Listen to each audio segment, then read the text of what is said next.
Our story begins with someone standing on a cliff observing a horde of creatures approaching. Someone behind him remarks that they are getting closer. We notice that these winged creatures are demons and dragons flying side by side, until something gigantic passes through the midst of those tiny creatures, being Corntail, the king of dragons with 3 heads. The person with white hair points out that the centaur's nest has already fallen, and they can no longer depend on anything since the knights, adventurers, and all the heroes everyone saw as a ray of hope ended up dying in battle. Then the girl states that only he is left. Now he remains the last adventurer, El Palm. The boy tells everyone to advance, saying this is their chance. The shadow of the gigantic creature approaches, covering the adventurers' bodies, and with the monster's mouth open and getting closer, our protagonist informs that this will be their last adventure. Sometime later, it's possible to see the completely devastated and flame-covered scene. Our boy is covered in blood with multiple wounds all over his body, and he falls to his knees with all the bodies beside him. The head of the colossal creature is now in front of him.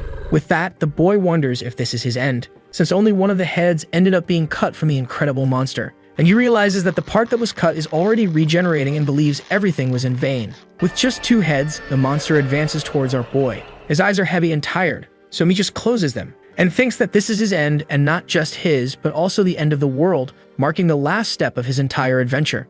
But with a punch to the ground imbued with extreme strength, he ends up shouting and cursing into the air, asking if this is how everything will end, since even his friends like Philip, his closest companions like Jaden, and even his partner Alexis, who decided to abandon her life for his survival, ended up dying with a smile on her face and tears in a sacrifice along with the others. But in the end, it was all in vain, and with that, he lets out a cry of rage into the air, saying he can't believe this, and so he stands up with difficulty. In his mind, the name of the Dragon Emperor runs with extreme hatred, as he says it can't end like this, and with that, raises his bloodied hand towards the winged monster. And gathering all his rage, our protagonist forms one last spell, being a golden magic that ends up being extremely powerful to the point of distorting the wind around him. He has in mind that nothing else matters anymore, as he will just kill the monster. But he ends up faltering next, feeling an extreme shock passing through his entire body that dissipates his magic. The ground is suddenly covered by the blood that falls from his mouth, and the enormous dragon prepares a purple breath to launch in his direction. So it unleashes a breath of purple flames, which ends up being many times larger than our protagonist, who in that situation can only curse that creature. Apparently in his mind before dying, he wonders why everything had to end like this, since if he were stronger, he could survive. While hallucinating that if he had another chance, he could have gotten a bucket of water, he suddenly woke up. Soon we see him with a worn appearance like that of a slave, while someone yells not to pretend to be sick. Looking forward, the boy notices a tall man shouting that his slave must know his place, and in his mind, he wonders what happened to the Dragon King. Then El Palm realizes he is really alive until he notices something else catching his attention. And looking around, our boy ends up noticing that this place is somewhat familiar. He tries to remember this place while moving his hands in his shackles, until he realizes it's the slave market. He becomes tense and breaks into a cold sweat, thinking that this can't be happening, since the slave market was abolished a long time ago, but he is still sure that this is indeed the place. And even the slave trader is the same from his memory. He remembers that this is the merchant who was in charge of him 6 years ago, when he was a slave, since he is sure it's the same guy. The man suddenly starts getting irritated while our boy finally realizes he has really returned to the past. When the furious man asks what the boy is looking at while preparing a punch to hit his face, the punch approaches his face while he thinks that on that exact day, it was the day he was brought back to the first step of all his stories. Sometime later, we see him in silence looking forward. At first he wonders if this is really real, but then agrees with the thought upon seeing that everything is very tangible and realistic. He can't believe it, but has no other explanation when the slave trader approaches with a group of adventurers and says they can all be used as bait. The fat one tries to say they were caught recently, but the man with the staff informs that they will only take 2 of them. With empty and dull eyes, he knows he doesn't need to think much since this is his second chance. Thus, we see him in a forest picking up a staff from the ground belonging to the adventurer who bought him, who is now dead. El Palm sees that this weapon is a staff with a fire arrow enchantment, which is not a bad skill, and in the end, it is perfect for his current skill level. But that's not enough, since an adventurer should have more than just a simple weapon. Otherwise, it wouldn't make sense for him to have come back until he notices one of the adventurer's legs lying there on the ground. Remembering that some people tend to hide valuable items in their shoes, thus our young man ends up finding a valuable ring. With a hidden glow in the ring, he realizes is a telekinetic ring. But suddenly, a strange sound catches his attention. Our young man ends up noticing that plant monsters are approaching in his direction, and he realizes that he has been tracked due to the blood. The monsters soon stomp the ground heavily. Immediately afterward, the creatures advance with extreme fury towards our boy. But with his spear, he quickly takes care of the monsters. One of them even tries to use its long tongue to make an attack, but with his spear, the young man ends up blocking it. However, the creature's strength was so great that it ended up breaking the weapon. Soon, fear and despair take shape on the boy's face, and behind him, one of the sharp-toothed creatures advances, but he ends up using the fire arrow and shoots it, ending the life of that monster. Immediately afterward, thinking that he will also test his new ring. Thus, the fire arrow is redirected and controlled, and with a hand movement that he performs, the arrow circles and pierces all the trees present there, concluding by dissipating into the air. With the destroyed scenery around him, he thinks he won't be able to do this for long. The other creatures keep advancing anyway, while our boy thinks it won't matter, until something suddenly catches his attention, and the boy realizes that the fire arrow is not working. It doesn't seem broken, so he wonders if it's some sort of cooldown for the skill. He tries to jump back, but the creature's mouth advances towards him again. Then the boy stops with a strong stomp on the ground and strikes the creature physically with the staff, saying he has no other option. With a simple expression, the boy continues to strike the creature non-stop using that stick, finishing with a kick to the monster's mouth, knocking out some of its teeth. With the force of that blow, the tree monster ended up being thrown away, and with a vacant look, he wonders how much longer the cooldown will last. Soon, the young man realizes that the staff is already imbued with flames, signaling it is ready to attack, with the creature being a step away from devouring him. He maintains a calm and serious look, saying it's time. Thus, the boy fires another fire arrow. Then he uses his levitation ring, saying he needs to do it one more time, and thus he moves the arrow through the air, eliminating all the monsters present there. At the end of it, the calm look remains on his face. While he looks down at the mountain of corpses he ended up forming. Someone injured there speaks to the protagonist, saying he is not just any slave, which ends up impressing our boy, who wonders in his thoughts if she was really alive until now. The mage girl sees that he has mastery with spear and magic, so she questions who he is while our boy thinks and admits that she was very lucky, but maybe it's unlucky. With her face covered in blood, she stares at him, asking why he is with that staff, and mainly questioning about the thing on his wrist, asking how he awakened that being just a slave. But then the mage asks if by chance he planned all that. The look of silence is present on our boy's face, and with seriousness along with an empty look, he just stares at her. The silence of the forest permeates the entire place. The protagonist asks if she has finished speaking, leaving her confused. He apologizes, saying she misunderstood everything, since nothing would be different, even if it had been planned, because they would die anyway, according to our boy. Suddenly, the girl is startled by the shadow formed by the boy's expression. As he says he completely abominates those who use slaves as bait, he finishes while charging his fire staff. With that, the focus returns to the city where our boy came from. People on the street question if this is really serious, saying that this is a completely impossible situation, since a slave who was used as bait returned on his own. He thinks that all this is in the hands of luck, since now he has to hurry to avoid the fate that may repeat itself. Looking at a place similar to a courthouse, he thinks that this is his first stop, since it will be there where he will achieve his long-dreamed freedom. Someone inside that building asks if the slave really returned alive. A man with tied hair confirms, saying that is the case. And the servant returned without a scratch, and the seated man asks what was wrong with that, since someone who serves only as bait should return safe and sound.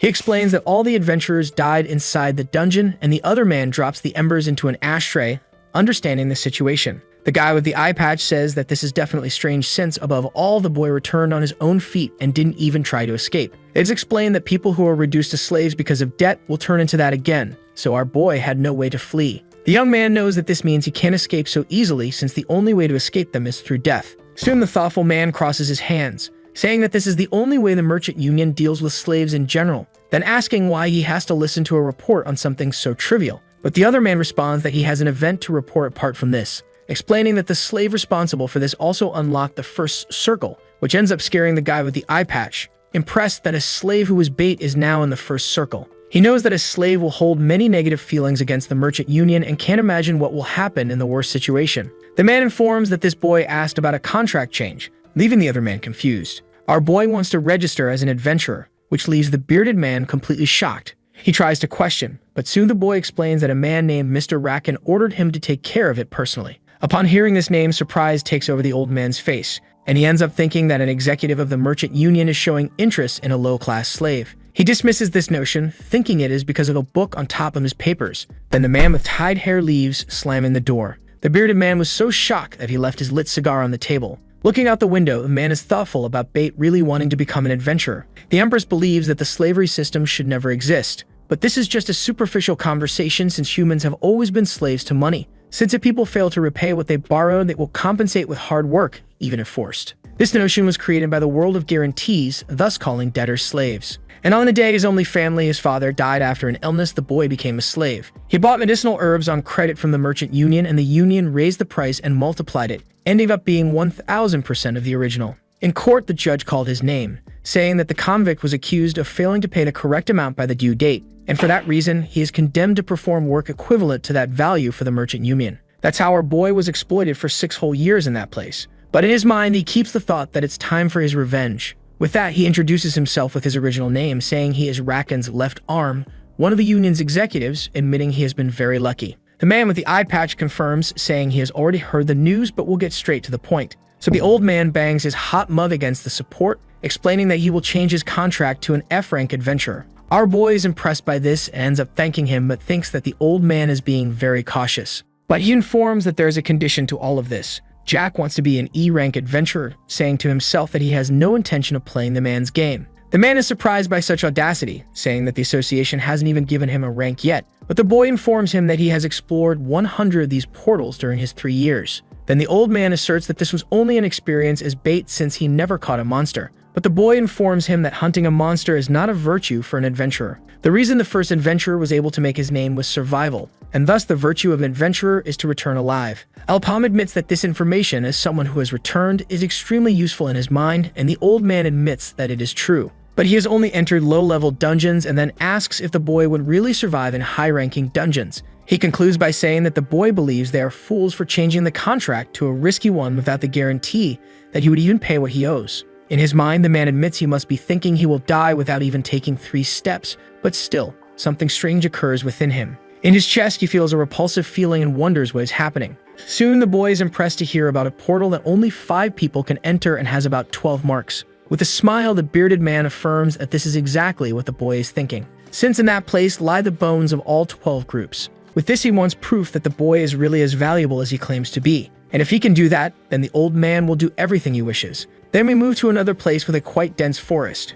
Next, we see a group of 4 people with one person at the front saying that the boy is a novice who will go with them this time. He soon introduces himself with great pleasure, saying he is Chev and is a tank, admitting that he has heard a lot about him being a bait slave. The boy admits he doesn't care about that and says the same goes for his group. Then the boy hopes they can work well together, and the leader informs him that he has heard he can use fire magic. The boy confirms, and the dark-skinned man says his element has already been decided, and his companion talks about wizards not being able to use elements different from the one they were born with. Apparently, any item related to other elements is useless and states that this is quite complicated. Everyone decides to stop chit-chatting, and the leader says their goal is not to kill monsters but to safely collect items from the other 12 groups. Soon they must return the items to the Union and end up informing that they are offering 3,000 in money for each item collected. The blonde one complains, saying that these items are being bought for a very cheap price, since it is not even half the price. But another group member tells him to stop complaining. So everyone decides to stop, and the leader asks if everyone is ready.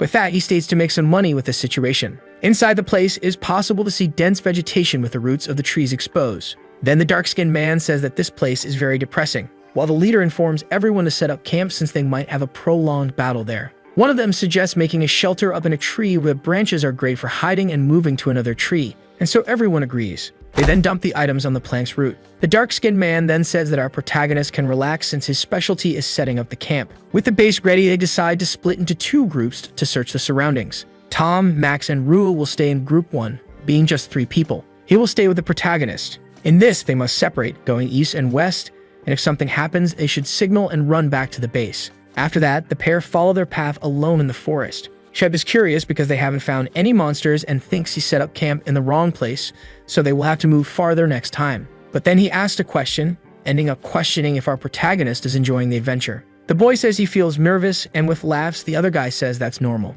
He explains that he has been an adventurer for a long time, but still always feels scared when entering a portal, and in the end, feels like a scared kitten. Besides that, he can find courage because of the people who follow by his side, and the people with him are really good guys. In the end, he felt very sad about our boy's story since he can't imagine how hard it has been for him, and then ends up making a proposal. He suggests that the young man join his group, but he is suddenly interrupted upon seeing our boy standing still, looking at something. Chef says he wasn't being serious, so he shouldn't worry. Soon the group is gathered around a campfire, talking about how they will make money, but one of them ends up saying that it won't be as easy as it seemed. The leader tells them to stop talking while they eat since they can always discuss it the next day. In this situation, our boy just takes a swig of his water. Soon after, night falls over this forest. Creaking sounds are heard coming from the camp, and someone holding a torch calls out to the young man. In a dark tone, he asks if he is really sleeping. Our boy just stays silent, pretending to be sound asleep. Max asks what his captain is doing. Since the boy is lost in his dreams, he couldn't have responded to this situation, and so he draws a dagger with a manic look on his face. They recall how they mixed sleeping herbs into his food so he wouldn't be able to wake up, and he swallowed it all, and they would be very lucky if he's not dead. So Max, the dark-skinned guy, simply prepares to kill our protagonist as part of the job, then stabbing and plunging his dagger into the sack where our protagonist was lying. Or at least that's what he thought, as he ends up noticing something, realizing that it was all a trap and our boy is not there. Everyone is surprised and wonders how this is possible. Chegg yells for them to find him since he couldn't have gone far. But suddenly, the bottom of the shelter is exploded with a blast of fire. Everyone is extremely desperate as the fire spreads. Meanwhile, our boy is watching from afar. They start to panic and say they need to grab the food and items, suspecting that this was all El Palm's plan and trap. But suddenly his colleague calls his attention, which makes him more sullen and irritated. And thus, they all end up seeing a gigantic monster's eye. Completely horrified, the leader wonders if this was all part of a plan and realizes that everyone was in that boy's hands from the start. And now they were all used as bait to lure that monster. With that, everyone jumps in desperation from the support on top of the tree. So suddenly, that enormous creature devours the part of the shelter. The boy thinks this was all ridiculous, since if they wanted to deceive him, they shouldn't have been so kind. It was obvious that in a portal where 12 groups of adventurers failed, they wouldn't accept bait, so this was obviously a plot. Changing the subject in his thoughts, he knows that this creature is the boss of that place, which he already suspected since he had seen something like this before. The immense monster then passes through the trees as if they were paper in its path. Chev realizes that this type of monster puts them at a great disadvantage. One of them asks what that thing is, and the leader explains that it might be a golden slime. It is not something normally seen since this type of boss is extremely rare, only appearing in red portals. The monster's body is completely acidic, and it is the worst type of enemy against people who fight up close. And there's something even more dangerous. Suddenly, the leader notices something, so he throws his companion to the side, telling him to dodge the large amount of acid that was thrown. The man with the scar on his face asks what that was, realizing it was a long-range attack called Acid Arrow. Being a skill that allows shooting acid from its body, the man thinks in despair that this is a kind of cheat. The leader orders everyone to pull themselves together, and then they ask what they should do to deal with this. They will just get out of there first since the skill is on cooldown. They will first recover and find an opportunity to aim at the creature's head core. Max laughs, realizing that the creature's ability is on cooldown. And with that, he starts running back to attack the creature. Everyone wonders what he is doing, but the guy says there's still time. He advances and tells them to leave this job to him. Chef tries to intervene, saying they have to attack together, and asks the man to wait. But suddenly, the guy's body is split in half by the acid arrow. Confusion and despair are evident on Chev's face, because the cooldown should still last for another 10 seconds. Even so, the creature fires the acid arrow again, reducing their bodies to just bones. Our protagonist observes from afar, thinking that it's finally over.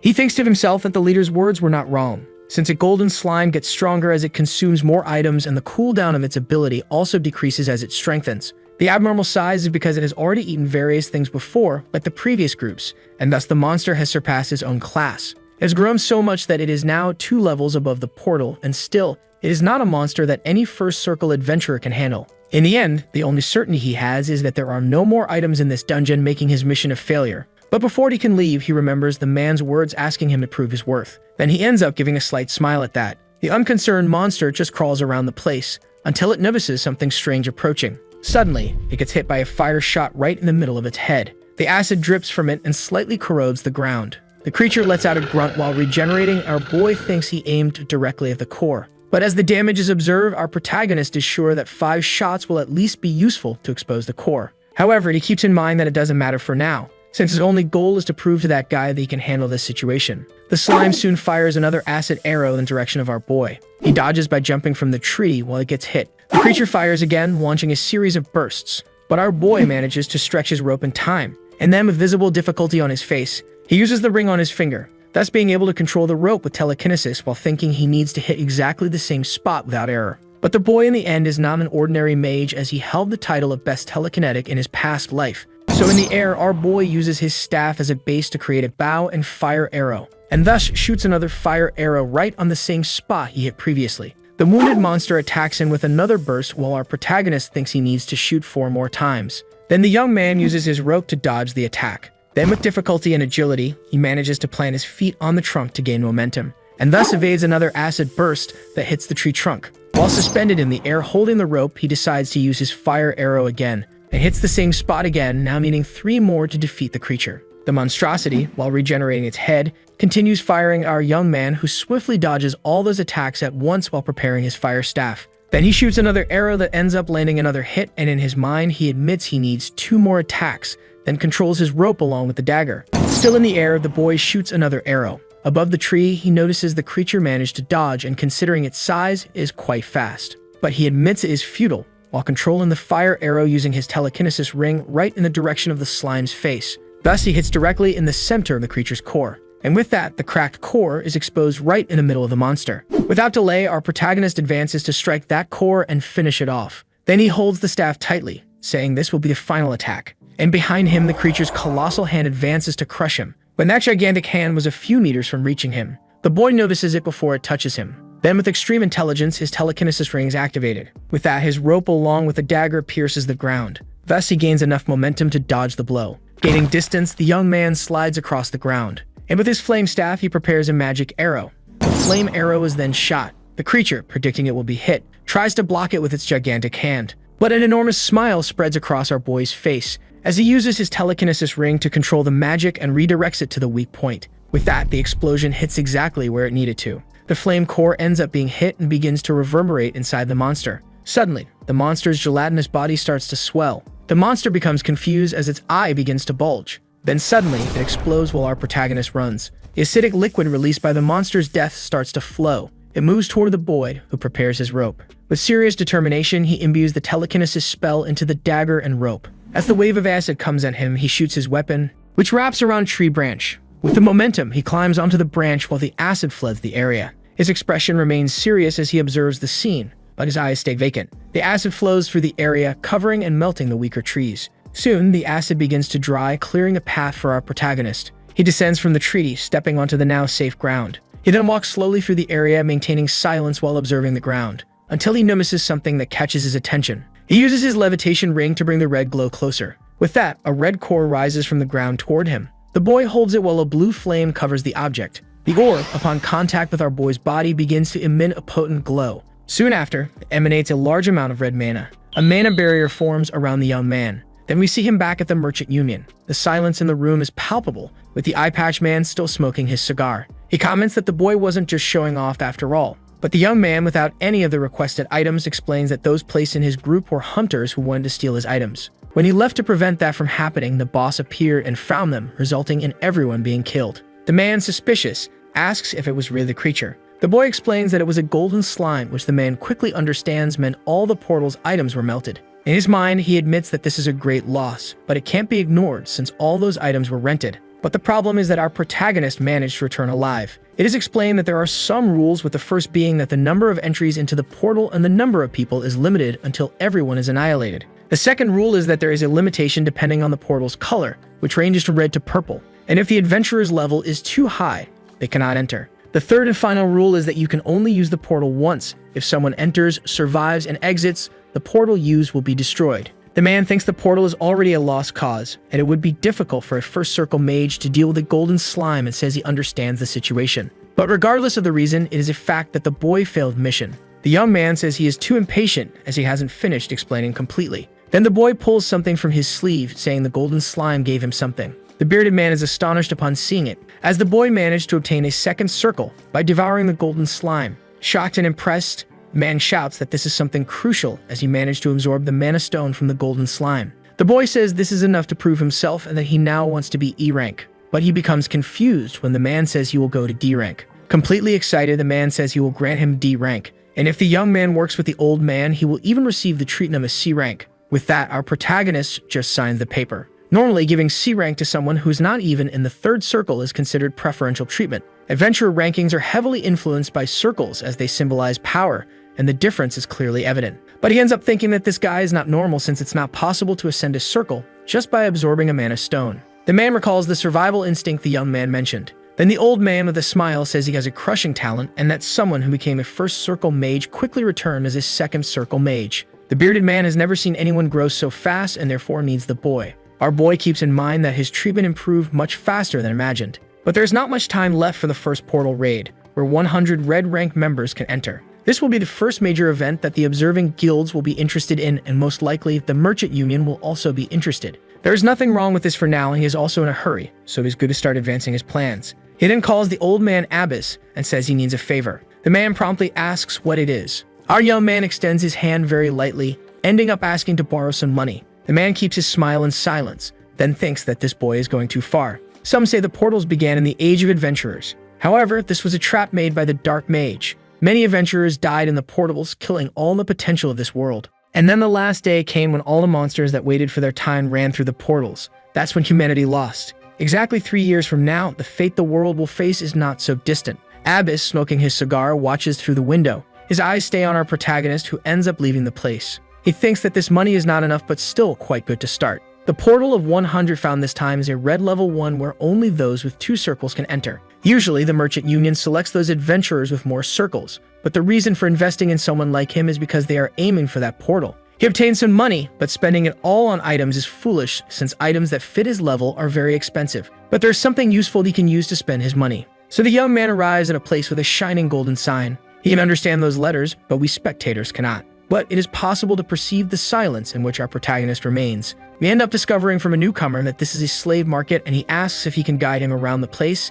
asking what kind of company the adventurer is looking for, whether it be a bait slave or a warrior to fight alongside him. The young man says he has someone he is looking for and asks to be shown the way. Confusion is visible on the young man's face. Then the bandana-wearing man presents him with the punishment field where they use this place to punish those who deserve it. Palm suddenly stops upon noticing something. The young man, a bit tense, says it is over there. We then see someone tied up with chains restraining their arms. The young man gulps dryly at the sight. He soon asks if the client really wants this person, and our protagonist says he is aware of their situation. Staring at the person who is tied up, Palm ends up saying that it is exactly him he was looking for. The death of a certain individual accelerated the world's destruction in his previous life. This person who ended up being murdered was the heroine of the Axa, and the author of this murder was the only apprentice she ever had, known as the hero slayer Debo, and this incident marked the beginning of the end of the world. The man then asks why he came to him, since he doesn't know him, and orders him to leave. The merchant tries to apologize, saying that his mental state is quite severe. Then he realizes that his behavior is a bit different, and now he is just a slave, yet he still treats adventurers with disdain, being quite rude. Soon the merchant says there are other mad dogs like him. The boy thinks that his ability is also quite impressive. Beside him, he was one of the few who gained attention, and sometimes were even compared since they are from the same region and awakened their abilities simultaneously. But there was one thing that was the greatest similarity between the two. The boy asks how much it costs, and the man says he is from a wealthy family and asks if he can pay whatever is asked. Then he gives a smile, saying it costs $1 million, and asks if the boy is ready to pay all that. Alpon keeps in mind that he desperately needed money, just like this slave, since this guy has a younger sister with a disease called black blood. Soon the man asks him to leave since he doesn't have the money. But our young man just rummages in his bag, and suddenly something glimmers in the slave's eye, because he has just realized that our protagonist actually has all the money. The guy wonders if the money is real and questions if he is a money launderer or something, and even the seller is extremely surprised. Completely tense, the man swallows hard. The boy says there are some terms in the contract where there will be a year of benefits divided 7-3, and he will have complete priority in choosing items left in the portal. So the merchant himself is confused to see that he is making a group member contract instead of a slave contract. Our young man hands over the contract, telling him to take a good look. But quickly the guy grabs the paper, saying there's no turning back. With that, he bites his finger until it bleeds. Our boy notices that he is accepting without hesitation, wondering if it's because his sister's life is at stake. But a slight smile quickly appears on our boy's face. He then says that with the contract signed, they will go straight to the portal, and the other agrees. But he warns that he will have to prove his worth, and the man accepts with determination, saying he will work harder than anyone else. Soon they arrive at the forest. At the place, the guy calls him boss, saying he is grateful for having bought a new weapon, but normally he uses a longsword, so they should go back and exchange it. The protagonist informs him that an axe will be his weapon while working with him, and if he doesn't like it, he can just end the contract. Soon they arrive at the portal where he plans to be tested, a red level 1 with a limit of 8 people marked at the entrance. Then the guy asks where the rest of the group is, and if he is a boss with deep pockets, he must have good team members. He asks if the boy at least has a healer, since fighting is fighting, but having a healer is useful, and then wonders why the young man is staring at him. Starting to get desperate, the guy tries to guess something, but the young man explains that there's no need to worry because there are enough members, and the big guy relaxes a bit with this news. Quickly the boy raises his finger, saying that all the members are right there now. Silence ensues between them while the warrior is confused. until suddenly despair takes over, telling him to wait a moment, saying it can't be what he is thinking. But our young man, impatient, kicks him from behind, telling him not to waste time and go already. As he crosses the portal, the man screams in despair, and thus both are taken to a red portal inside a desert. The muscular man falls to the ground, letting out a scream. Then he questions if the boy is crazy, saying that doing an 8-person portal with just 2 is complete madness, and assumes angrily that this must be some kind of joke. He says he needs a weapon, but suddenly the protagonist's completely serious face intimidates him and makes him say he needs to get used to it better. Suddenly something scares him, a huge cloud of dust. The ones responsible for this cloud are a group of monsters shaped like tree trunks. The man thinks he messed everything up with his yelling, since these creatures are known as hard trunks that swords and spears have difficulty penetrating. But our protagonist quickly intervenes, telling him to get out of the way. The guy tries to say to wait a moment. However, with a single fire arrow, one of those monsters is already down. Dibbo is completely confused to see this scene. Then suddenly, the same arrow flies through more trunks, shattering other monsters completely. The speed of the arrow is unbelievable and passes through the creatures like a jet, until suddenly the last of the creatures falls to the ground. Then our young protagonist says this is disappointing, saying it's pathetic to think he would act like that when they enter the portal. And he warns him not to make such mistakes again, and the warrior wonders who this boy is. Elsewhere during the night, someone informs that the merchants took the bait. The woman explains that they are already buying time for the plan to work and have captured the people they will send. Someone with a long black glove swirls their wine glass. The girl asks if she has permission to proceed, and the man shrouded in darkness gives her permission. Soon, the girl bows with a reverence. Then she disappears with traces of shadow. The old man with long hair says that all this will be done according to one person's will, and he consecrates the freedom of this world along with his wine glass. The plant monsters continue burning on the ground, and the warrior says he has gathered a total of 27 mana stones. The boy understands and tells them to continue, and the muscular man agrees. In that place, the sun is high, shining in the sky with unimaginable heat. Debu thought the guy was crazy, but in fact, he is very powerful and wonders if his magic is telekinesis, since he has never seen a mage do that. But then he smiles happily, believing he will save money on medical expenses until his thoughts are interrupted by the boy. They recognize it as another group of monsters. The warrior notices there are 9 of them in total, and our protagonist says it's a perfect number. The guy initially feels confused by this strange statement, and then he stares the protagonist's serious face with even more doubt. Suddenly, a small stone is thrown, catching the attention of one of the monsters. But from above, Dibu advances like a demon and strikes the creature, cutting it in half. All the creatures become highly alert due to this strange occurrence. He thinks it is really a problem to have to fight all of them at once, since he has never used this type of weapon before, which makes him irritated. Assuming that even with 10 attempts it wouldn't be enough to defeat all these monsters, he advances while cursing his boss as crazy. Our protagonist observes from afar, saying it is clear that the guy has only used a sword all his life. But soon this guy will realize that the axe is the weapon that will make him much stronger. There is no doubt that he is talented, since the only apprentice of the axe heroine was him. The monster advances like pincers toward the guy, but quickly the muscular man attacks it, noticing something strange. He realizes that the reach of his weapon is much greater than a sword, and the axe seems much lighter, wondering what will happen if he handles it differently. So he does, making his weapon move much faster. Then he strikes the creature with an extremely clean cut, killing it instantly. His movement speed increases, and his dexterity with the axe also increases along with his speed. Our protagonist notices that he has already gotten the hang of it, and that he hasn't even awakened a circle yet, but is already extremely strong. Suddenly, the guy feels something that makes him stop attacking, wondering if what is happening is an earthquake.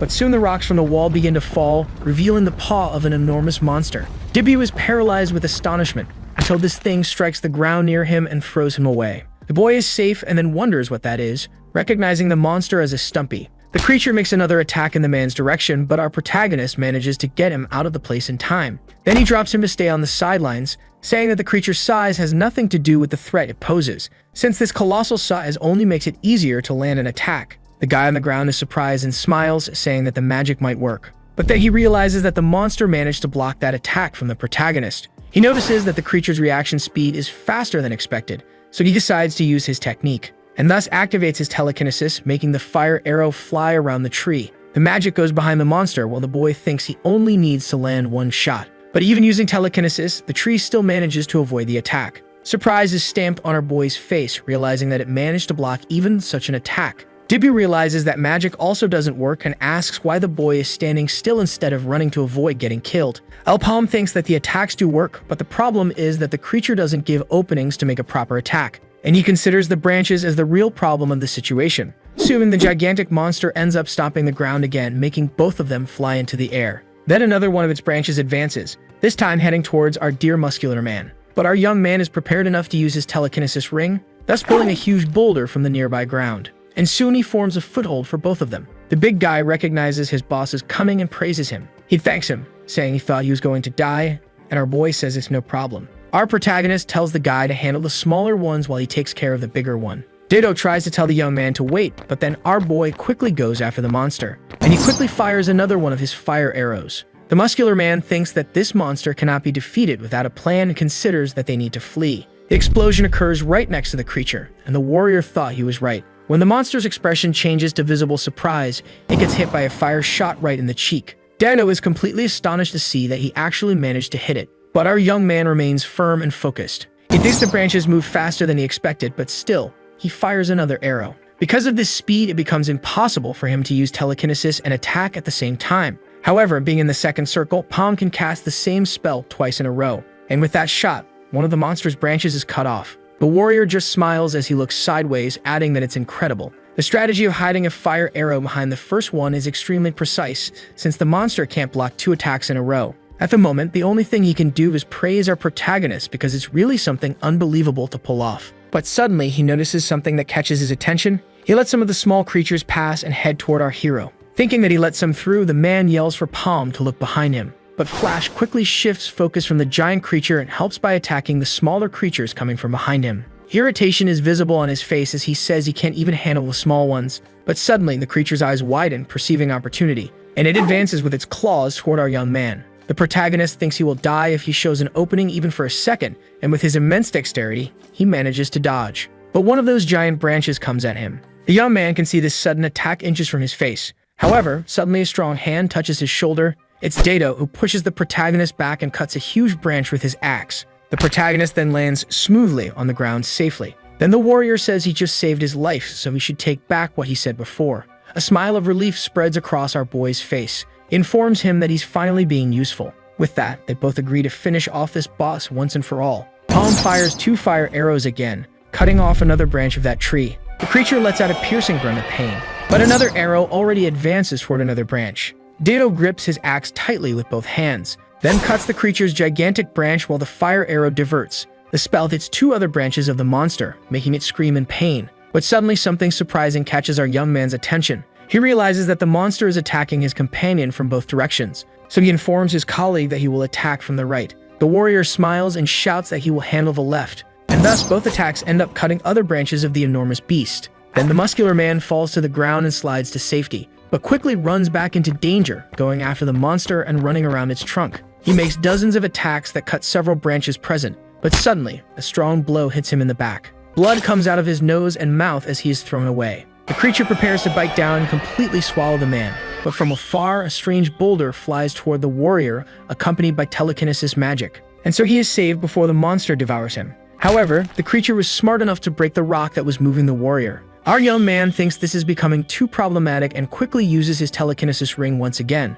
but this time on an insanely larger scale, making dozens of rocks fly at the same time. The warrior lands on one of them with extreme caution, until he notices another one of those monstrous attacks coming from behind him. Then he shouts that there's no way to escape, but still, he keeps jumping from stone to stone. Our protagonist's fire arrow is also used to burn several of the creature's branches, and the creature suddenly shifts its focus to our protagonist. Like a demon, the warrior attacks while our boy tells Debo to finish it off. He ends up hitting the creature's eye, causing it to bleed. The Colossus even tries to retreat, but Debo stays attached to it as it continues to scream. But suddenly, the man drops his axe, landing on a nearby canyon rock. With seriousness, he prepares for something. Advancing again, he says it's not over yet. Our protagonist gathers all of his telekinesis into one hand, and keeps the spell focused directly on his companion's weapon. Soon the boy simply pulls his hand back. The axe follows his movement, heading toward the other eye, and it lands directly in the hands of our warrior, who tells the monster to get ready, because he will be its dessert at this moment. So Dibble makes another attack on the enormous and monstrous creature's eye.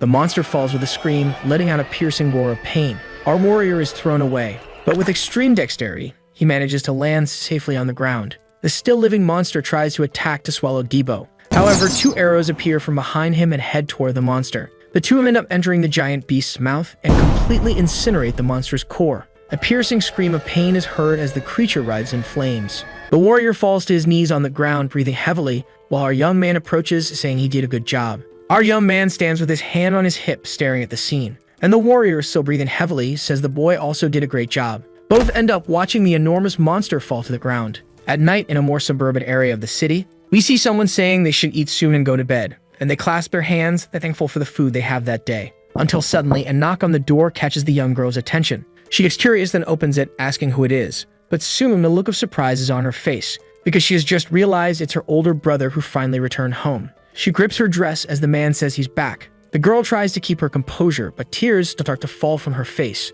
Even so, she gives her brother a tight hug, saying he is very welcome. Then we see a cabin in the middle of the forest. Our protagonist observes someone lying in bed. His gaze is serious and empty as usual, but this time there seems to be something more. This is the house he grew up in with his father. But now what lies in that bed is just a corpse of what was once his family. He then takes a cloth to cover the body, and then gathers enough mana with his staff ready to cast more fire. After that, we see him leaving his house with a deeply melancholic tone. He keeps his emotions in the background while just listening to the sound of the burning wood creaking. We see the bearded man in his office thinking that all this will be a problem. The portal for 100 people is about to open and he wonders how he should organize it, but his supervisor will take care of it if he fails. This time, all 10 major merchant unions will focus on this portal, with a chance of even a legendary item appearing among the many epic ones that will show up. But he knows that none of this will be easy. Since there are the 3 Nadisha sisters from another merchant union, they are so powerful that they can't even be compared to second circle mages. If he stops to analyze, all 10 unions will send their best teams, and the union he is currently part of will easily be surpassed. The man looks at a poster of our protagonist, saying he is a bit hesitant. Suddenly, someone opens the door, and the bearded man asks who dares to enter without knocking. Until suddenly, he is startled to see the person who entered. He quickly recognizes him by his demeanor. It's obviously Mr. Racken. The man asks if the list of groups going to the portal is ready. The old man apologizes, saying he hasn't done it yet, and the seated man says it's not like him to be late, and asks what he thinks of that person. He ends up saying that there's no way to test El Pon's level of talents, since last time an entire group ended up dead, and that's why he is so skeptical. The supervisor suggests testing him again, since this is the perfect opportunity to do so, and of course he should gather all the groups he is considering to be more practical. With a wicked smile, Racken says that this time there will be many witnesses. Soon we see someone arriving in a certain location. It's our protagonist along with his companion, who says there seem to be many people this time. Someone approaches, recognizing them as members of the 5th group. Everyone there looks at them suspiciously, since they are 2 people with a history of slavery. Our protagonist narrows his eyes looking around because he realizes that everyone there is not at all friendly. They must be thinking that the slaves will only be a hindrance, and he thinks this is normal in experienced groups. Everyone seems to be between the 1st and 2nd circles, meaning they are complete professionals who don't need bait. Then suddenly, the operation leader calls everyone to gather. The protagonist recognizes him, and then the man says he will be direct and that they will proceed with the test, giving them a chance to show their skills. One of the men is confused about what was said about having a chance, and the man says it is exactly a chance for them to clear the portal of 100. Everyone there is astonished by this news. The man announces that they will receive special treatment while our protagonist thinks this is a big game of his. So what the old man wants is for them to demonstrate their value. And suddenly the portal starts to emanate a red glow. So everyone crosses to the other side. Everyone realizes it is once again a forest. And they say that everyone will join forces only to fight the boss, and the others agree. Everyone then decides to split up and regroup when there is a signal. Our protagonist and his companion remain in complete silence. The other groups continue walking through the forest. And the mage says they will kill anything that gets in their way since they don't have much time, and his companions agree. But suddenly a sound catches their attention. They realize it is a monster mushroom and feel disappointed. He says it's a waste of time while imbuing his staff with magic and forming a ball. Then he fires a beam of energy at the small creature. The thought of boredom covers his mind as he orders them to grab the magic stone to move quickly. But from under the smoke, the monster appears still there. Everyone is extremely surprised to see that the creature is still alive. He wonders if his magic couldn't penetrate and says this won't work, so they should do something else. But they quickly start hearing sounds coming from the forest. The mage yells for them to wait and be careful, realizing that they are completely surrounded by monsters. Sometime later, one of the monsters falls dead. Everyone remains with heavy breathing and slightly severe injuries. They are happy that it's finally over. The dark-skinned girl asks what they should do since the monsters are stronger than usual, but the mage remains silent for a few seconds. He thinks he shouldn't count the deaths as that's out of the question, and if they continue like this, their resistance will end before the main boss. But he thinks it's better for them to break the contract and just go straight to the boss to avoid exhausting their energy. Our protagonist says that's what most will think. The warrior, totally exhausted, says it makes sense and says he was standing still without helping, but the boy says there were only 3, and he should be able to handle them. He assumes what he's trying to say is that they can't waste time, and the protagonist agrees, saying they will continue. Debo says to eliminate the boss, but the boy says they will just clean up the trash. Confused, the warrior thought they were going to kill the boss, but the boy says he was referring to the others and that they will actually go with the numbers. He ends up saying that the other groups will focus on the boss and will completely focus on getting points from it, but what they want is to catch the small fry. The warrior thinks that our protagonist always talks as if he knows everything. Then the boy emphasizes something more, as he can sense something very dangerous about this portal. We then see another group walking through the forest, and the dark-skinned girl finds something and calls the leader. They have just found an escape portal and recommend leaving marks from here on, until they are interrupted by hearing a scream. The guy behind the mage starts laughing loudly, and the mage asks what all the noise is about. The man keeps laughing louder with each second. Then the guy with glasses angrily approaches, asking if he can't hear him since he will attract the surrounding monsters. But he gets scared when he sees the man's face. He looks around and realizes that everyone has started laughing suddenly due to a purple gas. He realizes it's poison and thinks he needs to escape from there even if alone. So he runs towards the escape portal. The monster responsible for releasing that poison reveals itself as a horrendous mushroom. There are holes in the creature's body that release the gas. The mage is completely horrified by the scene, and the only thing that can be heard is the laughter of that monster. But suddenly, he also starts laughing and being affected by the gas. The creature approaches and you can see the desperation in the guy with glasses' eyes.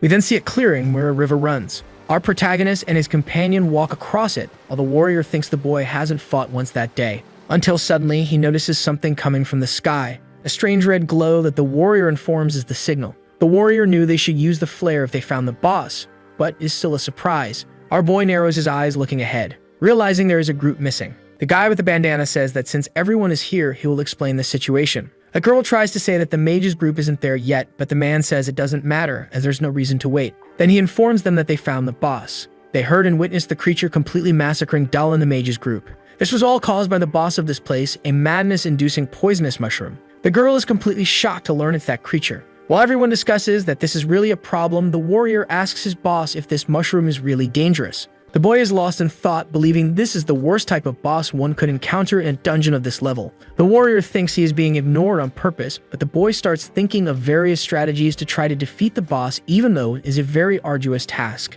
The dark-skinned man informs that the boss is on the path to the escape portal, making it impossible to escape without facing it. The convinced warrior says that with a fire arrow, his boss can finish it, but the protagonist just tells him to shut up. Dubo gets irritated by this, but the boy explains that they will die if they go in without a plan. He explains that his fire arrow won't even scratch it, which surprises the warrior. He explains that all the mushrooms in this small portal are tank types, so they can assume the boss is too. The dark-skinned man gets irritated by him saying something so obvious, but one of his companions says they need to think of something quickly. But suddenly, our boy raises his hand saying 50,000 in money. The guy is confused by this statement. He explains that if they pay 50,000 per person with 30 people there, they will receive 1.5 million. If they pay that, he and his companion will serve as bait for them. Silence completely envelops the place. Dubo wonders in his mind what our protagonist is trying to do. But suddenly, the guy shouts at the boy not to be conceited, shouting that he may be used to this type of strategy, but this boss is not the type that is easily attracted. He explains that if they follow what is being said, they will end up dying and says that slaves only get in the way in high-ranked portals. He also says that the slave next to the protagonist doesn't even seem to have awakened, and then he asks what they can do. Our warrior gets completely irritated, saying that this is unnecessary talk and that the guy is just trying to pick a fight. Our protagonist asks what his plan is since he fired a flare, so he must have one. The young man also needs to clarify something, saying that his group consists of someone from the second circle and someone from the first circle, surprising even the warrior who hadn't realized it. Our warrior gets completely excited about this, while the young man says that the dark-skinned guy's group only has 2 from the second circle, making him completely nervous. Then the girl from before decides to intervene in the discussion. The girl says they are willing to pay, but they don't have all the money with them right now. The boy says that's not a problem since they can pay when they get out, and if they can't get out, they should interpret everything as a sacrifice. However, there's something he has to say. He will only agree to be bait if everyone agrees. Then he tells them to decide. Sometime later, we see the location of the escape portal. There, the mushroom devours the bodies of those it killed, until suddenly something is fired at it, a fire arrow that leaves it stunned. The arrow hits directly on its head. Smoke starts to billow out in the area. The protagonist, with his masked companion, says they will move when the boss notices them, and the warrior asks why they have to do this. From the purple fog, suddenly we see the creature's multiple eyes. It suddenly starts advancing at high speed. They both start running, and the warrior wonders why the creature is so fast. The monster assumes a quadruple pattern as it chases after them. The girl from before wearing a mask says for everyone to go now and that they should activate the portal before the bait dies. and so one of them does by touching the symbol. The portal opens, and the girl shouts for everyone to cross at once. The huge monster keeps chasing our protagonists, but suddenly the warrior notices something in front of him. Realizing that several smaller monsters appeared out of nowhere, he shouts that it doesn't seem to be something easy to kill, and then gathers mana into his axe, letting out a shout for all those creatures to go away at once. He performs an explosive slash that kills all the creatures present, but behind him the enormous mushroom advances with its mouth full of teeth open. However, our protagonist saves him by firing a fire arrow right into the creature's mouth, throwing it back. Yet that strange mushroom, even though injured, starts laughing at the situation. The protagonist then fires another arrow at its head, but this time the creature manages to dodge. However, our boy, fully prepared, uses his telekinesis ring, making the arrow take a direct turn. And as the mushroom leaps towards them with a wicked grin, the arrow tries to hit, but it's so fast that it dodges the strikes. Even so, it keeps chasing the boys while the arrow continues attacking it to the point where the warrior shouts that the mushroom is catching up to them. Our small boy remains skeptical and cold as he notices a hole in front of them. Then he shouts for his companion to jump with him. The creature, just before reaching them, makes another attack trying to catch them. As they fall, the warrior shouts for her to pay attention, and giving a middle finger, he tells her to swallow this barbecue well. Our protagonist, with extreme determination, stares into the creature's eyes, then fires an extremely powerful arrow that hits the monster. And so the two end up falling into the stream running through the area. The current is extremely strong and ends up carrying their bodies underwater. The warrior then reaches the riverbank, saying he almost died in that little stunt. He is with the protagonist, who stands beside him. Soon the dark-skinned man asks what's wrong with that creature. Our hero then explains that this is the boss of this place, and it seems they will have to prepare better if they want to kill it. Hearing this, the guy falls silent, confused for a moment, stammering as he asks if he is really serious about killing that thing. The young man just confirms, leaving the warrior completely furious. The two start arguing, with the warrior wanting them to flee, but the boy says that won't happen. Dibbo is completely apprehensive because the protagonist himself had said before that they would die if they tried to face that thing. Palm says the situation has changed since the competition is gone, and they are now a free meal for the monster. Plus, they will get a bonus. He then asks if he forgot about his contract, leaving the warrior silent. Dibbo stands with his mouth open, recalling. Then he scratches his head, saying he wasn't thinking about that and still wants to get a bonus for everything. With a slight smile, the protagonist agrees to his demand. The guy then asks how they will manage since close range and long distance attacks didn't work, and he doesn't plan to risk his life for an impossible chance. He starts thinking of something, then looks at the protagonist and asks if there is a way to kill that thing. Soon we see a light coming from the portal. The operation leader realizes they are already coming out and wonders if that wasn't too fast for a 40-person portal. He asks the girl how it went and notes that some people are missing, especially the young delinquent, but the girl says everyone failed. She explains that one of the groups ended up being killed while our protagonist is still there with another guy serving as bait. Saying it's impossible to kill the boss of this place with just one group, leaving the old man in silence. And with anger, confusion remains in his gaze. The man then suggests they did nothing but run with their tails between their legs, but the girl says it was because the boss was the infamous poisonous mushroom of madness. As she yells that there was nothing they could do, the bearded man steps on his cigar. Then he turns around, telling them to go back, which confuses the young woman. She ends up saying that the protagonist group hasn't come out yet and the portal is still active, meaning they are alive. But the leader ends up saying it's just a matter of time since, as stated, the poisonous mushroom of madness is impossible to defeat. If they want to wait, they can, but the man doesn't have time. In his thoughts, the man curses them as useless, saying they had a lot of bad luck. After all, it's impossible for a two-circle mage to kill such a creature, and these mediocre adventurers are of no use to him. We then see the mushroom in the forest, and we see the leader's thoughts about wanting someone who can overcome any obstacle. What he desires is someone who turns the impossible into possible. Our protagonist, with seriousness, then says they will start the hunt, and then he fires his enormous fire arrow. This spell seems stronger than the previous one and travels at enormous speed in a straight line. This boss is faster and tougher than the others they faced before, and in this situation, it's better to keep distance and attack with strong power from afar. Our young man still can't reach this level with the power of the fire arrow, but it might be possible if he uses telekinesis to make the arrow spin at high speed. With the penetration, the power will likely increase drastically. This is something he developed for this world, inspired by a bullet, and it's a skill that is normally impossible to perform. He called this ability Natural Revolver, and with that, the bullet heads toward the mushroom, hitting it directly in the chest area. A piercing scream of surprise is heard from the creature. The arrow starts spinning forcefully in its chest, penetrating the strong body of that monster. The young man remains serious, observing the scene. We then see that the blow was so powerful it went through more than a dozen trees. But his goal was to hit the head along with the core, but it seems he missed.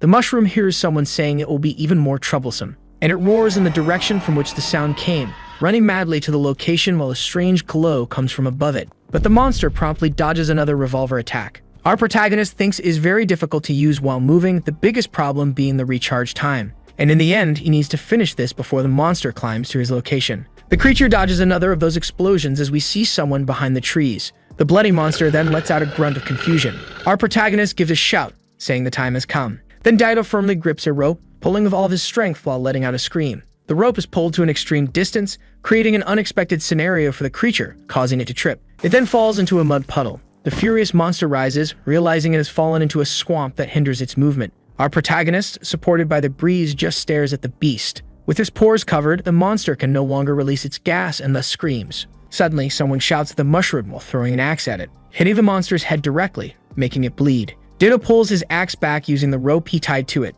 then grips its handle firmly. The beast is confused by this while hearing someone say they can finally breathe. With that, the warrior calls for it to come closer, saying the air is quite fresh for them to have some fun. With that done, all the conditions were fulfilled in the end. The focus of this mission is to lure the monster into a swampy area, and this should ensure that its strongest weapon is neutralized. Soon the Axeman questions if he is angry for having covered up all the holes coming from his face, and thus, swinging his weapon, he says it's a pity, but only for the creature. With a single movement, his hands let go of the handle of that object all at once, thus holding the rope and hitting the creature from a great distance. The monster was still able to block, but it is visible that damage was still done to its body. Even so, the warrior does not give up and continues attacking persistently, while the creature can only scream and defend itself. Soon the beast ends up spotting an opening and thus dodges the axe all at once. Our protagonist thinks that he did not lure this monster here just to block the holes, since a muddy swamp is the worst place for fast monsters like this to move because of the water and mud. From the top of the cliff, our boy uses the revolver skill once again, thus firing a fire arrow that hits the mushroom's hand. It is seen that the strike is so powerful that it creates a new hole in the creature's limb.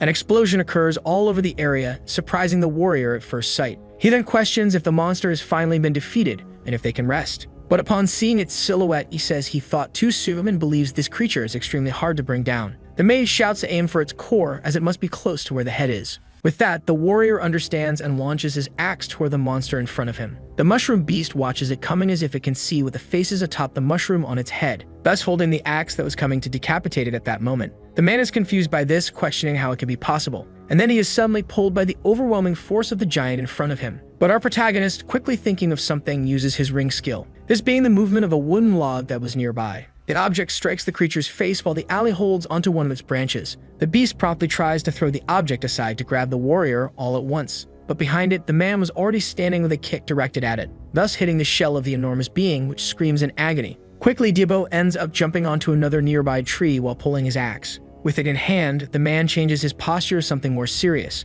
thus shooting at high speed toward the beast. It is visible that his movements are circling the enormous creature while it is confused about what happened. Our protagonist, with perfect synchronization, raises his hand using his ring skill once again, thus creating enormous water barriers that completely scare the monster trapped inside. The water is shot out to obscure the giant's vision once again, and the warrior's silhouette appears amid the water, ready to attack and finish the beast's life. But now, with the holes in its face completely clean, the monster finally senses his presence, thus advancing with its hand to strike him all at once. However, it is startled to realize there is nothing in front of it at that exact moment, because behind it, the warrior was already ready and thus delivers a strike with his axe. His gaze is skeptical and firm like that of a true assassin, and soon he completely severs the head of the creature that had taken so many lives. It can be seen that the upper part falls far from the lake at that moment. A rain made amid the swamp begins due to the enormous scale of the battle. It is visible that Debo is completely exhausted and breathing heavily, but soon he gives a thumbs up to our protagonist with a smile beneath his mask.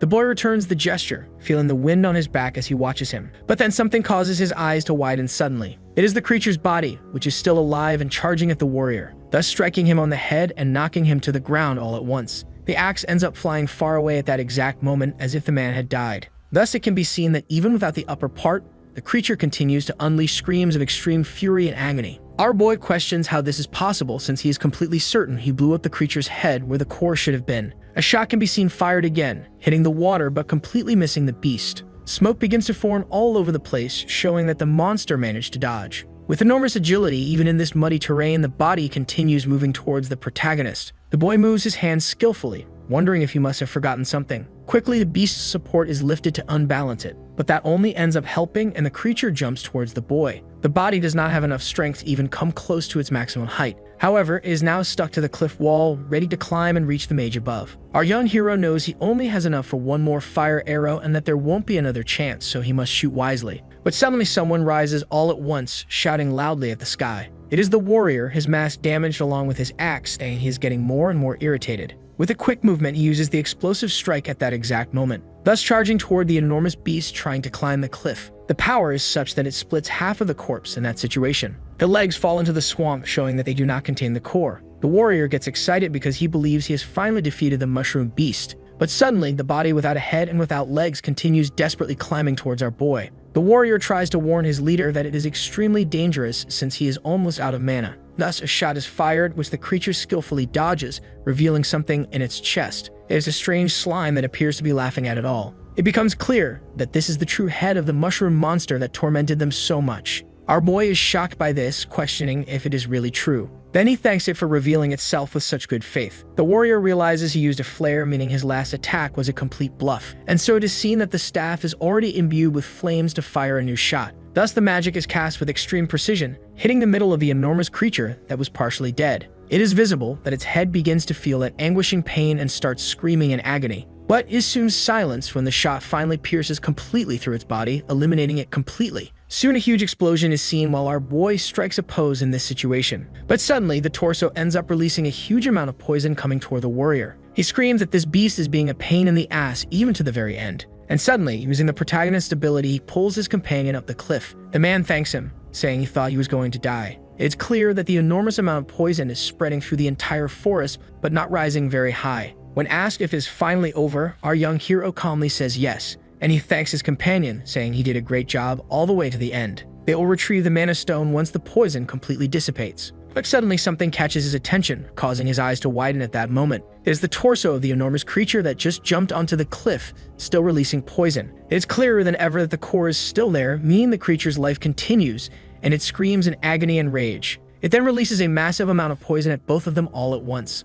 The warrior, completely tense, can only laugh at that moment, feeling death approaching. Soon we see again both important men, where one is laughing and saying his companion came back empty-handed. Amid that laughter, he states that his temperament hasn't changed at all recently. The one with the eye patch apologizes, saying they should have let the knights handle the situation. Suddenly a knock is heard at the door, and the man says to go away and not disturb them. But the person ends up saying they are coming in anyway, immediately irritating everyone there. And then a look of astonishment is visible on the man's face as he watches him at that moment, because this is our protagonist who claims to have returned to them with a confident tone in his voice. It can be seen that the man who was sitting now has a huge smile on his face, saying that the boy is really interesting just as he had thought before. The one sitting in the chair questions what is happening there, as it looks like someone just came back from the grave or something like that. He then introduces himself as Rakan, saying it is a pleasure to meet El Palm and that his surface abilities are just as the rumors say. These are the kind of people they need in Gafor, making the young man thank him for the compliment. However, the dark-skinned man says he will only ask him one question. With a smile, he asks whether that ability could be shown again at a gate of 100 men. Our boy starts narrowing his eyes and stares for a long moment at that place.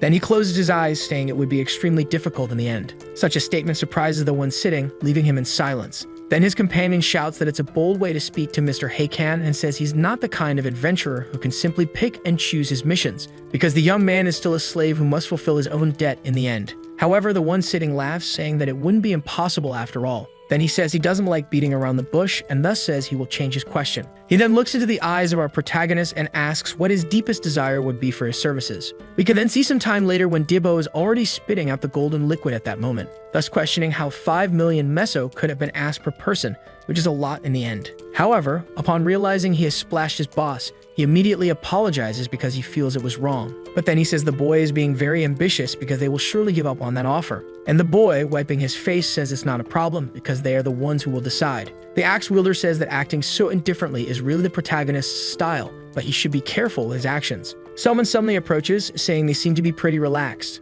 unlike them who feel like death itself is knocking at their doors. Completely irritated, the warrior questions what he has to say to him, wondering if that's how they thank the people who saved them the other day. However, suddenly both present there simply bow and immediately apologize, thus saying that they judge them unfairly and therefore are ashamed as adventurers and wish to truly apologize. They then hand over a bag of money, saying this is the promised amount for the 30 people, and everyone added a little extra as thanks. However, the protagonist says they don't need that since the agreement was for 1.5 million for them. In the end, the boy only did the job he was paid to do, and therefore they can forget the thanks. And with a serious tone, he says they should not jump to conclusions again like they did at the previous portal. Thus, it is clear that both of them become tense with the heavy aura coming from El Palm. Realizing the situation, the warrior gets irritated, saying he got excited for nothing since now he'll have to count all the money and remove the bonus that was given. The boy calls out to the pirate, questioning if his name is really Iburo, thus saying that maybe he is not fit to do the work he is paid for. Then we can see elsewhere where someone is shouting that they can't do this.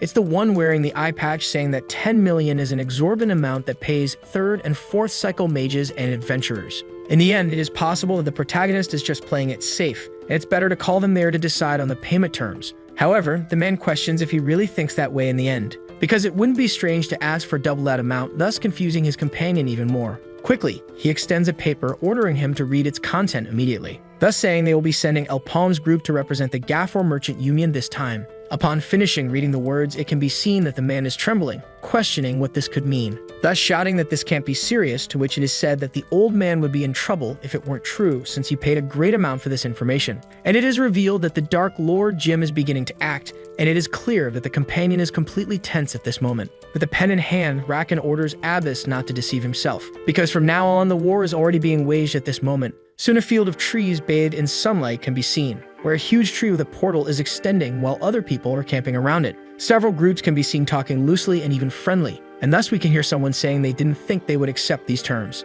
This being our protagonist and his partner, who states that now he is already an experienced adventurer and therefore shouldn't get too excited. It can be seen that on their cloaks there is clearly an insignia representing the Guild of Gafor. Those around observe it with intrigue while whispering. Others prepare their weapons while staring at them with closed and even heavy looks. The warrior says that the atmosphere there is strange until someone states there are new faces around. This being a blonde man who says they must be the new people, saying it is a pleasure to meet them and introducing himself as Sheldon, an E-rank adventurer. Our protagonist promptly introduces himself as El Palm, someone from the guild's sea level. Startled, the man questions how this can be possible since he thought only 2-circle adventurers could enter through the gates due to restrictions. However, the young man remains silent at that moment, listening to the doubts of that adventurer. Someone ends up approaching, saying that this old man should give them some space. It's being a blonde woman who says she has business to discuss with the person who just arrived. Clicking his tongue in irritation, the old man leaves, questioning whether those guys are really accompanying these people. It can be clearly seen that our protagonist maintains a skeptical look at that moment, where he remembers that in a conversation he questioned why he had to do this,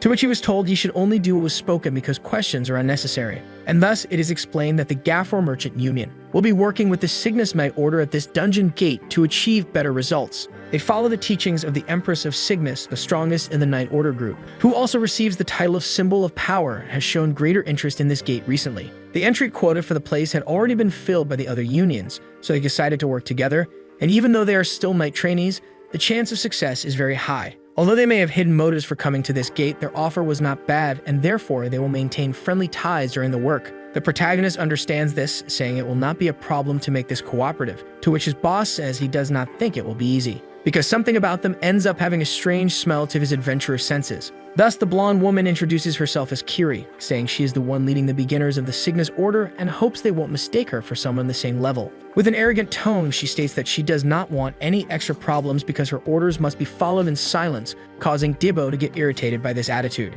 Quickly, the woman asks if they are the only ones sent by the Merchant Union, to which it is answered that apparently yes. Annoyed, the blonde questions if they are really taking this seriously or if they think it's some kind of joke. Thus, someone can be seen approaching with heavy steps from there, this being the group of Krokos representing another union. At the side, the representatives of Kubels are clearly visible, present to challenge the portal. Dibbo is impressed by this because it is the elite of the respective merchant unions and the atmosphere there completely changes. Further away, someone else can be seen approaching, catching everyone's attention. These being the 3 Nadisha sisters representing the Goldrich Merchant Union. On their chests, the symbol of their union with that merchant order is clearly visible. The blonde promptly states that they are being very arrogant after all by arriving with such swagger. Quickly, someone tells everyone to pay attention, thus greeting them, saying they are the chosen ones to be the guards for this invasion and are there to support those coming out of the location. Although there are problems with the information, he will explain it once again as a reminder to stay alert. It is said that the legendary item that will come from this gate will not belong to any of them, even if the one who obtains it,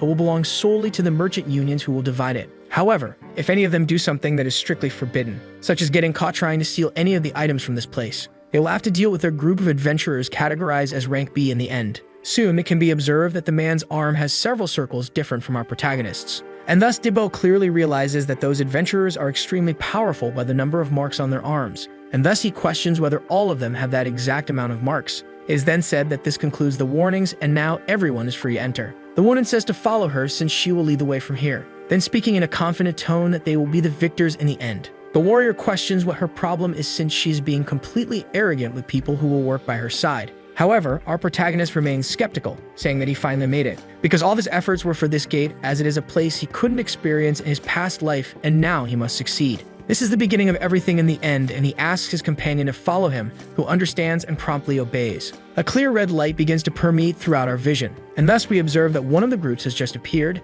and the leader orders his people to start moving immediately. The warrior watches this, realizing that the grass at the site is really tall in the end. However, the knight questions if he thinks they are on a leisure walk and tells him to stop fooling around and just accompany the group. Dibbo, completely irritated, questions his boss if they are really going to accept this kind of treatment. But looking back, he notices his companion crouched down with his head strangely close to the ground. He promptly questions what is being done, while the boy tries to listen to the vibrations of the ground. And thus, several animal legs can be seen advancing in a certain direction at that moment. A man wonders what it could be because he thinks he heard something. But suddenly, a herd of ribboned pigs can be seen running towards them. In the end, there must be at least thousands of these creatures coming. The blonde woman promptly shouts that they must dodge because most of the groups have not yet arrived there, and thus affirms that it is a tactical rule not to attract danger to the entrance portal. Soon everyone starts running in different directions, saying they will ensure their own survival. All the groups split up at a crossroads while that enormous mass of creatures advances with extreme speed. The knights continue running while the monsters continue screaming and running in their directions.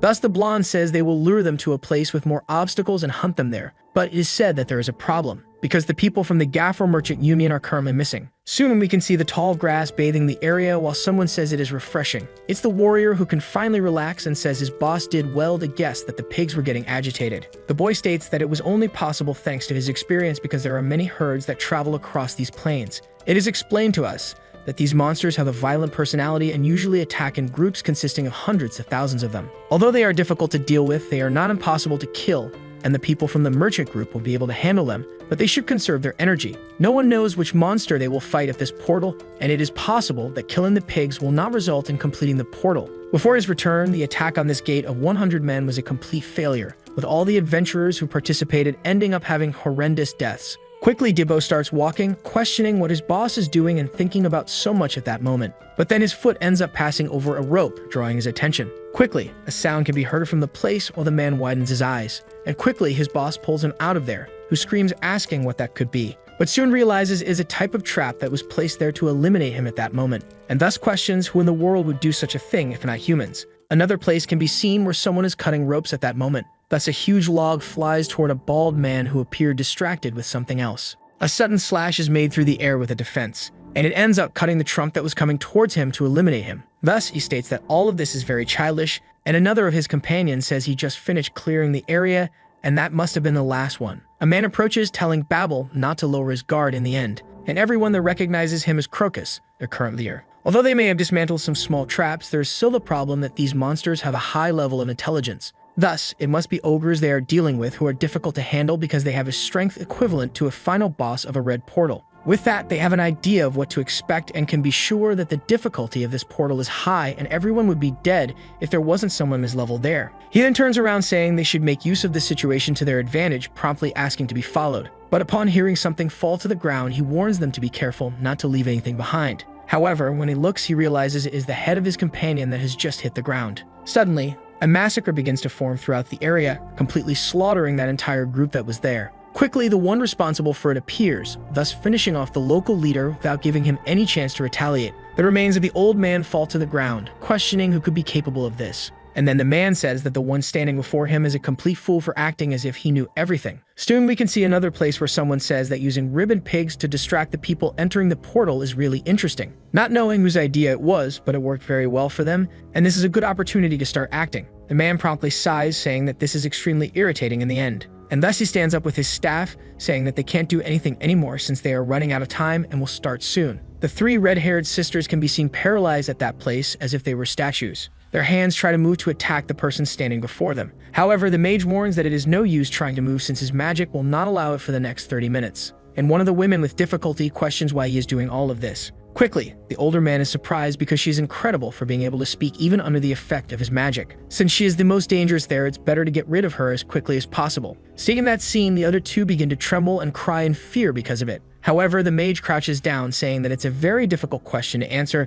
thus questioning himself why he is doing it. But quickly an idea lights up in his mind to solve that problem. Thus enchanting his staff of flames, he says it will be easier to understand if he does this. Then with an evil smile, he states that this is for his master, the Dark Mage. The fire arrow spell is promptly used toward the sisters who are paralyzed, and thus it can be clearly seen that their lives were suddenly taken by that extremely brutal blow. The corpses fall to the ground while the ketchup flies through the air at that moment. Quickly the man hears someone else entering the portal and sighs that this never ends. All he ever wanted was just to be able to rest peacefully at any moment in this situation. We quickly see a scene from the past where a man calls in by the name William and he responds to his lord. It is said that they have remained in the shadows for a long time, hiding from them, growing their power and spreading their image across all corners of the globe. Finally, it is time to reap the fruits of their efforts and thus overcome the humans. The tired man says he will not disappoint him no matter what happens. And thus the old man extends a feather of fire, saying that it is a gift given by that person and therefore will not tolerate any kind of failure. The old man becomes tense at that moment because it's not as if he could half-heartedly do anything after what was done to him. Quickly he strikes his staff on the ground, saying he has no choice in the end,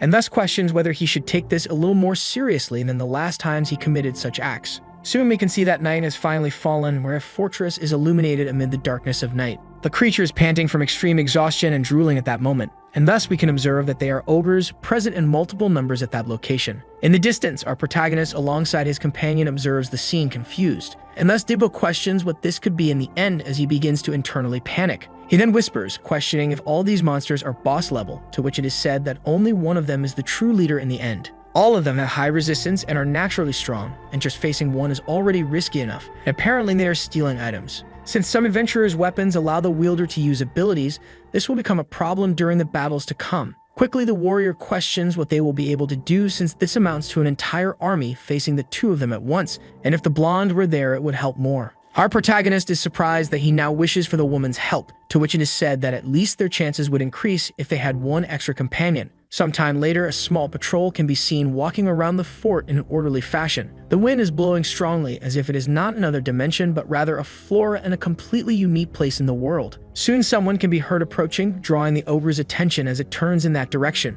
Dibbo tries to attack it with his axe, which the creature quickly dodges, surprising him. The man shouts, saying he is sure the protagonist did it on purpose because he said he would never want to face this thing alone. It's clear that the monster is preparing a strike and then launches it towards the warrior. But quickly and smartly, he uses his axe to strike the ground. And with this initial impulse, he is able to perform an acrobatic move to dodge that heavy blow. Quickly landing on the ground, the warrior remains tense at that moment, and thus a long fight between them can be seen, where the axe-wielding man manages to dodge all the strikes being thrown by the ogre. Using the handle of his axe, the man quickly strikes back at the huge creature in front of him. And then, taking advantage of the rebound, he uses the blade to cut off one of the limbs of the green monster that is his current enemy. The beast promptly tries to advance but is quickly stopped by the warrior, who dodges its blow, causing it to fall to the ground. The axe starts to be enveloped by the very life energy of the berserker, who is about to finish his enemy off while shouting that he wants its soul to go to hell. However, the young man did not foresee that the creature would be able to dodge the blow all at once, thus confusing him. Sliding across the ground, the ogre prepares a strike with its fist to launch against the airborne human,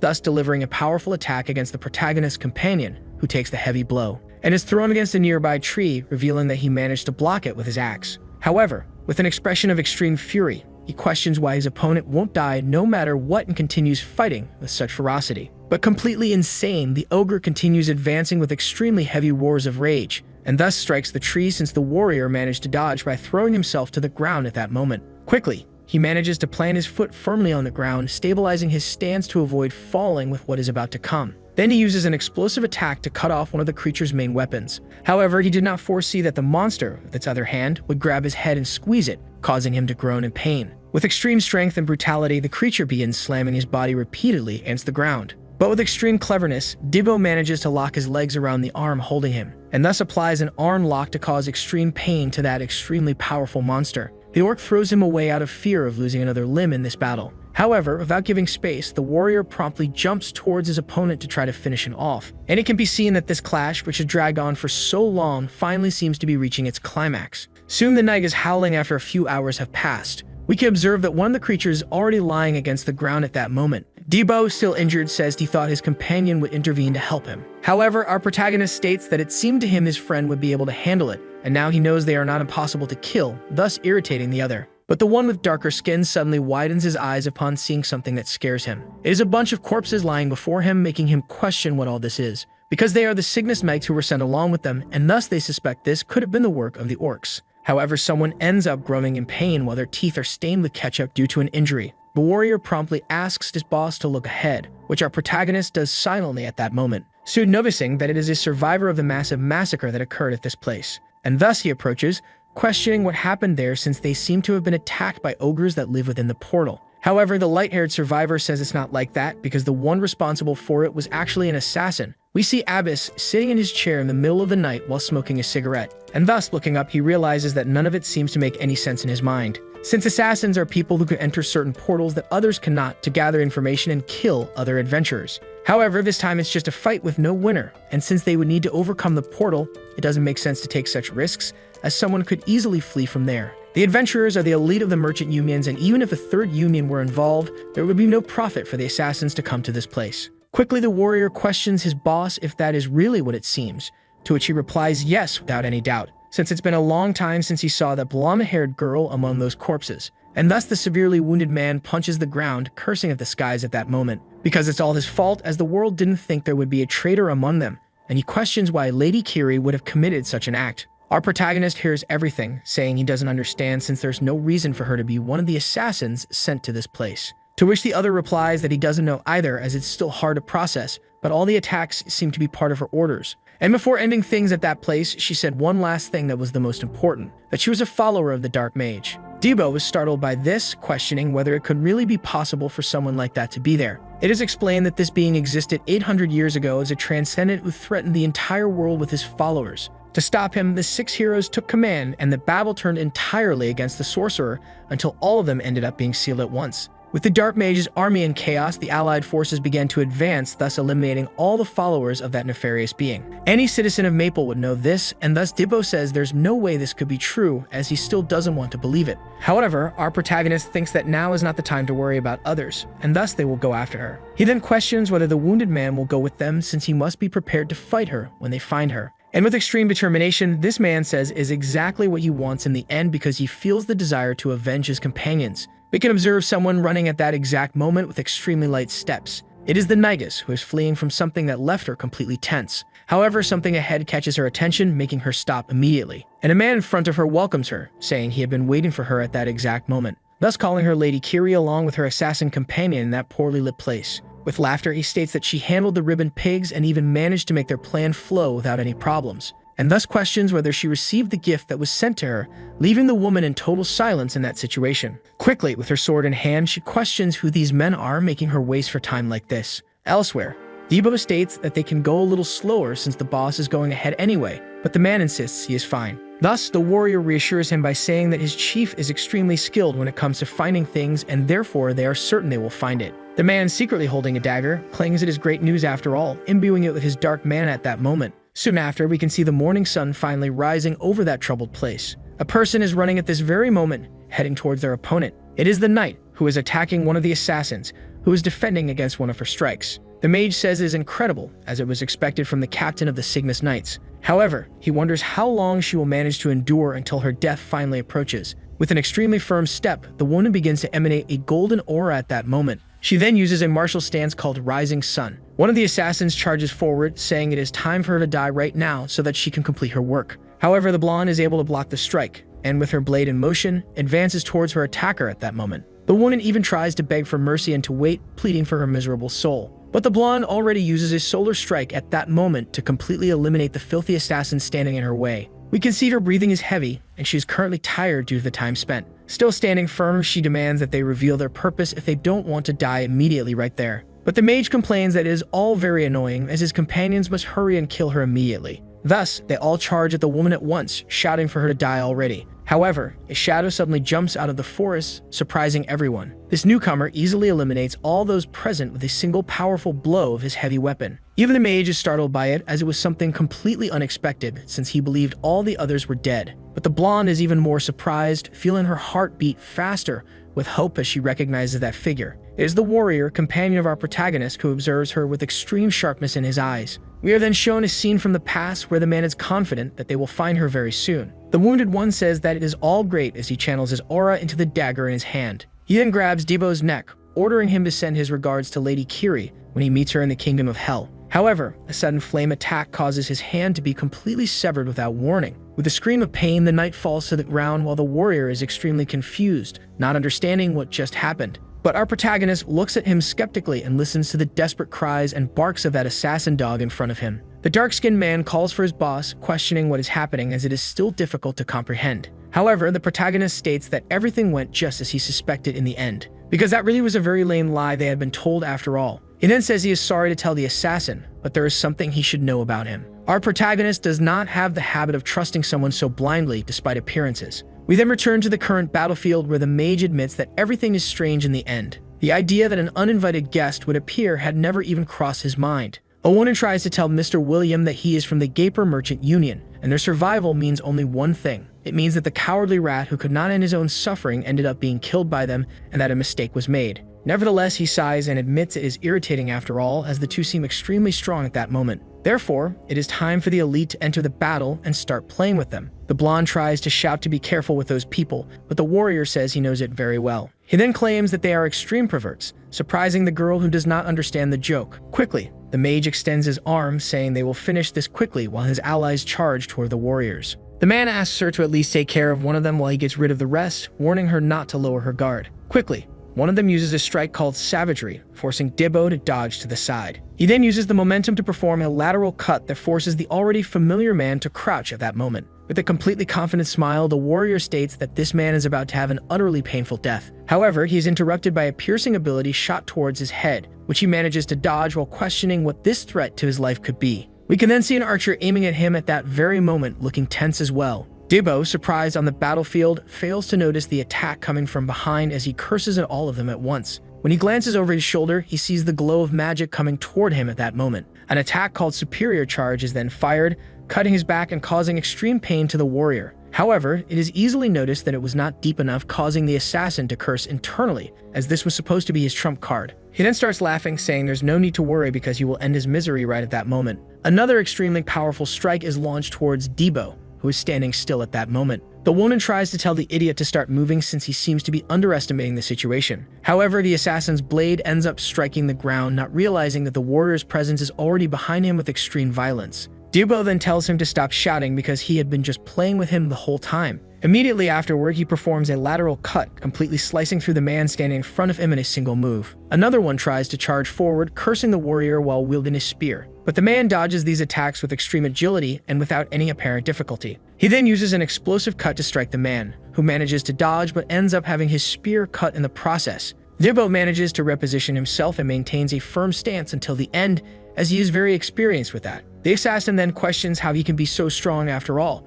since it makes no sense for someone from a circle to be like that. However, someone ends up saying it's extremely disappointing while tossing a body toward that man. We can see that the apparent corpse is actually still alive, even groaning in pain as his face scrapes across the dirt floor. The knight, with her leg raised, then questions if that mage really dares to call these useless guys the elite after all. Completely irritated, the spearman claims that they are the most powerful force of assassins and that they won't accept that kind of insult. However, the man says he will have to intervene from here on because the situation is already getting ugly. He states that this is the furthest they will go since they wasted too much time dueling against incompetent allies. The warrior quickly realizes that a fire arrow is about to be fired at him at that moment. It becomes clear that the arrow is heading toward him, making him freeze. Upon noticing it, he realizes it's much faster than his boss at arrows, who was already considered a monster. It can clearly be seen that an explosion forms in that place, apparently due due to the attack. The mage smiles, saying he must have lowered his guard because of the spell, and comments that this ability is on a completely different level. However, he says that it couldn't even be dodged in the end, smiling as he claims it's over,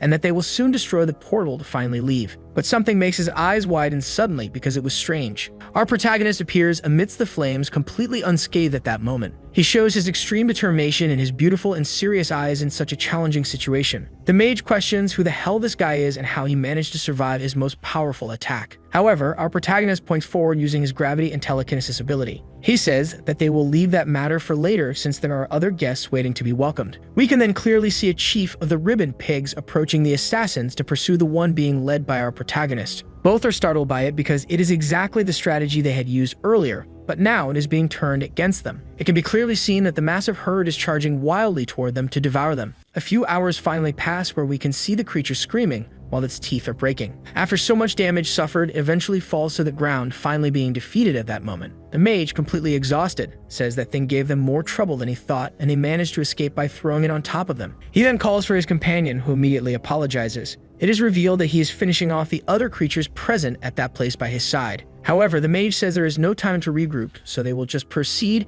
and the others understand the order. If the protagonist group somehow manages to get out of the portal, then the situation will become a major headache for their entire organization. But there is something about him that ends up sparking the mage's curiosity, and he states that he will take care of that man in the cloak personally. The warrior says there is no need because that person didn't seem like just any fool, which annoys his boss, who says he doesn't need that concern. After all, in that portal, there is no one as strong as himself at that moment. Soon we can see another part of the forest where someone is walking with heavy steps. It is the protagonist's group, and Debo says that the scene was very funny because he doesn't think they will survive the attacks from the pigs. He then smiles brightly, saying he is keeping a close watch on the surroundings, and asks why the protagonist didn't finish off the others. However, the answer surprises him because the boy states that the man was much stronger than himself. In his mind, he recalls that scene once again, especially the fire arrow, since it was flying at a terrifying speed toward the warrior. However, our protagonist promptly used the same spell to fire an arrow. Both ended up colliding at that moment, causing an explosion that knocked his companion backward. His gaze remained firm as he held the staff in his hand after firing that arrow. However, that attack was not enough to dissipate the strike that continued advancing even after the protagonist's spell. It can be clearly seen that he widened his eyes in shock in that situation, because his magic barely managed to alter the trajectory and didn't even affect the mana of the attack coming toward his friend. The warrior, smiling, says you must be joking because no one could be stronger than his boss currently. However, the protagonist states that he would never joke in such a situation, which irritates the other by realizing that they really did flee. But soon our protagonist begins to untie the leather from his forearm, drawing the other's attention. He reveals that the circle has grown to its limit and questions why that happened. It is explained that depending on its thickness, even using the same type of magic will result in differences in speed and power. However, that mage is difficult to understand because he was able to enter the place, meaning he is a second circle, just like the protagonist. And something ended up strengthening him, making it fair to say that he is the strongest adventurer in that portal currently, leaving Dibbo scared and the blonde silent. They question what they should do since they have no idea what enemies they will face, and it is said that ogres are a great example to use against humans. However, someone says he is not understanding the situation they are currently in. The most important thing is that one of the Black Mage's followers hid among the Cygnus Knights, and that is information that must be delivered immediately. Therefore, they should head outside as quickly as possible. With a trembling hand, he says that the boy should give up trying to clear the portal. But the young man promptly says that would be useless in the end, catching Dibbo's attention. The blonde says he used to be a slave, as expected, but continuing to chase a small completion reward is futile. Our protagonist says that nothing will happen after warning the people outside since she really seems to believe they can handle those guys. These followers have been hiding for hundreds of years and have taken root, becoming parasites that will consume the kingdom of Maple, where no one will be able to see them. Such a statement completely enrages the woman, who grits her teeth at that very moment, having just heard something absurd. She screams that the young man is very pessimistic and asks what he expects them to do since the situation is desperate, because everything being said is nonsense thrown around without any plan, and they are being hunted and need to get out of there as quickly as possible. However, the boy gives a confident smile, saying they should let them know first, since the real prey are approaching the hunters, thinking they have a chance on their natural terrain. And so a few hours later, we can see the wind blowing through the forest at that moment. Someone ends up stomping heavily on the ground while running at high speed in a certain direction. It is one of the assassins who is searching for our protagonist after all the confusion. He shouts that they need to find them as quickly as possible because if they escape the portal, their necks will be cut off. But suddenly, someone appears behind him, catching his attention. With a confident smile, Debo greets this veteran standing before him. He immediately swings his axe, but the target manages to dodge by crouching down. The one wielding a spear says it's all stupidity because he will make sure to kill him this time. But someone from the other side ends up cutting a rope at that very moment. A huge tree trunk then strikes the spine of the man who is trying to charge at the warrior. The responsible one is the blonde who just sighs irritably because she can't believe it's actually working. Completely irritated, Debo raises his axe, saying that his opponent must not get distracted in the middle of a fight against such a strong enemy. And as he strikes, the man manages to dodge and uses his posture to lunge with his dagger at the warrior's neck. However, Gibbo was able to dodge with extreme agility, receiving only a small cut on his face. The blonde man promptly questions how that is possible, while something heavy flies toward his face at that moment. It is the warrior's leg, as he now engages in hand-to-hand combat against the blonde. He drops his axe, preparing to tenderize the flesh in front of him. We can see that a true beating is beginning at that moment, as the warrior is giving no openings for the man to fight back. His strikes are extremely brutal, and his vision is sharper than ever because he knows this is an enemy he cannot give a chance to. We see that the punches are so powerful, they even cause cuts on the man's face, who can only scream in pain. In the distance, we see the girl holding a bow and arrow while watching the scene. She questions what is happening and doesn't notice a killer presence coming from behind her. By instinct, she is able to dodge the strike that was coming down at her all at once. We can see that the knight continues advancing with extreme dexterity while the woman keeps trying to dodge the successful strikes. However, the blonde gathers all of her aura into her golden sword at that very moment. The archer is forced to use her own crossbow to block the attack, but the knight says she shouldn't look away in a situation like this since her fuse is already very short because of everything happening there. We are then shown a quieter place where the wind is blowing, foreboding something. The mage arrives, saying that it seems they have started, but there is one person who piques his curiosity. He then questions the protagonist if they had been waiting for them all along. However, the boy remains silent at that moment, holding his staff while staring at the man. Quickly, both weapons begin to emit a mystical fire at that moment as they announce they will begin. The two finally energize their fire arrows to duel in this final clash. We see that both projectiles collide, and the one from the assassin manages to prevail once again. Our protagonist runs to the side, successfully dodging it and avoiding being hit. His gaze remains firm as he tries to devise a strategy in his mind at that very moment. He then uses his fire arrow once again to fire a strike at his opponent. With widened eyes, the man admits that the protagonist is truly incredible after all. We then see that a huge explosion occurred at that moment. The boy covers his face with his forearm to avoid the dust getting into his eyes. Thus, only a cloud of smoke can be seen at that moment. However, this reveals a strike coming directly toward his head, startling him. He manages to dodge and notices it is not a spell but a rock thrown at him as a distraction. From behind, the black mage questions if that is all he has to offer during this battle. He then quickly fires a fire arrow at him to try and eliminate him once and for all. We can see that some time has already passed and the forest is engulfed by crimson flames. Within it, there is a figure recognized by us at that moment, and our protagonist also stares at it, still intact but remaining skeptical and firm against such an enemy. The mage states that he managed to avoid that with extreme mastery. He says it was completely unexpected because he wasn't sure he would be able to block that strike. He then asks how he managed to do it, receiving only silence from the protagonist. The man understands that the other is the type who doesn't talk much and says it is a good trait after all, as chattering during battle can be harmful. He then fires another fire arrow, saying he will find out for himself how he was able to do it. Our boy watches it firmly as it approaches him. He then uses his invented signature skill called Revolver at that moment. The other becomes completely shocked, his eyes wide as he questions how that could be possible, because he is using telekinesis to spin the fire arrow, making it look like a drill piercing through his magic. This is something he has never seen in all these years of assassinating people. We then see a huge explosion occurring at that place from the clash of powers. That scene is completely unbelievable because strengthening a skill with telekinesis is something only one kind of person can be titled. Thus, he names the protagonist a true genius at that moment. With a smile, he says it is exactly this kind of title that makes him hate these people even more. He then fires another fire arrow, saying they are going to have some more fun, and asks him to show even more of what he can do. Our boy promptly extends his fist forward using the ability of his ring. Thus, he forms a stone wall to hide his location while the projectile approaches. He throws himself to the side as the shot pierces through his protection, revealing his position. The mage says he is doing something very reckless because hiding is not the best thing to do in a battle. However, the boy again extends his palm toward the black mage, who notices it coming. He realizes it is better to duck because a fire arrow is being redirected at him. Our protagonist quickly moves his hand once more, thus guiding the attack. We can see the spell loses no strength, and now the man is having trouble moving. With extreme agility for a mage, he maneuvers among the attacks, completely avoiding being hit. The veins on his forehead start to bulge at that moment due to the extreme rage he is feeling. He then fires a fire arrow, saying he has grown tired of playing with our protagonist all this time. The boy watches it coming while keeping calm in his gaze. He uses Revolver once again to counterattack the strike. Another huge explosion occurs, making our protagonist shield himself with his forearm. However, this was exactly what his opponent wanted in the end. He then says that the boy must have used up all his charges while his ring glows green. He immediately uses the poison breath skill against the boy to eliminate him. We then see the young man's gaze as the smoke rapidly approaches him. The proportion of this simple object expand across the entire place at once,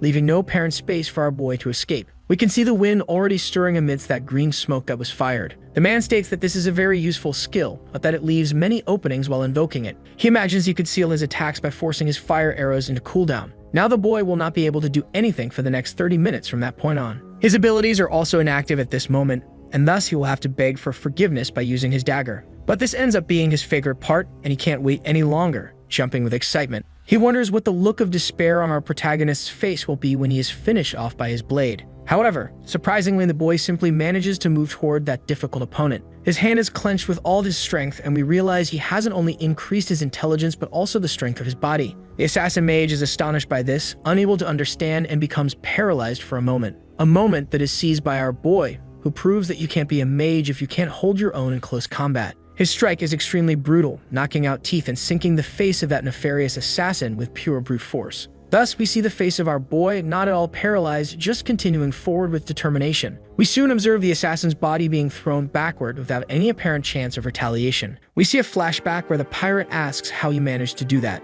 because he doesn't understand how they defeated the poisonous mushroom and says he will pay if the boy tells him. The warrior laughs, saying it will be useless, even if he says it, because it's not something you can do just because you want to. Our boy used an ability called Room, where he uses his telekinesis to pull all the poison from the area and expel it in another direction. All of this makes the man believe it's a huge trick by our protagonist, and Debo laughs, saying that's exactly what he always says, because the abilities of his boss are already complete cheating, since it would even be impossible to beat him in close combat. And the mage is experiencing this right now, beginning to salivate while trying to use his poison once more. However, the boy promptly shuts his mouth with a precise hook to the jaw, completely silencing the assassin. Without giving any chance, his hand immediately prepares another heavy strike aimed at his opponent. He delivers 3 quick punches to the abdomen of that weird and ugly man. The force is so great that it sends him crashing into a tree with extreme force, almost knocking it over. Quickly, our boy's staff begins to float at very moment thanks to telekinesis. It flies into his hand, which grabs it with extreme firmness. He then positions himself to perform his signature fire arrow spell. The wounded assassin mage can only look upward at that moment, feeling the pain. Then he widens his eyes, realizing something is terribly wrong from his perspective. We see that the strike was so powerful that it uprooted the tree and even severed one of the assassin's limbs. But as the arm falls to the ground, we realize that this is not the end of the black mage after all, because he is still trembling with rage and resentment while his green ring continues glowing at full intensity. He once again launches his poison toward the protagonist, saying he cannot lose to someone like him after all this time. But the young man is smart enough to raise his hand forward, using his own magical artifact. He uses telekinesis to invoke Rune once again and prevent the poison from affecting him in the end. The boy thinks he is trying to be deceived because the mage acts like a lunatic, but he must be plotting something to catch him off guard. Since the poison breath didn't work, a mage must be planning to grab his staff back, and he will wait for that moment. That will be the moment when he can finish him off, not realizing that a giant fireball is silently approaching his back. That attack strikes his back, causing him to feel a sudden, agonizing pain and pushing him away. We then see his terrified and confused expression because he doesn't understand how something could have been done without a staff. We see the assassin with his hand extended, laughing wickedly alongside a circle beside him. The one responsible was his bracelet, and amidst his laughter, the man curses our protagonist, saying he will break him into thousands of pieces as punishment. Thus, we observe the scene of the boy lying on the ground after that extremely powerful strike. His mouth ends up spitting ketchup because of the immense damage he suffered from that last attack. And so he states that he lowered his guard at the wrong moment, which is considered a mistake for someone of his experience, since he didn't expect that he had a flame orb as a trump card, and his former self would not have made that mistake in his past life. As the fireballs approach, we can see that the boy really ended up losing his touch as an adventurer after all. We are then taken far from that explosion, where the warrior stands with his hand bloodied after defeating his enemy in front of him. He becomes completely tense and calls for his boss, confused about what just happened, while his enemy is unconscious and groaning in pain from the blows. We can quickly see a flash of light being unleashed near Debo at that very moment. It is the knight who has just eliminated the 2 assassins she was fighting, mainly the one who used a spear and the unbearable archer. The blonde tells him to stop fooling around and finish it because the opponent is far too strong for our protagonist to handle alone. We quickly hear the sound of something bursting, that being the eye of the man pierced by an arrow, once again frightening the warrior. Then the sound of green, demonic creatures' footsteps is heard approaching all at once. They are the ogres who have just arrived with their weapons and ready army. The man tries to say that they would show up sooner or later, and the woman tries to convince him to leave as fast as possible, but warns him not to underestimate the enemy. Because this time, besides being very strong, they also possess something that is completely setting off all their instincts in the end. That being a strange one among them who appears to be the chief, staring at them with an extremely violent and bloodthirsty gaze. The mage looks at the flames in front of him, wondering if that bastard is finally dead after all. We can see that his magic circles are advancing along his skin, clearly showing his body's wear and tear and making him vomit what he ate earlier. He ends up throwing up a huge amount of ketchup there on the ground due to the extreme damage he suffered from our protagonist and the spells he used. However, he acknowledges that it wasn't bad since it was impossible to think it would reach this point, and he should have even asked his name before killing him. But the flames end up responding to him, revealing the name El Palm. Terrified, the mage questions how that could be possible since he was sure he had eliminated the protagonist at that exact moment. The boy emerges from within the smoke, saying that an assassin mage should engrave this well into his mind, because this will be the last name he will ever hear for the rest of his miserable life, which will end today. The man laughs, saying that he looks like a cockroach, and that bluffing is useless, since with his abilities he won't be able to hit him. The boy admits that it is almost impossible to hit him with only 2 circles in his body. The old man is quickly surprised that he possesses a mana stone with him, but then bursts into laughter at the situation. Amidst his laughter, he says that the boy is a lunatic because that last hope is nothing but a delusion. After all, just absorbing a mana stone won't be enough to evolve since knowledge through countless experiences is needed. The boy quickly starts to demonstrate an overwhelming aura, saying that it is true after all, thus surprising the man, who becomes confused because he can't tell if he's serious or joking in that situation. We can then see the 3rd circle already forming on our protagonist's arm to increase his strength. The boy affirms that there's no need to worry because he already has more than enough of those 2 things to evolve. The mage prepares his staff, saying that this is a dirty trick, and launches his fire arrows, commanding him to die. The attacks fly toward our protagonist, who is completely wounded at that moment. He faces them with extreme determination visible in his empty eyes. He then uses the same ability to counter the strike of the man who is trying to kill him. We can see that his spell is so well crafted that it even manages to surpass that of the miserable man who is about to die. However, the man does not want to give up his life, and thus uses the flame orb to try to survive that fire arrow. But our protagonist, still with his hand raised, uses the telekinesis ring once again to perform a familiar feat. This is the revolver that involves spinning the flame arrow until it becomes a drill capable of piercing anything. The completely red gaze of that desperate old man can only widen as the sweet embrace of death approaches him. And so he watches that fire spell approaching to put an end to his life as a killer who lived miserably all this time. However, even then he doesn't miss the chance to keep screaming and pouring out all this hatred at that very moment of defeat. Soon the name of our protagonist is pronounced as the powerful spell finishes his life all at once, thus ending his speech with the last name he heard. We can see that the flames are burning amidst the forest, which probably won't spread for very long. The boy keeps his breathing heavy and observes what lies ahead with a serious tone at that moment. And then he sighs, seeing the body of his adversary completely charred in front of him. He then says he forgot to ask the name of the man who caused him so much damage at the beginning of his new life. We can see some time later where a foot of the enormous creature is stepping onto the grass at that moment. All the monsters are searching the area while the blonde and the warrior hide behind a tree at that moment. And so the knight thinks that things are getting increasingly complicated for her side at that moment. We can see the past where the man was having fun using his axe in that situation, thus eliminating dozens at once with fluid movements along with extremely powerful attacks. The knight observes this, saying that he even looks like some kind of monster while taking care of those nefarious creatures. With a smile, Dibbo ends up saying that it's very easy after all, since he can see all the movement patterns made so far. One of the ogres quickly prepares to attack him, using his heavy fist against him. However, the man is able to dodge quite easily by making certain jumps among the trees at that moment, and thus he jumps onto the orc, saying that it will be number 18 in his death collection from this battle. But a gigantic fireball ends up appearing and hitting him, thus preventing the death of that monster. We can see a huge explosion happening, thus demonstrating the immense power used to manage to contain the warrior. The one responsible for this was clearly the monster chief, who is currently laughing while the scar over his eye glows a deep reddish color. The blonde observes this, realizing something that completely terrifies her, for it is the orbital flame, something a monster should not normally be able to use.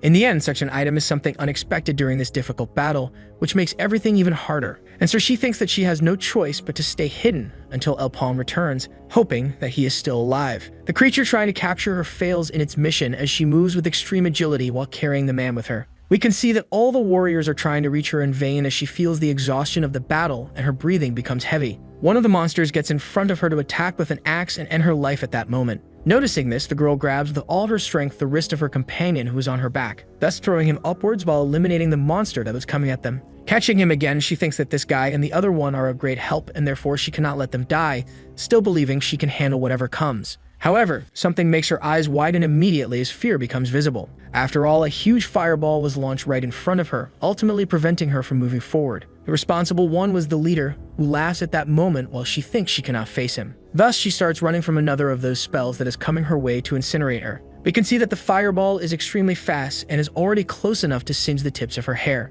Soon a huge explosion occurs, indicating that the attack ended up hitting. Realizing this, the orc chief starts laughing because he believes he managed to eliminate his biggest obstacle. However, he remains confused upon seeing two figures still standing amidst the smoke. Among them is our berserk, who is standing and is finally awake. The blonde notices this and questions how it can be possible. However, at that moment, the man seems to be in a trance, and we can see the wind blowing through his hair. He quickly advances toward his opponent while his focus is at its peak. The leader extends his hand forward and shouts, commanding all his soldiers to charge at this single human. However, Dibbo is fast enough to take them down at an insane speed. One of them even tries to catch him off guard to satisfy his master. However, the berserk is able to dodge it with an extremely agile movement while throwing his axe and eliminating him. Realizing this, the leader is shocked and can feel the tension starting to course through his blood. Thus, he extends his staff forward, letting out a scream as he launches another explosion. The blonde observes this completely incredulous, as it is an unbelievable scene, because that single human, after all, is only at the first circle, which is something completely inconceivable. And so we can see that Dibbo is in an extreme battle frenzy to advance against the monster. His axe approaches the core of the creature's body at extreme speed. However, the creature managed to make a daring move by using a point-blank fireball at that moment. Soon we can see the man falling into the blonde's arms at that moment. With a broken jaw, the orc can only grunt in pain due to the damage. His entire body is trembling, indicating the clear fear that this single human caused, along with the feeling of imminent death. His forehead starts to bulge with veins due to the growing irritation he feels, and thus he raises his staff, letting out a scream as he summons a fireball above himself. The blonde steps forward, saying he must retreat because she will take care of things from there. We can see the green being attacking with all its hatred to eliminate both in front of it. However, something ends up appearing amidst a telekinetic aura. This is the ability of our protagonist, which completely pierces that extremely powerful spell. The orc mage can only watch it incredulously because he does not understand what it is. However, his eyes widen because a true shot is approaching him at that very moment. And so we can see that the result was the same as always, where the creature could not survive this strike in the end.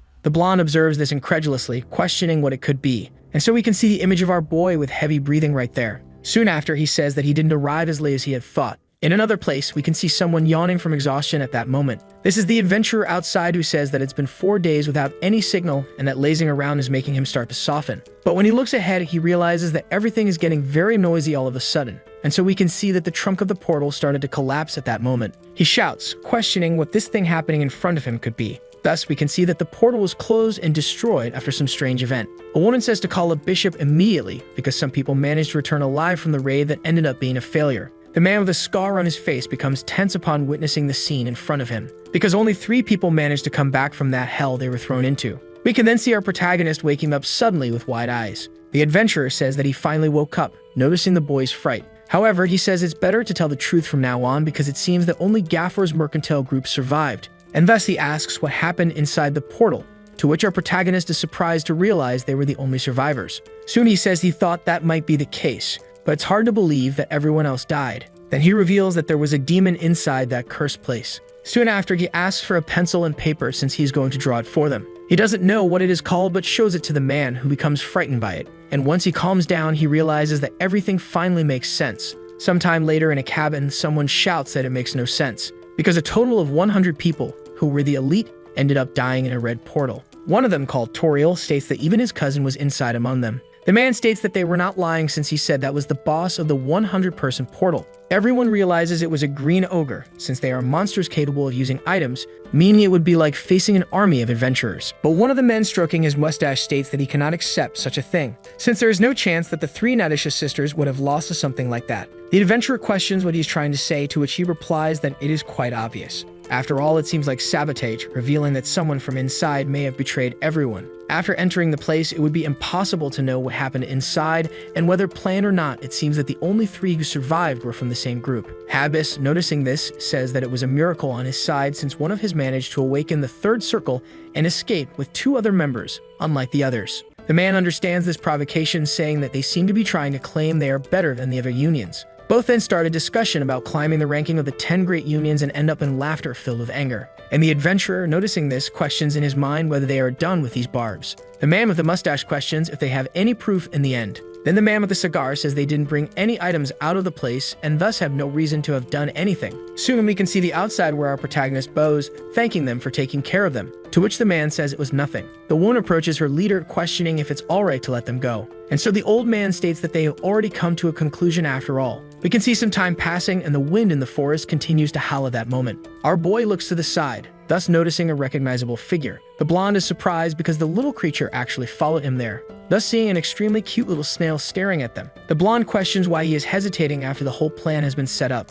They already took care of the Black Mage's followers and finished off the orcs, and now they just need to throw the items away and injure themselves a bit. Our boy observes her with a determined look all the way, and so we can see the items he ended up taking from that extremely difficult opponent. The plan is quite simple after all, but there is one item he managed to get that is extremely valuable. His being the Phoenix Feather, which increases all his fire attacks and unlike other items can be stacked infinitely. And the reason the others were killed was because of this single item, and this unexpected gain is something that must be taken out no matter what. The woman tries to say that if they take the item, it will raise suspicions of sabotage, something that El Palm himself had reminded them. He must not be greedy, and thus they will stick to the plan since they found an exit portal. We can then see a small flower approaching at that moment, and the boy and his companion notice it, thus falling silent. It is explained that this is a pet snail, and unlike other monsters, it has no attack power and roams around looking for items to increase the size of its shell. This is a form of life found after the portal had opened in his past life. Thus we can see that the little creature saved something for our protagonist that he had been longing for, and thus he obtained the Phoenix Feathers, which were precisely his greatest goal. The blonde is surprised to have managed to bring this and questions how he knew how to use it, to which it is said that he thought it better to try something rather than leave with nothing. Then the woman asks what they are going to do now, to which it is said not to rush. Since they managed to infiltrate the Cygnus Knights, they will have to be careful in gathering information as they could hide even more if they sense danger. At this moment, the enemies must have returned, so they will spend some time waiting. Soon we can see another place where someone crushes the paper angrily, saying that all their allies were annihilated, which means the raid was a failure. The woman says that everyone was killed by the boss, and there were suspicions of sabotage aimed at Gafford. Fortunately, they were not exposed, meaning they can already start preparing for the next mission. Soon we can see that the atmosphere is getting increasingly heavy with the presence of that man, and thus he questions if they really were not caught, to which the woman replies yes because she made sure of it. The plan was to kill all the groups, yet there was nothing related to El Palm. Thus the man realizes that there might be a reason to hide, and if he noticed anything, then he might decide to spread this information. The woman states that they could be in danger if that happens, so they must eliminate him as quickly as possible.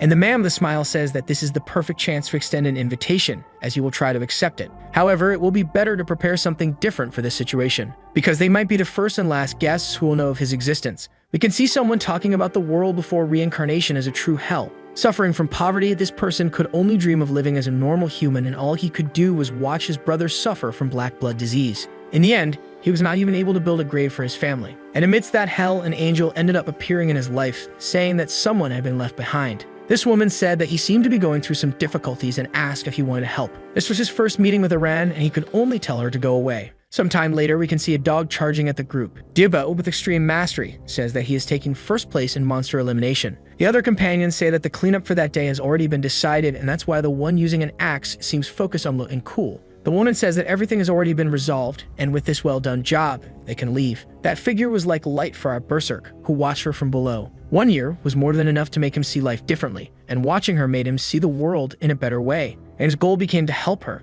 and thus we can see one of his companions saying that the other is great at cleanup after all. Both had a lively discussion like friends, and the little girl says they must keep moving forward because someone left marks on the roof. Somehow, this place seems different as the Elmas Mountain area appears to have changed at that moment. Thus, we can see some time in the past where someone is begging for help. It's very dangerous to go alone into the abandoned mines, and there is no one willing to go with her, so she needs help finding her brother. The woman tries to say that she does not accept requests from people like that because bringing someone from the third circle could end up being dead weight. After all, there is no guarantee that her brother is alive, and therefore she should ask another adventurer for help. However, the boy suddenly stands up, apologizes for interrupting, and says that after the last day, no adventurer is willing to go to the Cave of Challenges. And that's why he volunteers to help, saying he will guarantee her safety and asking his master to reconsider. Thus, we can see that battlefield completely filled with weapons and corpses. The girl states that the body ahead is not her brother's, and the woman says he doesn't seem to have been eliminated by common monsters or anything like that. In the end, it seems the body has been there for about a week,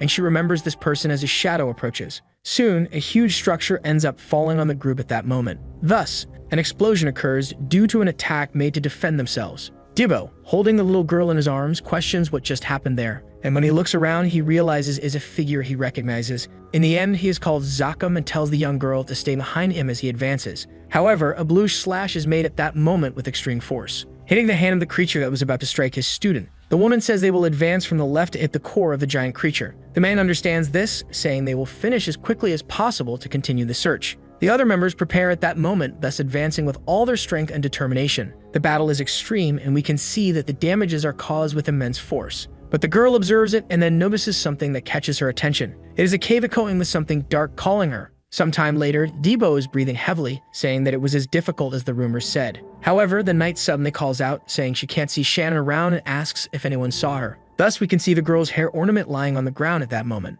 And so Dibbo realizes that she went that way and questions why she acted alone. The heroine tries to tell everyone to prepare even though she doesn't know what it is. Something inside is emitting a strong aura. She cannot say for sure, but it will be dangerous due to the pressure being emanated. Our berserk confidently states that he will bring her back no matter what. Protecting her was his duty, and they must guard the entrance they came in through. But the knight tries to say they need to listen to the heroine. However, the woman says that she will go with him no matter what. Since whatever that thing is, it is a threat to the world of Maple, and thus it is her job to deal with it. With that decided, both start advancing while the rest of the group stays behind. We can see that the place is bathed in hot lava, while the stalactites show no dripping water. It is visible that the heat emanating is increasing more and more due to the liquid from the hot area. And so we can see the young girl now sitting next to a strange tree. Thus Dibbo says that this seems to be the path, and then he looks ahead. Soon he shouts for Shannon and notices that there is a body in front of him. The girl runs her hand over her face, saying that it is indeed her brother. Thus the heroine, watching that, keeps her gaze narrowed as she realizes something.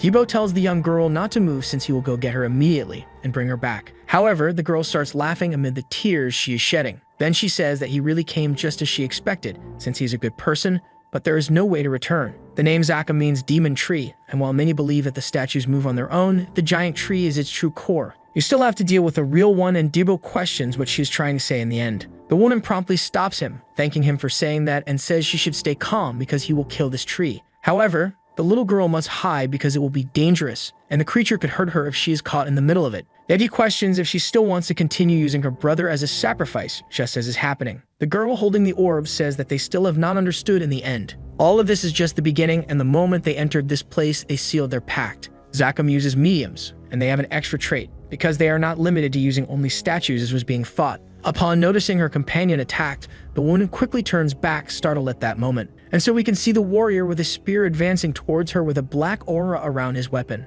A huge attack is performed, throwing her backward with immense force. Dibbo questions Miria about what she is doing attacking him like that. And then he widens his eyes as he looks at the face of his battle companion, because she says that he was responsible for killing all of her friends there. Amid laughter, the girl says that there is nothing they can do since they will only be seen as targets for her revenge. Now it is time for the grand finale that everyone was waiting for. She must do her best to finish this performance the way it has been staged. After all, it is a gift for her lord called the Black Mage. Sometime later, we can see an explosion happening in that place. Dibbo starts coughing up ketchup and wonders if that was caused by Zakam. The heroine promptly tells him to stop being a child and end it quickly, as that is no longer the Miria he knows. But one being controlled smiles psychotically at that moment. Dibbo announces that he knows that, but still, it is a difficult task to fulfill. The woman promptly uses an adrenaline boost to increase the strength of her attacks, thus using a crushing strike towards one of the giant's limbs to eliminate it. And even though the strike is powerful, it still was not enough. The berserk grits his teeth at that moment, unable to think clearly. The entire fight is stretching to the limit, with the explosions of power growing stronger each moment. In the end, it is his fault, and he admits that he should not have suggested coming to this place. And so, with his axe in hand, he starts running while screaming in rage. Then he strikes the chest of his friend, saying in his mind that it is all his fault. And as he looks at her, he says that he is sorry for doing this. The woman, on the other hand, advances with her hand toward the warrior's head to eliminate him. However, he is fast enough to complete the strike with even more force, and thus end the life of his companion. But that hand which was once coming to kill him now caresses his face, and while falling, she thanks him and asks him to take good care of Aaron for her. At that moment, Dibbo can feel his heart racing as sadness knocks at his door. We can see the heroine jumping and heading towards her target, and thus she delivers a lateral slash to the tree that is the main body of this creature. We can see a huge explosion occurring at that moment due to the sheer power. However, a hand made of rocks was able to defend against that strike, surprising the woman. Soon another fist advances toward her to strike once more. The woman is able to dodge it, and Debo approaches, saying they are going to tear this thing apart. Both use all their strength and energy in a combined attack at that moment. After that, we can see that numerous strikes begin to split the enormous statue at that moment, causing immense damage. However, Debo is promptly stopped by one of the creature's attacks coming his way. With his own hands, he holds it back, saying that the creature is extremely unpleasant to face even in this situation. And the girl who brought them there screams that she offers her life to the Almighty while charging forward with a dagger. However, the heroine with the axe doesn't let her do anything and finishes her off with a quick strike. She does not seem sad about it, and instead looks determined for eliminating the one responsible for the death of her companions. And in the end, all that remains is this immense statue to be destroyed. Debo says they cannot relax, but suddenly he can feel something in his mind. His axe ends up falling to the ground as he screams in agony, feeling his brain splitting. The heroine questions what is happening, but realizes it is worse than she thought. The berserk promptly asks Eren to kill him immediately. After all, he does not want to do something he would regret. The woman understands this and thus asks forgiveness from her beloved disciple at that moment. Debo smiles as a memory comes to his mind, because this is the best outcome, as it may be the punishment for his foolish thoughts of the past. Suddenly, that shock finally enters his subconscious all at once. He can see the image of his little sister in front of him, completely lifeless. Staring at her, he questions why he is there and what is happening. And when he looks at his master, he does not recognize her and questions if she was the one who did that.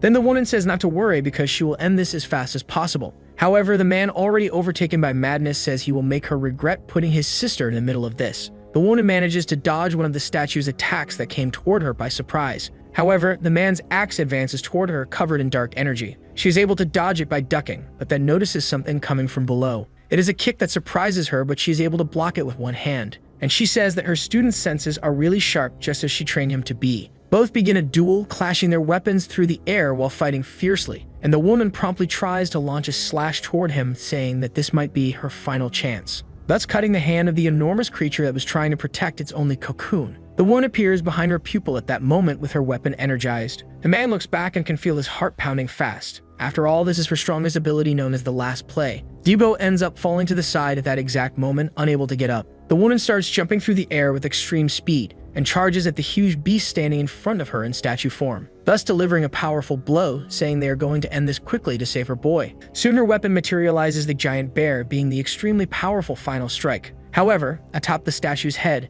Debo is ready to leap, and thus he advances toward his master with the intent to kill her before she can finish the creature. However, the woman grits her teeth because this is her only chance and she cannot stop, even if it means hitting him in the process. She quickly apologizes to Debo as she launches the extremely powerful attack, thus shattering and completely exterminating the tree without giving it any chance to fight back. The berserk, lying on the ground, questions what is happening, as it seems that Zakam was finally defeated. The woman gives a cheerful smile, saying that he finally came back to her, which is a relief because she thought she would have to leave without saying goodbye to him. Completely surprised, Debo watches that scene and recognizes Eren as the woman who was attacking. And then trembling, he says she should have killed him and questions why she didn't. The woman says that they already failed 800 years ago. Now Debo is the one responsible for eliminating the Black Mage, since he has such insane talent. However, the man still remains incredulous and says he can't get strong like his master even if he had all the time in the world. All she can do is leave this world she loves so much in the hands of her dear berserk, since she is sure he will do well in the huge game that is about to happen. After all, he is her only disciple and also the boy she loved most in this life. And so it was that Eren closed her eyes forever, and the man had to tell the other heroes what had happened.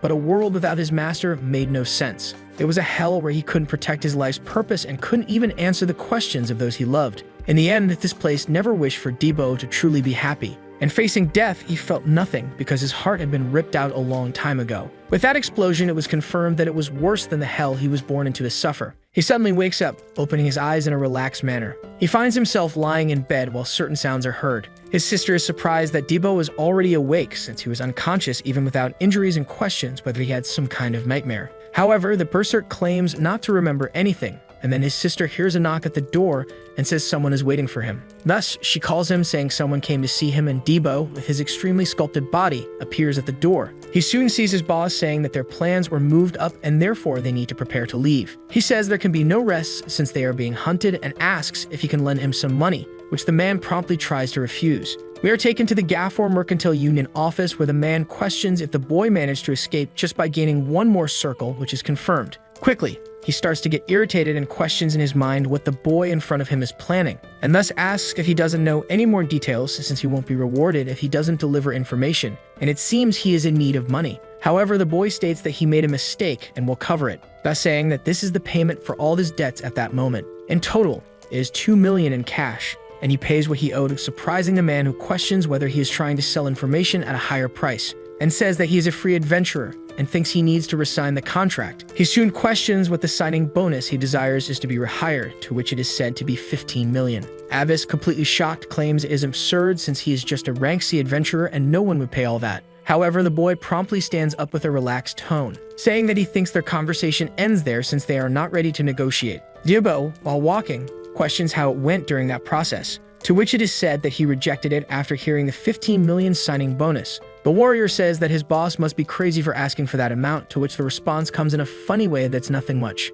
However, the other questions why they came to this place since he recognizes it. After all, the slum is a place he knew very well from the past, and now the place he lives in is heaven compared to this old home. There are certain rumors that this area used to be the brightest in the city, but it's all in the past and currently it's a den of bandits. Most likely, this is the worst place to live on the entire Victoria Island. Soon we can observe someone ending up flying after taking a blow, thus falling near the protagonist and his friend. Some men approach, armed, putting both of them in a disadvantageous position. That man thought things were going well up until that moment, and thus Dibbo says that this fight has just begun, so they should turn back since this neighborhood is extremely dangerous, just as he remembers. However, this newcomer says that they are late while calling them brothers. Thus he reports that these gentlemen started calling him a bandit and beat him, and therefore he begs for defense in tears because he wishes for their help, and such an attitude ends up irritating Dibbo, who thinks this old man is completely crazy. The man in front says they really do look alike, irritating the berserk even more at that moment. This fat man points a knife, saying that the man stole the item and sold it,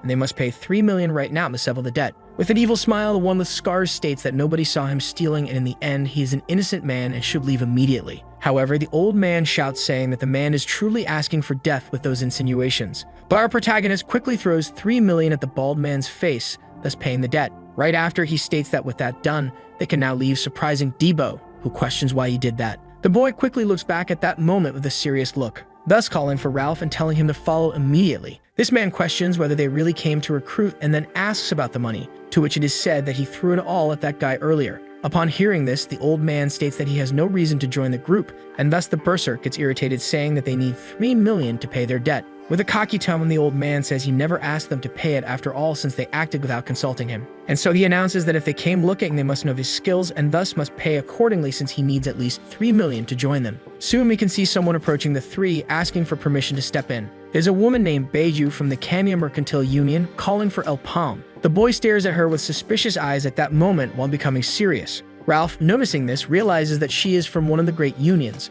and thus the mage smiles, saying it is him. The woman explains it is a pleasure to meet him and states that she highly values his skills that exceeded expectations in the 100-men portal, and therefore will be direct. They would like to recruit him into their group, and of course there will be a simple test where they will pay 3 million upfront plus another 15 million as a signing bonus if he passes. Upon hearing that, the old man questions how it is possible that so much money is being offered for this boy. The woman asks if he would like to join them, while our protagonist gives an excited smile because his plans are going accordingly. She then leaves, saying that the raid will be in 3 days and wishes him good luck, thus exciting the berserk, who says it's great luck. The protagonist throws the money to the man, telling him to grab it quickly. This is the requested bonus, and the contract will be for 1 year, and will give him another 7 million after a successful raid, further confusing the warrior. Both start arguing while our protagonist simply ignores the words of his friend who is complaining. After some time, we can see that his face shows an indignant expression as he sees the scene in front of him, because the blonde who was with them in the previous portal is now among them. He questions why this noisy young woman is there, to which is said that she only came to fulfill her promise. Soon we can observe someone stepping into a puddle of rain after some time. It is the protagonist group, saying that it is a great day to raid a portal. There are a total of 5 teams, adding up to 50 people, and that number should be enough to clear this gate. The man states that with so many people, the money he will receive will end up decreasing. The woman, leaving everything soon, introduces herself and says that the portal is at the orange level this time. The maximum entry number has already been reached, and it has 3 marks, and with that, she believes clearing it will not be a problem. El Palm ends up thinking that the followers are there, and he did not expect the Mercantile Union to contact him, and they must have already started using this place for something. Although it is a different time, his portal has already been cleared once, and there will be no change of plans just like before. They must remember to fire a flare if they find his second portal, which ends up confusing Debo since he doesn't know what that means. It is said to be a dungeon within the limited space itself that once entered ends up having an extra exit that can be crossed. The old man says that Berserk is extremely stupid, and that is worrying him, and he calls for El Palm. He says that although he hired him, it doesn't mean he is the leader because that is decided based on skills.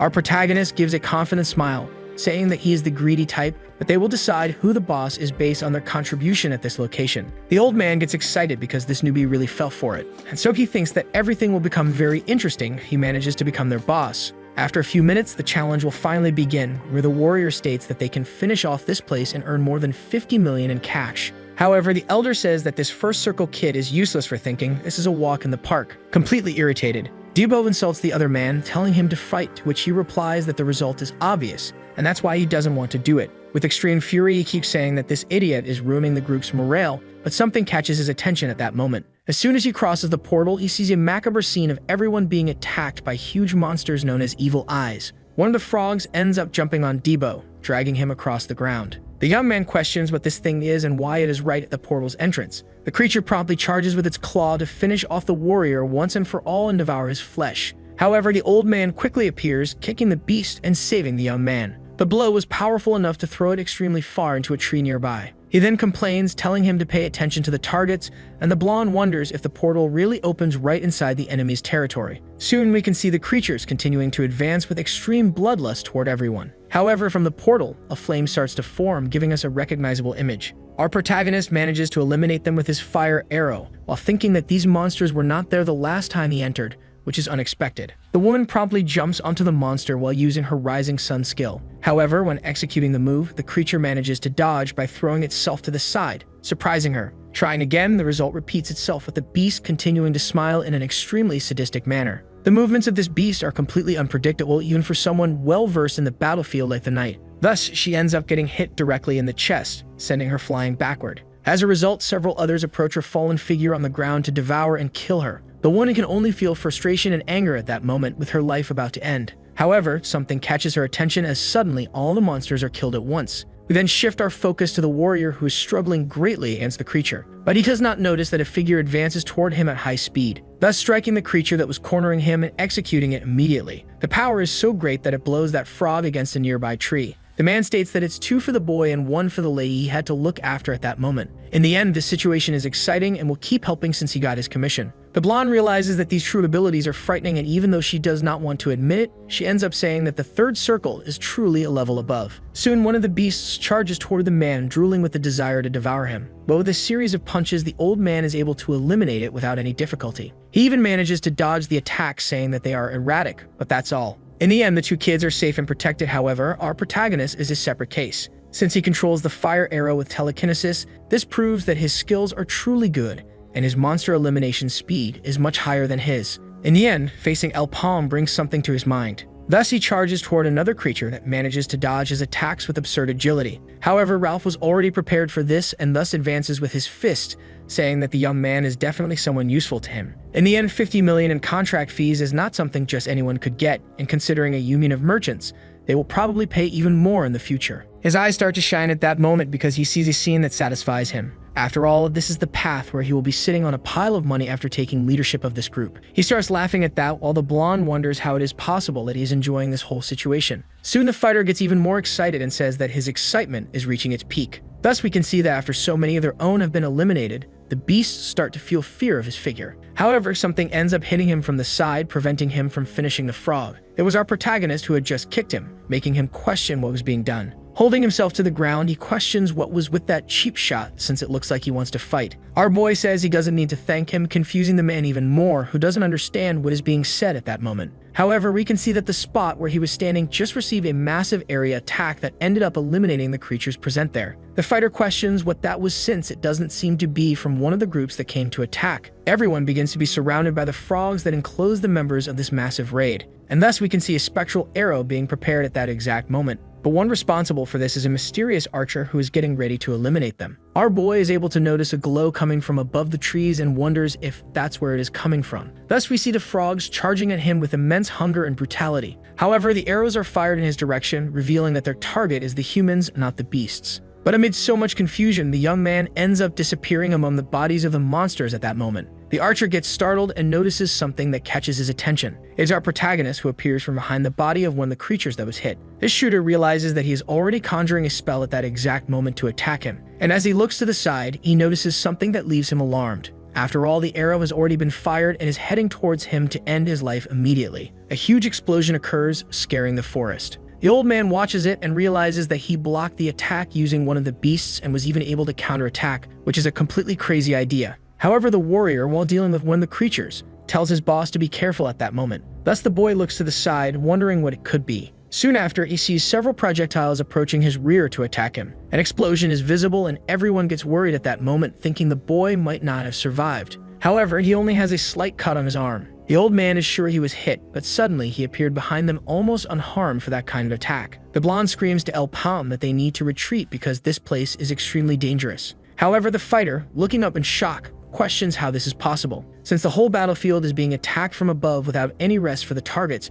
revealing that there is no way out. More attacks are coming from above, scaring all the other groups who say to leave immediately. However, the strikes are so fast that they end up piercing the one who is speaking. All the other members can feel the damage running through their veins as the pain becomes even more anguishing. The knight swings her sword at that moment to make a daring move, and with a solar slash, she is able to defend one of the people who is on the ground. She screams, questioning what is being done, since they must run to the forest if they want to survive. That is exactly what they would have done if they could, but there is no way for them to get past such creatures. Suddenly, a strange fire missile crosses through everyone, eliminating all the beasts. A path opens up amid the hell, so they can escape safely. The one responsible for that was our protagonist, and thus the older fighter states that he will go ahead to deal with it. The knight starts moving faster, telling him to stop wasting time and to run faster. We can see that their steps become increasingly firm toward an exit. However, the attacks keep coming from above to target and finish them. The warrior tries to call out to his boss, saying they will all end up dead at this pace. Our protagonist quickly uses a fire shot to launch backwards. As soon as the explosion occurs, El Palm states that he has a plan and asks his companion to pay immediate attention. The archer realizes and thought that he located him instantly, which ends up catching his attention. After all, Lord Evoke really had a good reason to be concerned about this young man. While staring, he apologizes internally to El Palm since he is about to eliminate him at that moment. Several arrows are fired, but the boy is fast enough to leap between the trees, dodging as he moves through the terrain. The man wonders why he is so fast, and then something catches his attention. It is the fact that there are only 6 people, with the one wielding a halberd missing. Thus, a huge fireball can be seen flying in his direction and catching his attention. His head turns backward, observing that completely terrifying scene at that moment. The one responsible used the bracelet's ability to create a huge explosion in the tree. It was our protagonist who witnessed it hitting with his own eyes, which is certain. And thus Dibbo, dressed in the boy's clothes, says it turned out great in the end. It seems that the plan of switching disguises worked, and it was all thanks to the great warrior he is. However, while saying he bought a lot of time with it, an arrow suddenly pierced through his abdomen. The knight notices it and screams for the man who is falling at that moment. Our protagonist is equally startled and turns his face in that direction. He soon realizes an energized arrow is flying toward him as its target. All the others start getting shot while a bystander says it's impossible. And as she screams for help, they are all pierced by arrows at that moment. The blonde, while holding her partner, tells them to flee as fast as possible. However, her thigh ends up being pierced by a light attack launched by the shooter. Thus, unable to support her own weight, she falls forward along with her injured companion. The brilliant attacks fly toward them, ready to finish them off, and the woman can only grit her teeth in pain and anguish at that moment. However, someone appears holding them, telling them to stay focused even in this situation. In the end, Ralph ended up playing a father without having kids, which becomes a huge headache. He keeps running as fast as possible while the archer says they won't escape his range. Thus, he knocks 3 more arrows to perform a multiple shot. However, something catches his attention and makes doubt arise in his eyes. The fighter questions why they have to go in that direction, which is answered by saying it was a request from his boss. All 3 finally cross through the forest after much difficulty. Thus, the scene ahead leaves them even more confused. A second portal just appeared there, which should be impossible, but they realize that El Palm knew its location from the beginning. With a smile, Ralph ends up saying that they are only alive thanks to him, and the distance to the enemies is extremely great, meaning the arrows will not reach them. Dibbo tries to say that they can't enter the portal without the boss, to which he is told that this was always the protagonist's original plan to save him. And as he reminds his companion, he doesn't notice several shots coming from in front of them at that moment. Thus, the strikes hit all of them at once with extreme brutality. The warrior falls to the ground at that moment, dropping the mage's staff he was carrying. Ralph wonders how this was possible since he had not foreseen that the enemy could get ahead of him in such a short time. However, a gigantic tree trunk along with the warrior's axe ends up hitting them at that moment, thus throwing them into the portal with an extremely heavy blow. All the figures end up disappearing amid the orange light emanating from that place. Soon the forest goes quiet for a long moment after that scene, and the archer, confused, wonders how the protagonist could be crazy enough to pull off such an act. After a few minutes, something can be seen moving amid the silent woods.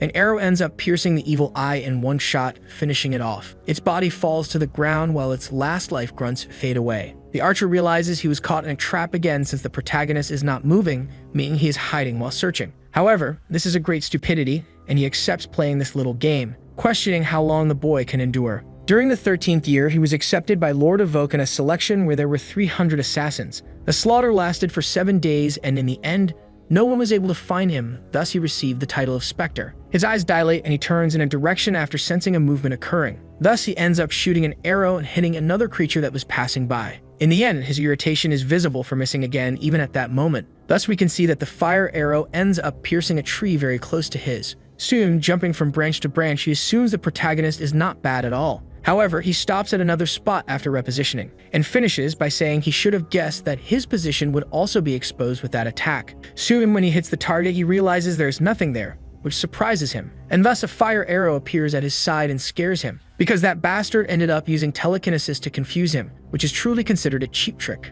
The archer finally falls heavily to the ground. Thus, he uses a heavy step to escape immediately. 2 fire arrows are fired, weaving through the trees, heading toward the movement. The assassin prepares 3 shots to try to avoid his death, and then fires them, creating an explosion as they collide with the fire. However, this ends up impairing his vision, which is blocked by his arm. Soon behind him, another spell can be seen coming directly toward him. At point-blank range, he fires an attack, trying to hit the arrow directly. Thus, it can clearly be seen that the power rebounded due to the sudden release of energy. The assassin falls to the ground, groaning in pain at that moment. And as he gets up, he struggles to think of the name El Palm, because this is becoming the greatest challenge of his entire assassin life. However, that only makes it better and even more interesting. His breath exhales and his eyes take on a white tone at that exact moment. The forest starts suffering a slight breeze while silence spreads. Our boy listens calmly, thinking that it is way too quiet. The decision to hide after so long is truly irritating, and it's impressive that he managed to hide his presence to that level. There was no enemy like that in his past life, so it must be an assassin sent by Kenya after seeing his potential during the participation in the portal of the 100 men. Suddenly, someone shouts, asking for El Palm to come out immediately. The boy turns, noticing that the voice comes from a completely strange side. That man yells at them to stop wasting time since hiding like a rat is not something honorable. And amid laughter, he claims that settling things face to face is much better for both sides in the end. The boy wonders how he got there since it's impossible without leaking his presence and ends up suspecting teleportation. But as he approaches, he realizes it might have been the so-called step of the wind performed at that moment. However, the archer ends up saying he finally found him at that moment. Thus, countless projectiles are suddenly launched in his direction. We then see a scene cut where we are taken to a snowy mountain. The orange portal begins to glow from the people who are arriving, and amid screams, everyone ends up falling to the ground immediately. Debo says they abandoned their boss, to which it is said that there was nothing they could do in the end. The warrior questions how his friend will handle it alone, to which it is replied that the boy probably already has something planned. However, looking ahead, he sees countless corpses in that place, and thus he wonders what it is since he is sure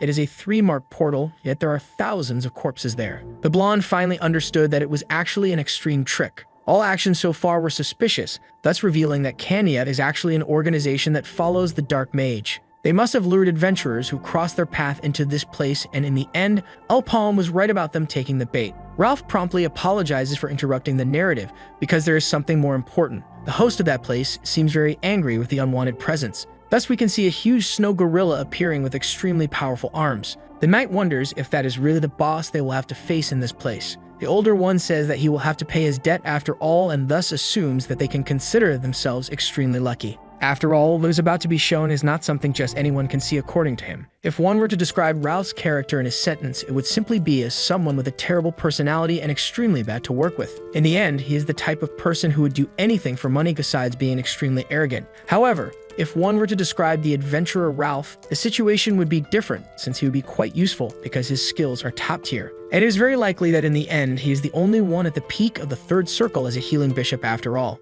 As soon as this ability is used, both warriors end up feeling a vital energy covering them. Debo's wounds regenerate quickly as if it were a step of magic. In the end, this person's class was not that of a fighter, but rather a healing bishop. So it may mean that the skills he was demonstrating earlier were just his physical strength after all. Ralph smiles, saying that they need to prepare since they must make the salary worth it. In the end, this creature in front of them is not going to wait any longer. Everyone starts running while the Yeti charges at them all at once, thus punching the ground and creating huge chunks of stone across the area. Dimbo holds on, stating that the creature is extremely irritating. And so the beast charges with its jaw wide open to bite him immediately. Once it happens, we can see that no flesh was actually bitten in the end. Holding onto the creature's fang, the boy ends up surprising it. Thus, he uses the blow from his axe to deal extreme damage to the creature's eye, causing it to roar. On the other side, the knight uses the solar slash, inflicting extreme pain that cannot regenerate. Soon, a heavy hand advances toward Debo to try and stop him. However, something ends up blocking it as if it were a meteor, surprising the warrior. It was the bishop who ends up jumping back to create distance.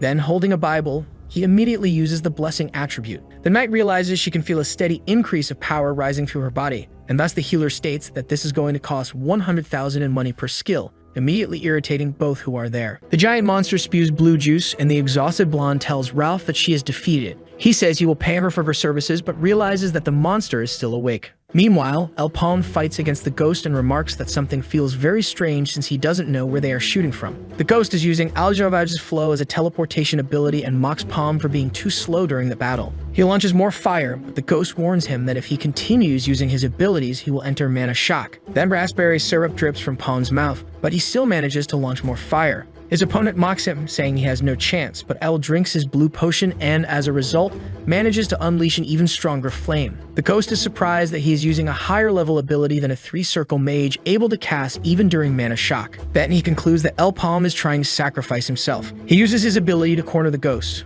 The masked one concludes that El is going crazy since he is throwing fire in all directions. Palm is nearly exhausted and tells himself that he must endure. At that moment, the ghost calls him an idiot and says he will never be hit by him, affirming that Palm is doomed to be sealed by mana shock. Using all of his remaining strength, El is weak in expelling raspberry syrup from his body, yet he persists in fighting. He throws a fire orb toward the ghost, and the ghost thinks he must escape before he burns. Then he spots an open field and runs there, but quickly realizes it's a trap. Palm surrounds him and throws multiple punches at the ghost. At that moment, the ghost tries to defend himself from El Palm's attacks. He reflects that he won't hold out much longer and needs to end the battle soon, but the ghost strikes him hard. At that moment, he tells himself to get up and thinks he has no strength left to gather mana for offensive magic. Soon, he decides to end it once and for all. A dagger then appears under a blue light, and he concludes that El Palm is using telekinesis since it requires little mana. The ghost tries to strike him, but El Palm manages to defend himself, blocking the attack with his staff. Then the ghost recovers and with his sword attacks Mir, nearly cutting off his arm.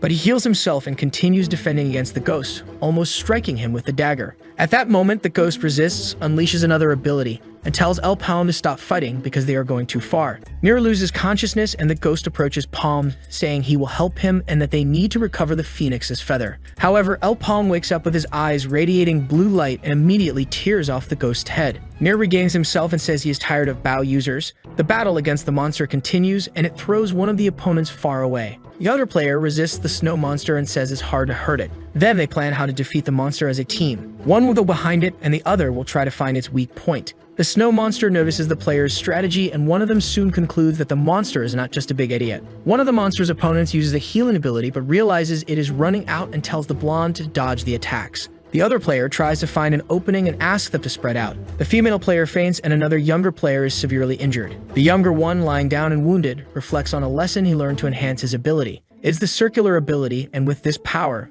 the player can move in different directions but mainly into the future. However, he needs to find the key to enhance this ability, either by understanding mana or accessing an unforgettable memory. After recalling this lesson, the boy gets up and slashes the monster with a single strike. The older player is impressed by the boy's strength and asks how someone so young can be so powerful. But the monster resists and keeps fighting, and the young one defends the man with healing abilities. Then the older one says he shouldn't worry about him, and the boy finishes wounding the monster. The boy, wielding his hammer, strikes the monster if the creature resists. Then the young player leans toward Ralph and asks what is happening. Soon, the creature transforms into a giant ice stone and shatters. After some time, the players are recovering and one of them wakes up and asks if everyone has died. The boy replies that he defeated the monster, used its skin to make blankets, and even tried to eat its meat. The player remarks that he is brave for trying to eat the monster's meat and asks if he is waiting for them to wake up. He responds that he doesn't have much choice since there's no way to escape the portal, and adds that maybe it would be good to rest a little. The boy tells the player to rest a little more and leaves the cave. As soon as he steps out of the cave,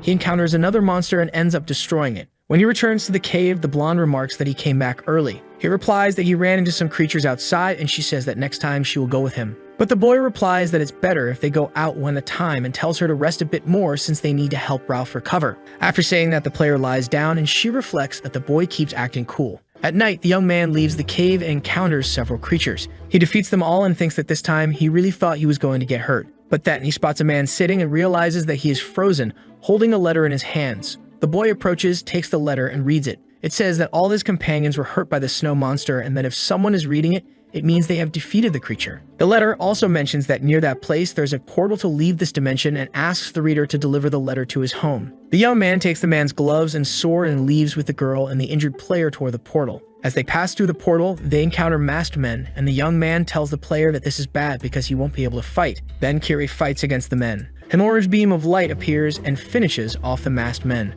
Palm approaches them and says they are late, telling them to buy some sodas and rest. A blue wolf, along with a dark mage, is in a room. The long-haired man, while stroking the wolf, says that someone very skilled has appeared out of nowhere, and no one knows about it. A follower announces the arrival of El Palm to the mage. Then he asks what should be done about the contract. The man orders them to kill El Palm. The follower does not understand the reason for the order. Then he answers the boy's question, saying he doesn't care about public opinion, and that they will come up with an excuse later. The follower replies that El Palm is not alone. Meanwhile, in a hideout, the players are resting, and one of them complains that the food is tasteless. Another replies that he shouldn't badmouth his sister's cooking. Carrie thanks the brown-haired woman. The boy says he didn't want to bring them along, and the blonde replies that Kenya already knows the news, so it's better for everyone to stay together. Palm arrives at the hideout and asks if everyone is okay, and one of them asks where he has been. He replies that he was handling some matters. Ralph asks how they will divide the reward, and the young man shouts, saying he really wants to go to Kenya to ask for money. Then they start arguing about who fought more and fought less until there is a knock on the door,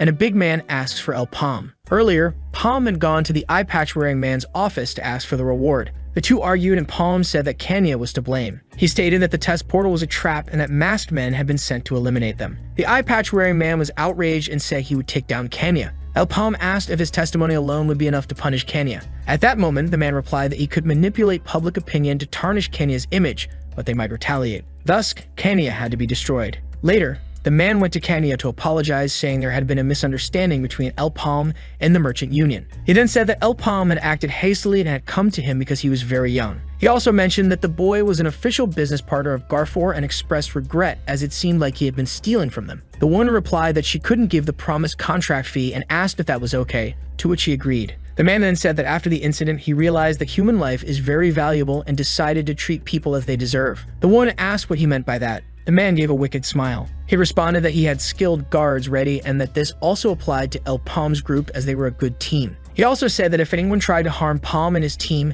they would have to fight against the merchant union of Garfor as well. Meanwhile, at the hideout, the group members were surprised by the reward amount. Then they asked if the guards outside were from the Garfor merchant union to protect them. Ralph boasted, saying that he was useful to the group and praised El Palm and the team, especially the young player. He said the boy was very powerful and questioned how he had acquired such strong abilities. The boy responded that he always dreams of a woman and that at times they fight as if they were close. Then he wakes up and remembers that she was using a firearm. Palm was astonished by the boy's dream and reflected that everyone knew before his regression that Debo and Iran were together. He also thought that if the woman in the dream was Iran, then part of his power from before the regression returns when he is unconscious. At that moment, he questioned whether something had gone wrong when he altered the past before his regression. Ralph continued, saying he didn't understand how both boys had advanced so quickly in their magic circles given their youth. Then he turned to the blonde and said there was nothing remarkable about her, suggesting she return to Cigna. Earlier that day, Carrie went to the center. Upon arriving, she was greeted by a boy who said he was surprised she had escaped the portal alive. Then he asked if she was going to speak with the master, and she replied that she was.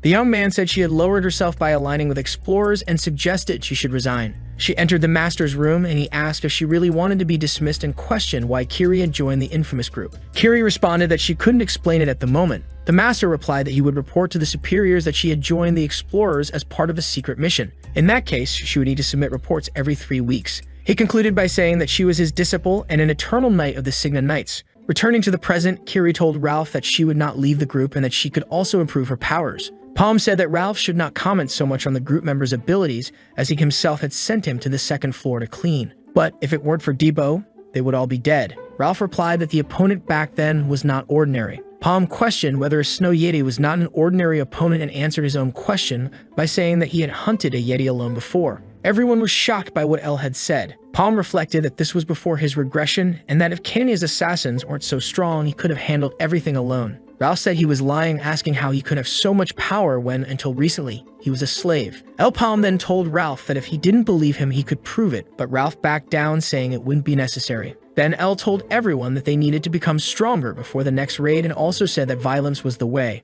In a room, the Dark Mage asked two of his disciples how much Gaffer knew that the negotiation had been rigged from the start. They replied that they were unsure and that perhaps only the executors knew. The Mage then said that eliminating Gaffer would not be difficult and that the real enemy was the Maple Association. He explained that it had been the same 8 centuries ago. With Empress Signa as leader, the Sigma Knights, the Explorer Association's resistance, and the Nova Tribe had united in an alliance. After the 6 heroes were sealed, the only threat to them was that alliance. Still, if the conflict was only with the Merchant Union, they wouldn't need the Superior's help. Then he concluded by saying that he hoped Palm would be a worthy enemy. In the forest, the group tried to enhance their strength and abilities to face the mage. After training, they all returned to the lodge. Ralph, his face completely bruised, questioned if that was really training. He explained that he thought it was actually personal, and Palm responded that he had only adjusted the training. The young boy started laughing at Ralph, ironically saying how handsome he looked. The brown-haired girl entered the room, and Ralph asked if it was okay to leave her alone behind. Then he said she was probably fine since there were guards around the lodge. The young boy remembered the letter from the frozen man and showed it to El Palm, saying that thanks to that relic, he had managed to escape. He mentioned that he needed to return it, but didn't know where and asked if Palm had any idea. El Palm looked at the letter in shock and said, "Ring of Cross." The boy looked at the ring and asked what it was, and Palm said he thought he had an idea and that he would return it. He also says that early tomorrow morning, the boy will participate in the training as well. Ralph laughs at the young boy's face. Meanwhile, Kiri continues training in the forest and remembers that some used to say she wasn't talented. El Palm goes to a house, and the person at the door asks who he is. He responds that he is the mailman and shows the letter. At that moment, an incident had happened at the portal entrance some time ago, and it was destroyed. An affiliate of the Union went to investigate, but the culprits were never found. Surprisingly, the portal reappeared at its original location, and after this was revealed, the portals were never destroyed again. He looks at the hooded person, and she asks El how he discovered the location. Palm starts thinking about the Cross Hunters, a secret organization that knew the portal was a trap set by the followers. They were the ones who destroyed the portal,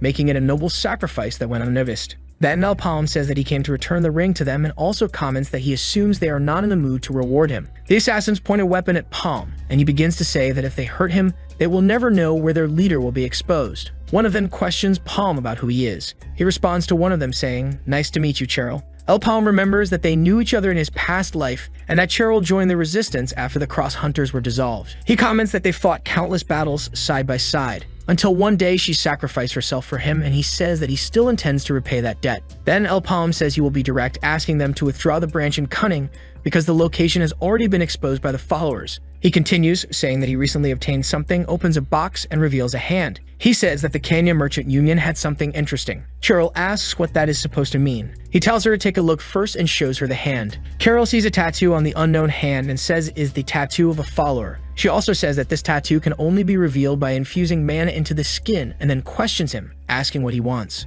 He responds that he wants information. Then one of the men questions Cheryl, asking if she believes in Palm, and she replies that she does not, finding him very suspicious. Palm tells himself that Kenya is changing their plans quickly because he altered the future and he thinks about leaving Kenya's organization alone. Then he decides that the next destination will be Nautilus. Seagulls could be heard flying in a blue sky. El Palm watches as people board the ship. He says to himself that he is excited for some action after an entire month. A man with an eye patch demands that a choice be made. He had gathered only the portals that would be of interest to Kenya. More than a month had passed and he says that they should begin. The protagonist becomes thoughtful and gives a final answer. He says he is not sure about the proposal. Mr. Abbas cannot believe what he has just heard and assumes that he is afraid. The boy states that he has already made his choice. He would go to the Eagle Eye Tomb. Shocked, the man cannot believe that he actually wants to go to that place. Karen, the captain of the Nautilus ship, had a disciple known as Lee Eagle Eye. The Eagle Eye portal is where she died and where a memorial was made in her honor. The reward for that place is high because many adventurers have already failed. Mr. Abbas understands that Kenya wants to face that place.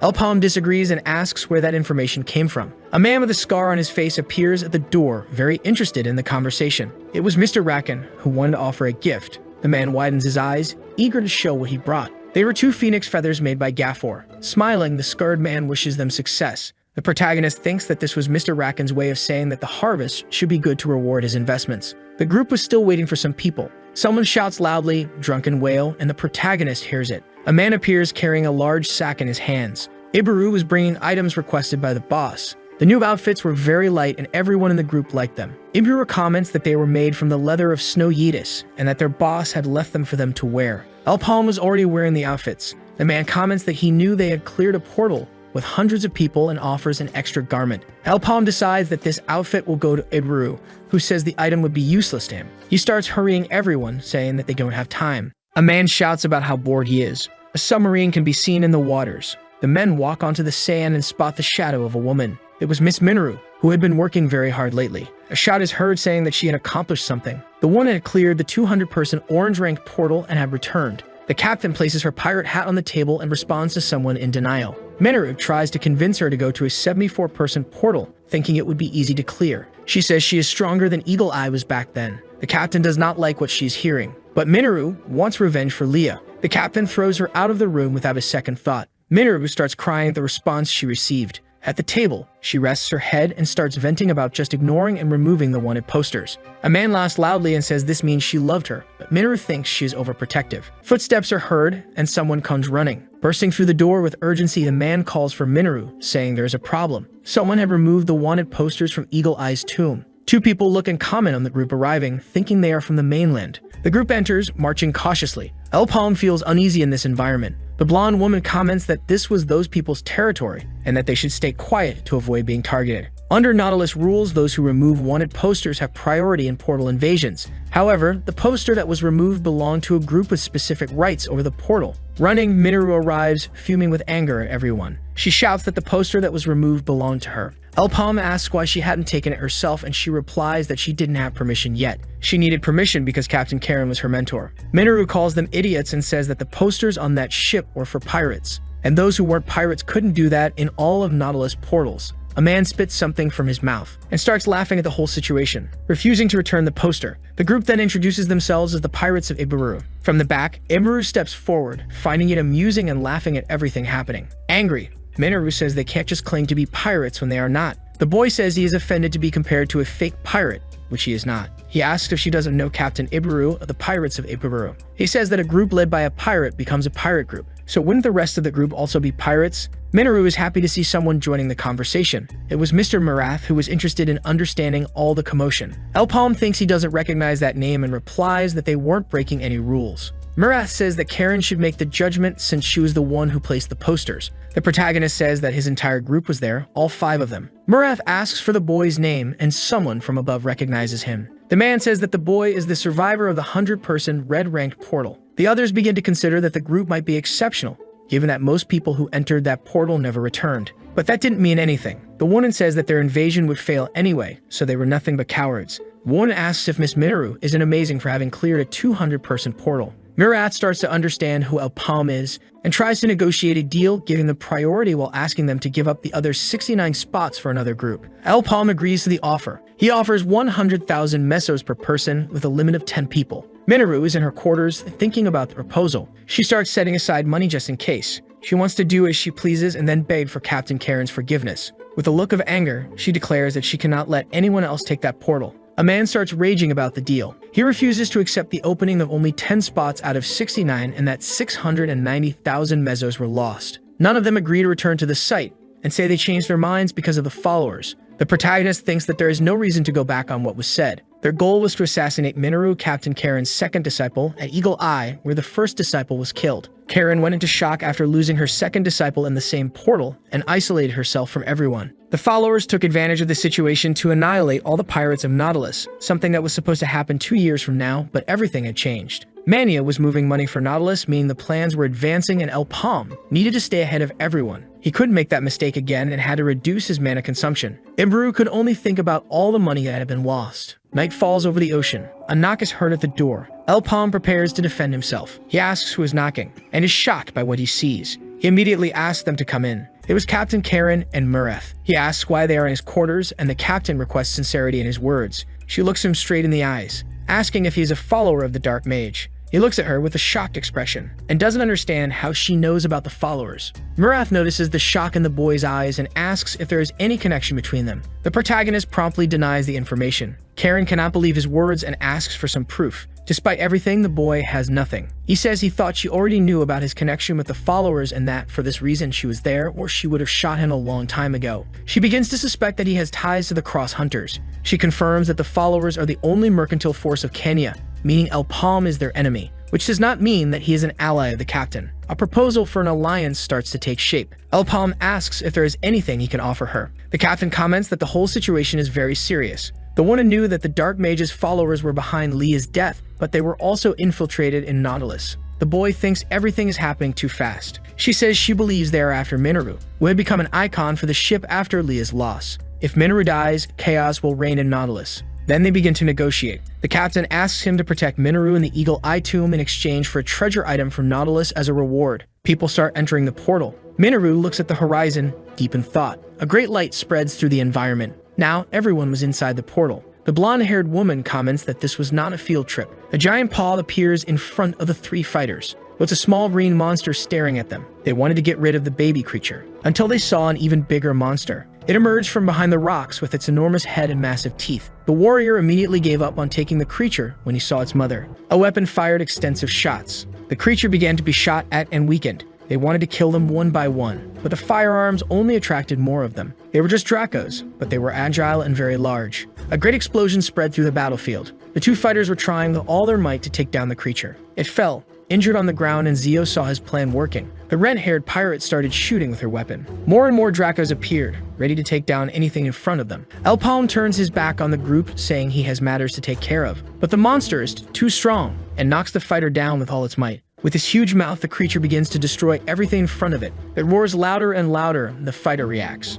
El Palm says that the group fights in a very disorganized way and teaches them what to do. Debo responds that from now on they are one and they will fight like a family. The man would stand on the front lines creating chaos. It was okay if they didn't accept his skills at first. His goal was to keep moving forward, no matter what happened, ignoring the attacks coming from behind. After all, his father would protect him. Even if he felt embarrassed, he would be safe. Ralph would be Debo's shield without using selfish combat techniques. He should fight for him from now on, protecting him at all costs. The two fought together against the Dracos and decided to put the plan into action. They ran and injured as many creatures as they could. Ralph noticed a creature approaching the boy and, scared, called out for him to turn around. He hit the Draco head-on. He realized that a father's love for his son was truly great. As for Kiri, she would take on the most important role of all. Her ability would prevent the opponent from healing from the burns they suffered, and she would use that to finish off all the enemies. She began fighting against them all, burning them and making remarkable progress. She was praised by El Palm. The girl found everything too easy. The three continued following orders.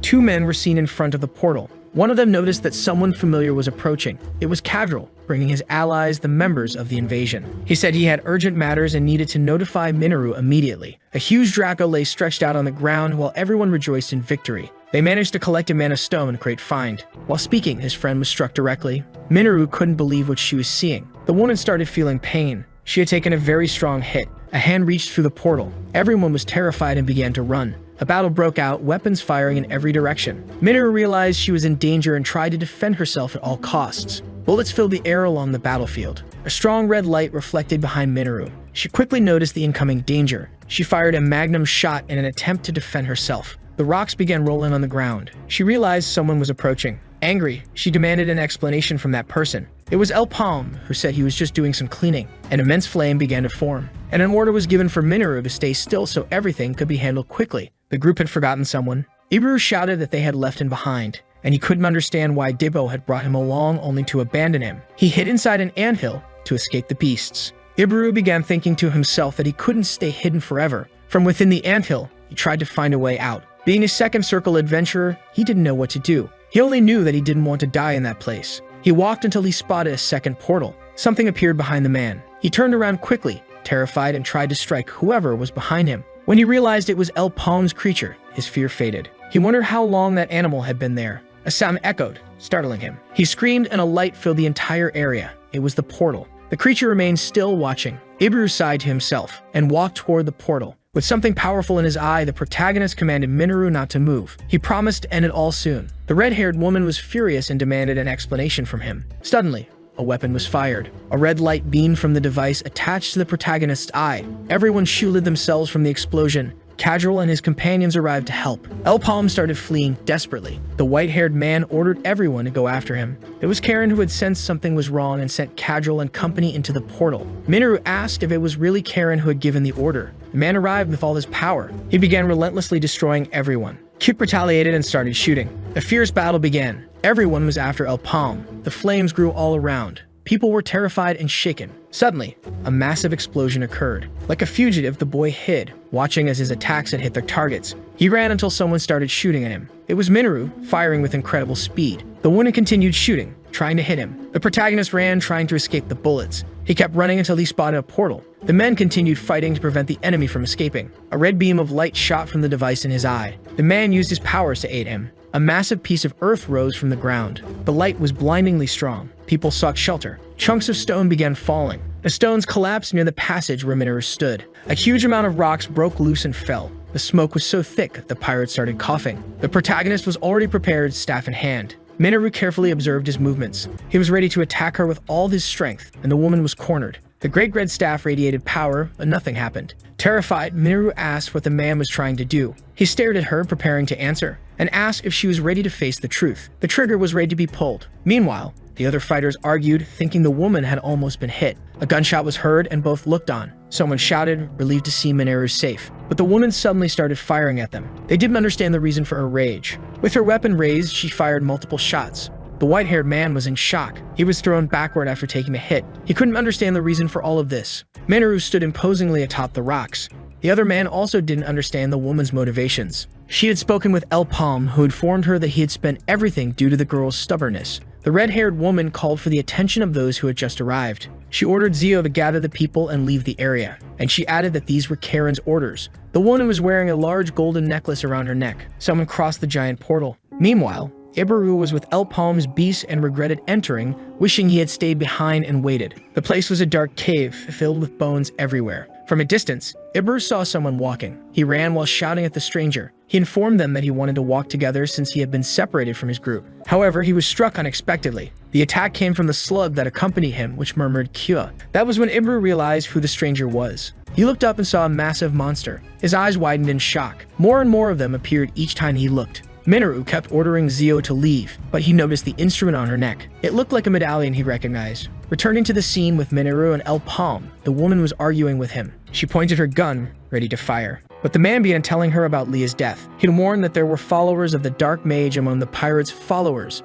and that they were the ones who had killed Eagle Eye. He explained that he was there on Karen's orders to protect her from becoming the next target. Minoru, still in shock from the information, did not react. She believed that her own companions had done that to Leah. El Palm handed the red-haired woman Karen's necklace. The object was the captain's symbol, and because of that, she believed the man's words. Soon, she started thinking for herself, and she didn't understand how the protagonist could know exactly who to attack. A hooded figure spoke with Cheryl, saying he disagreed with something and didn't want to trust someone. The penetration monocle was an item that allowed one to see the flow of mana and distinguish the followers of the Dark Mage. No one had been able to use it after Korra's death. El Palm didn't understand how someone who seemed to be a mage could use that instrument. The warriors suspected that everything might be a trap. The man asked them to trust him, saying that everything would be fine. They should observe because if the mana wasn't strong enough, the user wouldn't withstand it. People were paying close attention to Minoru's speech. Except for the three in front, everyone else was a follower. The woman's gaze conveyed immense fury. The accused contested, telling her not to believe the boy. But the monocle had already begun to reveal its abilities. Before the regression, dealing with followers was difficult due to their tattoos, which only became visible when mana was applied. The man stepped closer. And even though it was invisible to the naked eye, that didn't mean the tattoo wasn't really there. El Palm grabbed the white-haired man, and now his tattoo appeared on his forehead. It was red and visible to all. It was the Dark Mage's symbol. Everyone was extremely terrified by the monocle's power. Minoru wasted no time and started shooting at the followers. A battle broke out in the cave. The combatant fought without understanding how there were so many followers. A scattering cannon was fired with full force. Minoru was on the front lines, fearless. The pirates shouted and tried to fight back. El Palm had used too much mana to track the followers and didn't want to be at a disadvantage. A second portal was seen in the distance. Minoru shouted at the man who wanted to hide. She said she would finish the job alone, and ordered him to leave if he didn't want to get hurt. A skull-shaped object unleashed its power. The fight was not over yet. Everyone remained in battle stance. Everything suddenly went dark. The red-haired pirate couldn't see anything. A beam of light appeared in the distance. The woman was startled by the noise. A man commented that she shouldn't be seeing anything and that it would be best to be prepared. No one understood what was happening. The pirates could no longer see. A weapon was aimed at the woman, intending to send her to the same fate as Eagle Eye. A thunderous shot was heard. Minoru found herself cornered after the shot, but she was saved by Elpalm, and his shooter was surprised by the turn of events. The bullet didn't hit her immediately, and Elpalm could still see. The man ordered them to shoot the adventurer, as he was too unpredictable. All the weapons fired at the same time. The protagonist used his mana to defend himself. His power sent everyone into a complete panic. He gripped his staff precisely for battle, and struck down all who sought to destroy him. A cannon's barrel was fired to contain his fury. A massive explosion occurs inside the cave. Many are hit directly. The power displayed was highly advantageous. An order to retreat is given. The phoenix feathers appear, and the revolver's power is unleashed. The fight remains intense, but the direction of the fire arrows has changed. The mage's follower holds the skull in his hands until he suddenly loses his arm and is struck with a dagger in the chest. Minoru regains her sight and sees everything that has happened. Now it was time for desperation. The Dark Mage's followers proclaim that they are doing all of this for him.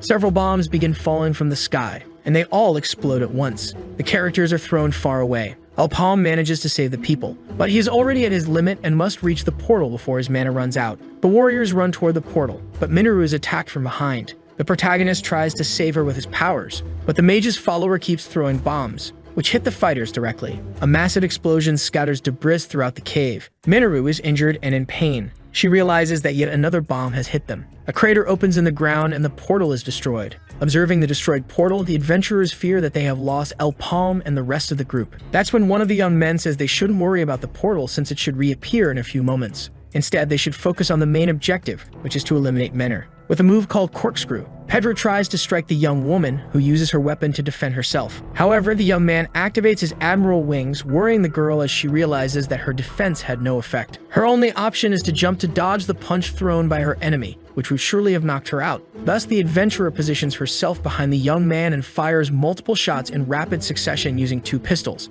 Mounted on her opponent, she uses his body as a shield against the attacks from the rest of the group, which works perfectly and gives her more time to counterattack. Even injured, the follower of evil tries to complete his mission. However, he is hit directly in the stomach, and finally in the head, instantly sending him to the afterlife. His allies call out his name, and Menor, with a dark look, says they have no time to waste, then asks what they are waiting for to attack her. Far from there, Elpalm observes what appears to be an enormous number of portals. The bearded adventurer explains that these are special portals, meaning that each one is connected to a different location in the second phase. So if a certain number of individuals pass through one, it closes, forcing the rest to use another passage. 3 members of the group cross through and arrive safely on the other side. Suddenly, Ibaru appears, running from monsters that are chasing him, screaming and thanking the trio for coming to save him. In response, Dibbo tells him not to come any closer and to run to the other side. The protagonist appears and, using his magical artifact, delivers a powerful strike. One of his allies, terrified, says that the monsters aren't normal because they are wearing a crew's clothes, meaning they must have been human before. Moreover, the creatures refuse to die even when attacked in the head. Worried, Elpalm wonders how it is possible for a monster to have no core and why things are different from his past life. Looking more closely, the young man finds a mana thread connected to the creatures' bodies, so long that it stretches to the other side of a wall, which is where Dibbo is fighting bravely. Feeling pain due to his mana exhaustion, he holds his head, frustrated that he can no longer sustain his ability. Sensing that something is wrong, one of the adventurers shouts and tells him to get out of there before he gets hit. Out of nowhere, a huge explosion occurs, destroying the monster attacking the group. Menor appears, revealing herself as the one responsible for the attack. Firing multiple shots, the adventurer lands on the ground, leaving her friends. Without time for conversation, she simply tells them to get out of the way if they don't want to be annihilated. Then she unleashes an extremely powerful attack that even sends the ground's stones flying. On the ground, the protagonist looks ahead and sees a massive crater. Even so, the monsters are still greater in number and prepare to attack again. The red-haired young woman then says that she might be able to fire another shot like that if she uses all her mana. But Elpalm interrupts her, warning that they might need that ability later. Then he asks her to give him 3 minutes before making a move, since that is all he needs to clear the portal. Fighting, Dibbo wonders what is happening as the monsters refuse to die no matter what. To his misfortune, when the creature grabs his neck with all its strength. But the young man is saved by another adventurer, who tells him to stop whining and swing his axe again. Irritated, Ibaru keeps attacking, demanding that the creatures fall already. One of his strikes lands, and his ally says that was a brilliant move. However, a large tentacle starts emerging from the ground, showing that the battle is far from over. Rising up, a giant monster positions itself in front of the group, furious for being woken up against its will, leaving the red-banded young man regretting his last move, which had seemed spectacular. Trying to contain the threat, the adventurers unleash their full firepower. Meanwhile, Elpom feels as if his heart will explode at any moment if he continues the process. Without the possibility of advancing to the next circle, due to the risk, he realizes that this is his only option. Recalling a time in his past life when he was in the same situation and had to find another method to improve his abilities. That method involves relying on mana stones, which in theory were only used to advance to the next circle. But since these items contain the monster's life force, the young man wondered if it was possible to convert that energy into mana by consuming its core, which theoretically would help the consumer regenerate lost mana provided they could keep the mana increase under control. To do this, the adventurer must make the mana travel to their heart along with the bloodstream and endure it until the process is complete. Minoru, still fighting bravely, is surprised by a voice that praises her good work. Turning around, she sees the protagonist who asks her to prepare to use that special ability. As the battle progresses, one of the adventurers notices a mushroom growing on his body. Realizing that this is how people are transformed into zombies, taking drastic action, he wounds his own arm to tear the mushroom off. Then, using his healing ability, he regenerates the wound.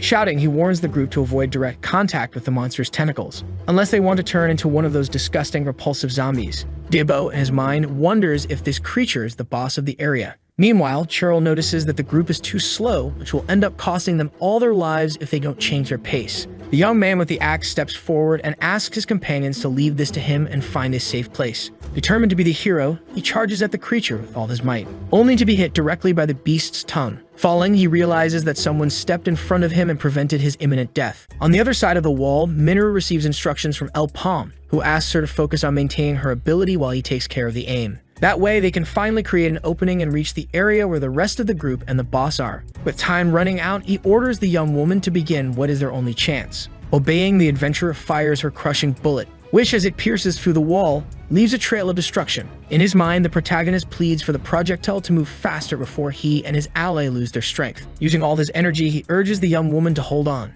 Then, he unleashes several fire arrows, which enhance the speed of the crushing bullet and the power of the attack. One of the group members shouts, warning that his ammo has run out as he faces the approaching monsters. Trying to help, he tells the dude to be careful. Thinking to himself, Elpom concludes that these monsters without cores were tricked and used as puppets by the true owner of the core, the boss hiding on the other side of the massive stone wall. That's why all of them seem invincible, which means that if they want to end this, they must target the leader, not its minions. With his fist clenched, the protagonist steps forward and prepares to unleash his move called Rocket Impact, completely destroying the core of the creature that was using other monsters to do its dirty work. On the ground, everyone watches in disbelief as a massive explosion occurs, which causes the smaller monsters to also explode instantly. Iburu, with tears in his eyes, is relieved to be safe. With the process completed, the protagonist smiles and says that now the portal is clean. Returning to the past, Minoru remembers how her parents were horrible people, and that Lee was the only one who defended her from them, becoming her greatest inspiration and heroine. Talking to the woman, she says that it has been 10 years since their master took them in, but it feels like just yesterday. Lamenting, the young girl says that at least her friend is a genius recognized by Kirin. Meanwhile, she feels pressured, as if the distance between them grows larger by the minute. Flicking the adventurer's ear, the woman tells her that confidence is definitely not her strong suit. Then she asks her not to feel pressured since she will always be by her side. On the battlefield, Dibbo asks Kiri if she's okay. In response, she says yes, thanks to the new equipment she is wearing. Angry, Ralph disagrees and says that in reality, she's only fine because of his healing ability. Suddenly, something catches the group's attention. As they approach, they see Lee's body tied with ropes to a stone. Intrigued, one of them questions whether the young woman had tied herself up on purpose before turning into a zombie mushroom. In her pocket, there is a letter stating that the Dark Mage's followers have returned, and that they have already infiltrated deeply into Nautilus, but she will not be able to return soon. Her master must take care. Additionally, she wrote something for Menor, warning that half of the group's members were traitors. Therefore, she should not trust anyone. Reading all of that makes the red-haired adventurer break down in tears.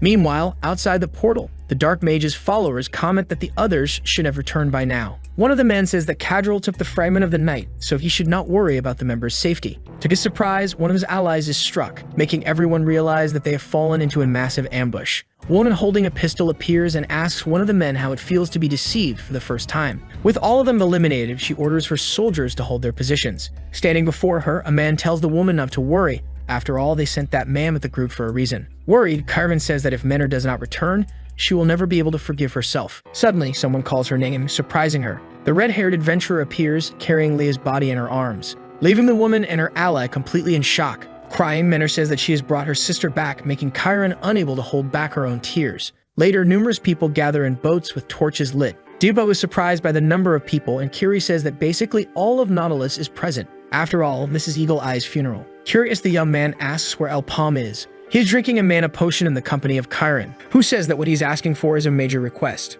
After all, mana potions are incredibly valuable, especially since the recipe has been lost. In response, the young man says he knows, and that is exactly why he is asking her, as she possesses great financial power. Curious, the woman asks why he wants to help them again, and he says that he believes there are still things they need to work on together. Due to the adventurer's distrust, the young man says that she should see this as another deal and provide him with 2 items from her stock instead of just 1. In exchange, he will locate all of the Dark Mage's followers within Nautilus. After the funeral, an adventurer approaches and asks Minna why she looks so deep in thought. Sad, the young woman says it's nothing and just asks him to leave her alone. He then tells her that she should accept El Palm's recruitment proposal. After all, everything worked out thanks to the young man. Furthermore, the followers who eliminated Leah are still walking around freely. And if there's one thing he knows she wants to do, it's to get revenge, which is also something he desires. Ending the conversation, Zio smiles and says he will protect the place if she decides to go. But the young woman, jokingly, says she can't trust him due to his weakness, starting a playful exchange of insults.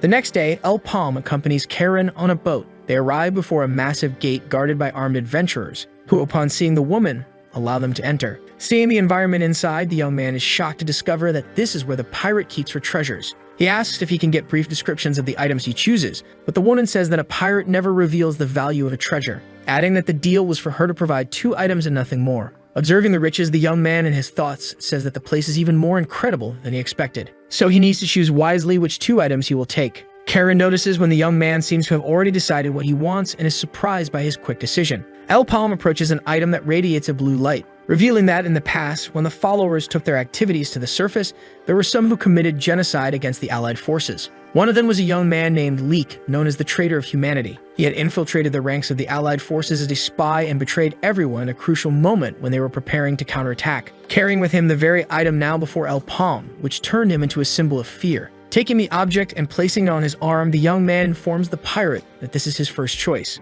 Without saying anything, the woman simply thinks that he has a good eye, though she doesn't understand why he picked that specific item. Taking another walk around the place, something gleams amid a pile of gold coins and catches the protagonist's attention. Getting closer, he sees that it is a ring that appears to emit no energy at all. To his surprise, the object flies onto his finger. Startled, he asks Karen what that item is and why that just happened. In response, the woman apologizes but tells him that the ring is reserved for someone else, so he must choose something else. The young man says he understands perfectly, except for one small issue.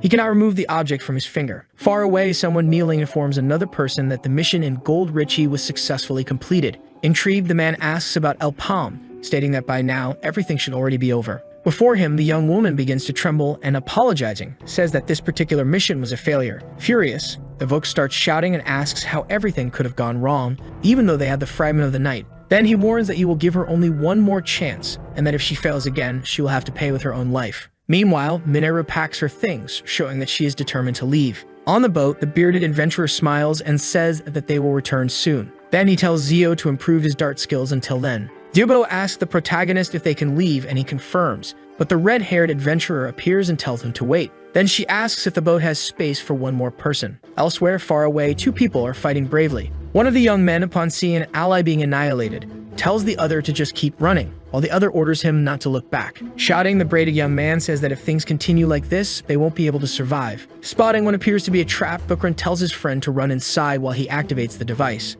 The plan works, but before the young man can run as well, a massive sword strikes him directly. Injured, he tells the other young man to escape while he still can. Behind them, a knight in armor mounted on a skeletal horse prepares to attack again. Mr. Abbas, furious, demands to know how El Palm had the audacity to enter his office like that after returning empty-handed. The young man, unfazed by the scolding, simply says that he has an idea. Then he informs him that Minoru, the target of the followers in the raid, has decided to join the group, which means that the enemies will surely attack again. Shouting, the man asks if the young man really thinks he is an idiot who will just sit around and wait. Thinking to himself, the protagonist says that he cannot reveal everything he knows yet, since launching a war now won't solve the entire problem. So he simply tells the man out loud that it won't take long for things to happen. Later, an adventurer questions El Palm about why he accepted another member into the group without everyone's consent. Interrupting, Debo asks why he thinks the leader needs his approval, considering he is the team leader. The man argues that the young man is only a temporary leader. El Palm responds that may be true,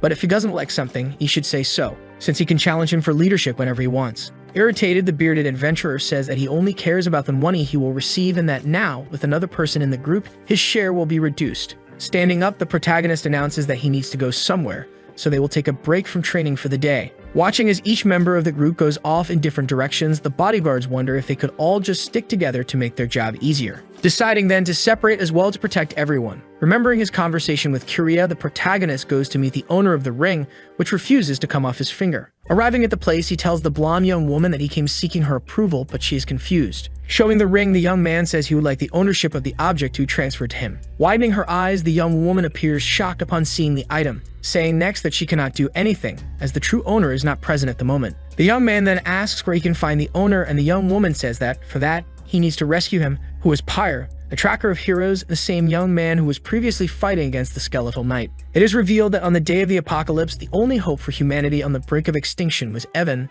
the successor of Freud, Luminous, the challenger of fate, Phantom, the great thief, Mercedes, the queen of the elves, Aran, the heroine of the axe, and Shade, the mysterious hero, who together formed the group of the 6 legendary heroes. Together, they made everyone witness absolutely supreme powers, and with the miracle they performed, they restored humanity's hope that they would eventually save the world whenever necessary. However, this did not happen, and during the battle against the Black Mage 800 years ago, the heroes' items fell into the Rift of Time, being discovered in the portals of this era for some reason. With the Alliance in ruins, the heroes were unable to recover their powers, which means that in this life, solid shields must be placed to protect them. El Palm says he will serve as bait to lure the followers out, as well as unite the factions of Maple World to form an even more powerful alliance and change history once and for all. Approaching the destination, Yibo is enchanted by the landscape. The protagonist then asks everyone to place a piece of cloth with symbols somewhere on their body. When everyone does so, a great portal opens. Shocked, Menor says that on their own, they would never have found that. Thinking to himself, the young man with the ring still stuck on his finger says he must save Pure at all costs, since he is capable of tracking the hero's items.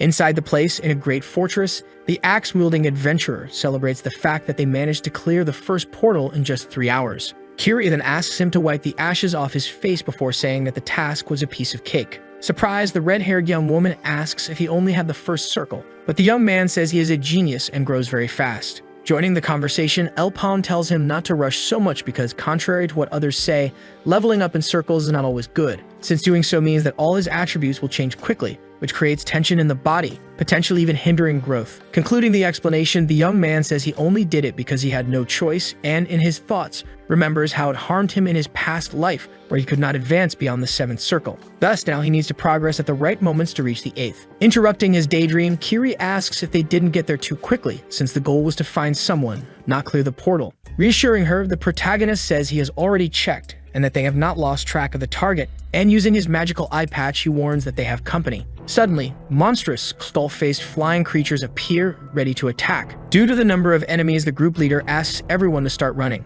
Menor says that, since they are all skeletons, bullets will not work. Out of nowhere, someone appears shouting, ordering everyone to drop to the ground. The person activates a trap, and all the creatures are annihilated. Appearing behind the group, Pyre says that move is called Monocle of 7 Penetrations, then pleads for the group to give him something to eat, as he is starving. Recovered, the young man reveals that he knows the skeleton's behavioral patterns and the setup of the devices due to the long time he has been trapped. The only problem being that his food ran out 5 days ago and there were no monsters in the place to hunt. El Palm, interrupting the story, says he has a favorite ask, then decides to wait until the young man finishes eating. Happy, the red-haired adventurer says that since the young man knows where the exit portal is, they just need to make a run for it, all without needing to defeat the boss. Upon hearing this, Pyre falls to his knees and begs them to be his bodyguards for 3 days because he needs to find an item, and if he leaves, his friends will have died in vain. Since he is not good at fighting, if he tries to do it alone, he will meet the same fate as the others. Therefore, if they help him, he promises to give them a reward.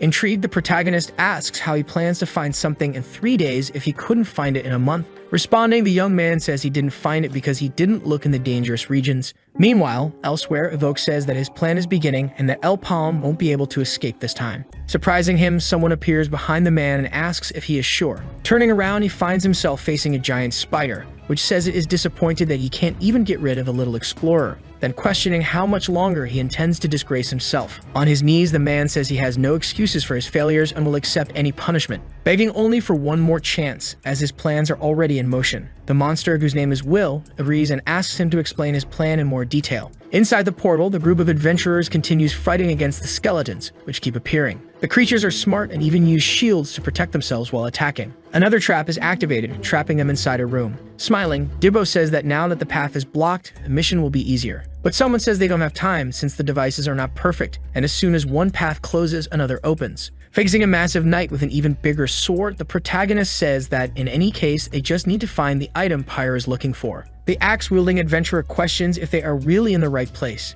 Answering, Elpalm says that the air there feels different. His friend then asks who he thinks built that place, and he says he has no idea. Kiri catches everyone's attention and asks them to look at something she found. A text engraved on a plaque that appears to be in a different language, which is quite suspicious. Approaching, Pyre says is a riddle written in ancient text, seemingly giving clues about the item's whereabouts. Minoru then asks if he thinks a strange symbol drawn on a large door has something to do with it, and the other two adventurers inform them that they found identical doors. The young man says that each symbol must mean something, some being simpler than others. Thinking for a moment, he suggests that everyone channel mana through their hand onto the light symbol, following a clue from the text. Dibbo obeys, and one of the doors opens, leaving him surprised by how easy it was. However, to his misfortune, a large explosion occurs. As the smoke clears, the young man is fine, just a bit shaken. Pyre then says that in this case, the sun was not the light the riddle referred to. Reflecting a bit more, he concludes that the answer must be the moon. This time, the bearded adventurer steps up, saying that he trusts the young man, only to be struck by a massive rock. Panicking, the treasure hunter promises to get it right next time. Kiri says that the only thing they know for sure is that the traps are triggered when they get it wrong, which seems to be related to the rock element, but she has no idea what the X means. Elpalm, presenting a solution, says that in that case, they should solve the riddle first, and then try to find the matching symbol. Since the text says an actor is watching them from above, it might be the moon, the stars, or the clouds. Eliminating the clouds, they should pursue the light. Pyre has a realization and says it must be the stars, as even when they move, their lights do not disappear in the night sky, and what represents them must be the X symbol. Taking the lead, he places his hand on the door, and a great blue light begins to radiate. Inside, a dark corridor appears, and the young man, relieved, says it seems they succeeded. Now they should be able to find the item if they follow the path. A dark-haired woman appears and says that, in that case, she and her allies will take care of the rest. The protagonist steps in front of the braided young man and prevents him from being hit by the woman's attack. She retaliates, and the young man blocks her again, then takes her down in succession with an attack from his staff. However, the woman uses a teleportation skill and appears behind the young man. This angers the rest of the group, but before they can do anything, more enemies appear, taking them by surprise.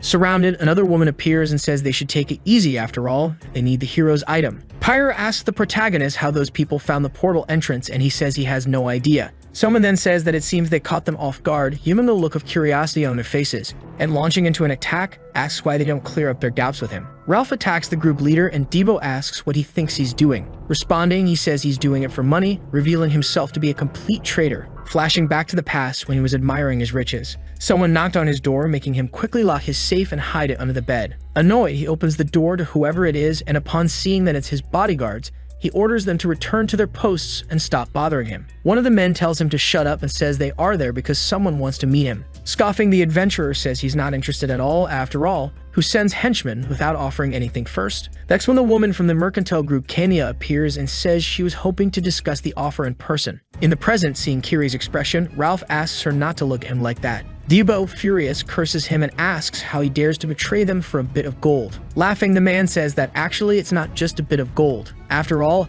Alpalm's head alone is worth an astonishing 100 million mesos. Then questioning who would be crazy enough to pass up such an opportunity, Menor decides to attack to put an end to the nonsense of their former ally turned traitor, prompting the Black Mage's followers to attack as well. The gray-haired woman attacks Kiri and politely says she will begin. Furious, the young woman asks if she really thinks that cheap trick will work. Confirming, the enemy says that although Kiri has learned to wield two-handed weapons, she still tends to use only her right hand to deliver powerful attacks. Thus, knowing her movement pattern, dodging her attacks is a very easy task. While fighting, she also says that Debo is quite skilled in one-on-one combat but often shows weakness against multiple enemies, then asking everyone there to simply accept their fate as they know everything about them. Menor starts firing multiple shots and an enemy appears behind her, stating that such a reaction was expected from Chiron's protege. The young woman shoots at the woman, but she teleports and uses her chains to immobilize her. However, Ralph, who is fighting El Palm, ends up interfering, then saying that it's not easy to keep the young man under control, even with broken ribs.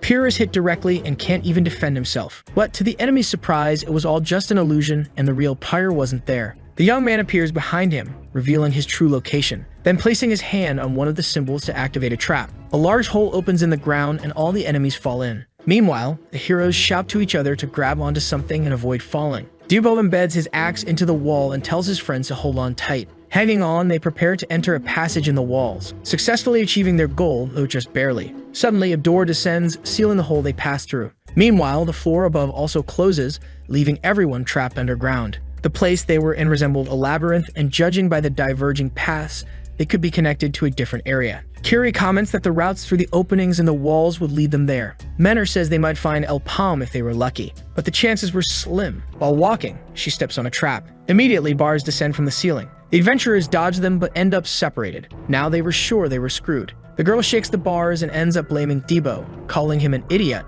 but he says he didn't do anything. At that moment, a loud sound of gears turning can be heard. To their shock, the walls where Debo and Menor will begin to close in. Kiri tries using Solar Slash to cut the bars. However, they don't even crack. The portcullis was protected by an energy barrier. Menor decides to use her weapon and fires the crushing bullet, which causes an explosion against the door. On the other side, Kiri shields herself and the bars begin to bend as if they are about to give way. But even so, they don't break, and the explosion passes through them. Amid the smoke, she looks on hopefully, but is frustrated to see that it didn't work. As she stands up, she realizes that the walls are getting closer and closer. Debo places each hand on the walls to try to slow their advance. He screams, and it seems that his strength is making a difference. Kiri watches the scene and shouts his name. The adventurer says he refuses to fall that way. Minoru uses her legs and asks the woman for help because she doesn't want to join Leah so soon. On the other side, she wonders if there is any way to assist. Dripping with sweat, Debo says it's time to change plans. He says he hates owing favors to people and was planning to save her from a tough situation,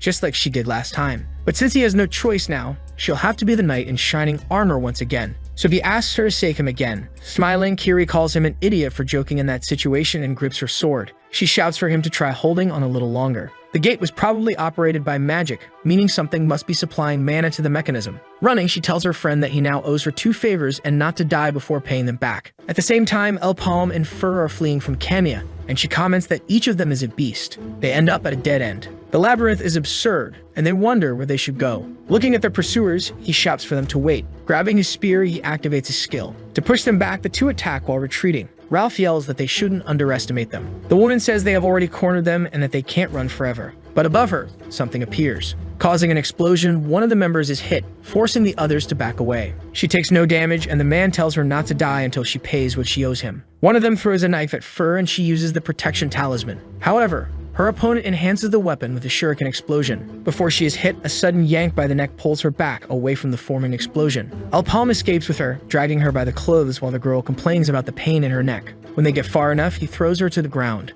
Looking at their approaching opponents, he prepares for battle. He manages to strike one of them in the stomach with his skill. The others keep throwing enhanced knives, and with speed, the fighter begins dodging. Where they land, they explode, hitting everything around. El Palm is surrounded by dozens of members of the mercantile group Kenya. With determination, the warrior manages to cut down those who get close. Due to the sheer number, the young man starts to get tired and breathless. Even with several down, others are still around him. They look at him in astonishment, saying he is a monster. Kiri is in a place where an energy surge is being released through a device. Exhausted, she wonders if that's what she was looking for. Either way, she has no time to find another one if it isn't. But that structure supplies mana to the entire area. Looking at the device, she notices a massive amount of mana and realizes she could free her friends if she destroys it. However, behind her, someone smiles and calls for her attention. The woman launches a Batujutsu at her, striking her directly. Stopping and turning to face her, she says Kiri is lucky because she only needs to kill her to finish off the other 2 as well. To provoke her, she says that the girl is the weakest among them, that things couldn't get any easier than this.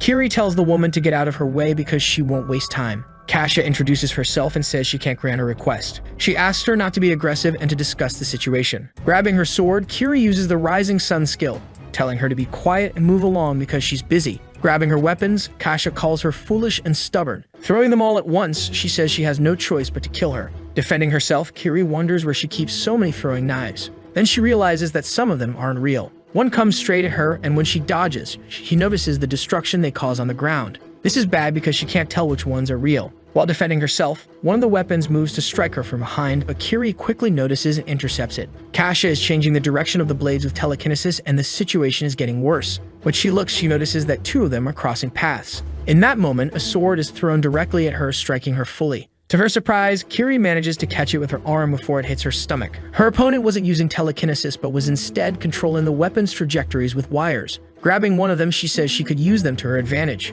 When she pulls, the girl is dragged toward her, smiling. Several blades pass through the wires at the same time, striking the woman who tries to protect herself at all costs. Kasha propels herself with one of her wires and uses the Batojutsu skill again, swiftly heading toward her. The explosion caused by the weapon lifts several stones and dust from the ground. Walking on her wires, the girl says that the other has no talent for the job but could abandon her companions and run away. Seeing her on the ground, she says that she should do that unless her pride won't let her. She says that Kiri was born into a house of great prestige, wealth, and global influence, and that she left it behind to follow a dangerous path. Irritated, the woman tells her to stop talking, but the other tells her not to get upset and frown. It's bad for her skin. Approaching, she says that Maple World does not provide opportunities for people of humble origins. She asks if it is fair for someone from a good family to get a second and third chance even without talent. Kiri remembers someone in her childhood telling her to get out of their sight and that she wouldn't be there if it weren't for her family. She says her group consists of extraordinarily skilled adventurers, except for one. She begins listing all the others' abilities to belittle her, but Kiri interrupts.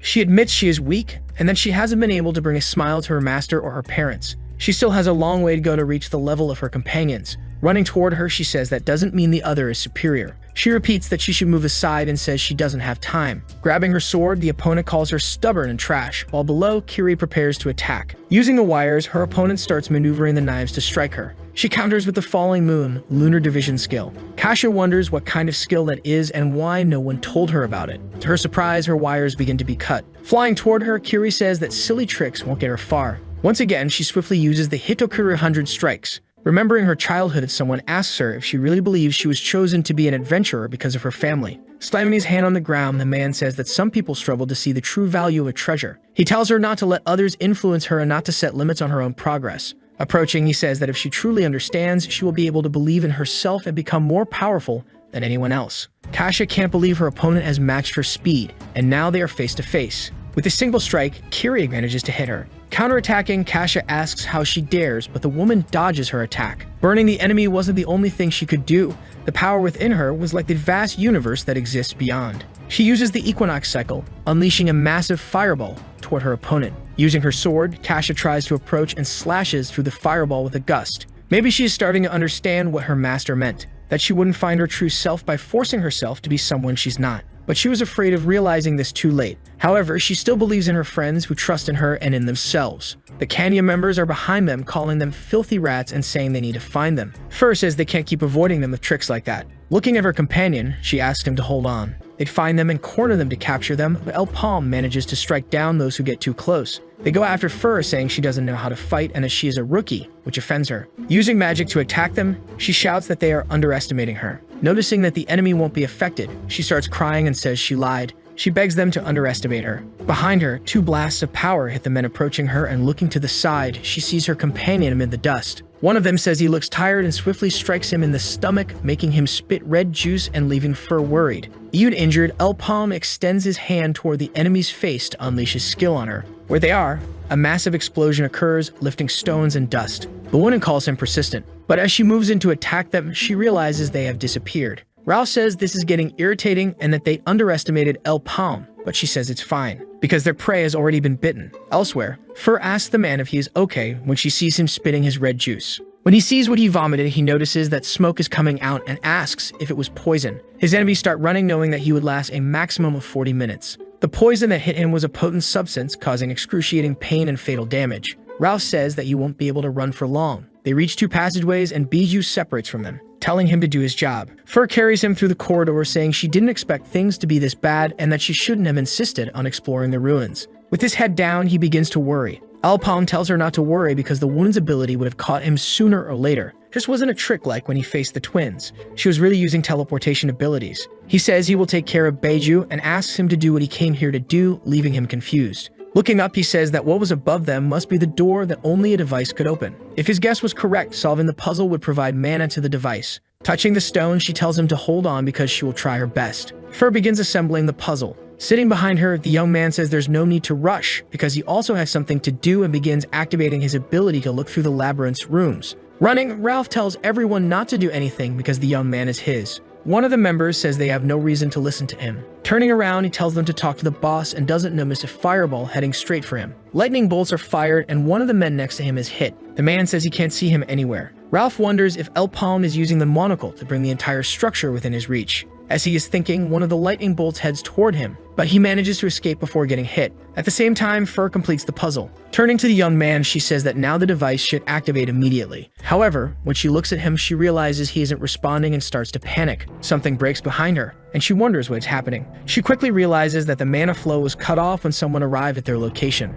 Ralph says he finally found them and places his hand on her shoulder. Dubbo asks the others if they heard a noise behind them. Approaching one of the corners, he notices that the walls are vibrating. A massive wave of water rushes toward them, and they start running desperately. They don't run fast enough and are caught by the wave. The water is strong and comes from all directions, throwing them away. Beiju asks what that annoying sound is and says they need to hurry, but someone tells her she talks too much. He explains that the place is going to be flooded, and the woman comments that she thought he had run away. Carrying Fur and El Palm, Ralph says he has suffered a lot. He talks about the other people who died and noticing a certain concern, asked if someone there was important to her. He says he finished the job and asks for the rest of the payment before handing over the warrior. She says the young man is still alive, and the other responds that he couldn't kill him because of the deal. Throwing the money to Ralph, she comments that his attitude is annoying but that she can trust him. The payment is 100 million mesos. Throwing the two near her, he says it was good doing business with her. Approaching the young man, Beiju says that this is a pretty boring ending for him, considering what he did to the group, but that it was for the Black Mage.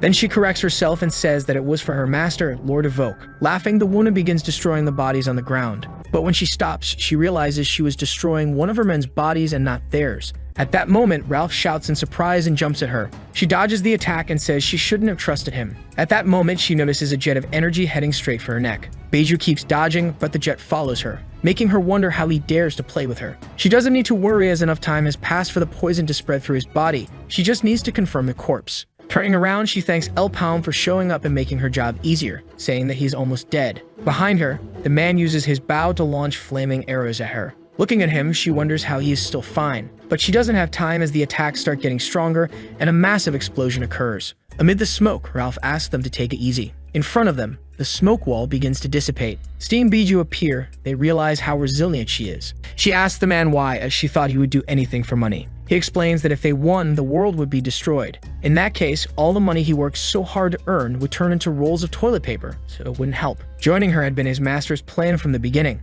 El Palm knew that Kenya was cornered and would want an assassin, and when he looked at him, the result was obvious. She asks if hurting the young man was also part of the plan to deceive her, but Ralph reveals that he is the best healer in Maple World, and that the wound would heal in no time. Of course, he would have problems if he had actually attacked, and he says he doesn't want to brag. Smiling, he says he managed to get 100 million thanks to her, and now she was alone. Using her Beiju ability, she says she will make him regret that decision. Elsewhere, Kiri was underwater when Dibbo swam toward her. He touches her, and she wakes up with a start. Surfacing, the young man asks if she is alive. Menor also appears, asking what happened. Dubbo says this is not a good situation. Water was gushing from all sides, and it wouldn't take even 30 minutes for the place to be completely flooded. Looking up, the girl says the only way to escape is by opening the ceiling. But there was no way to open the path because she had destroyed the power supply. Behind Menor, something appears, spraying water everywhere. When Dubbo asks what happened, he is confused. Where they were, a statue begins to move. The girl is panting amid the fire surrounding the place.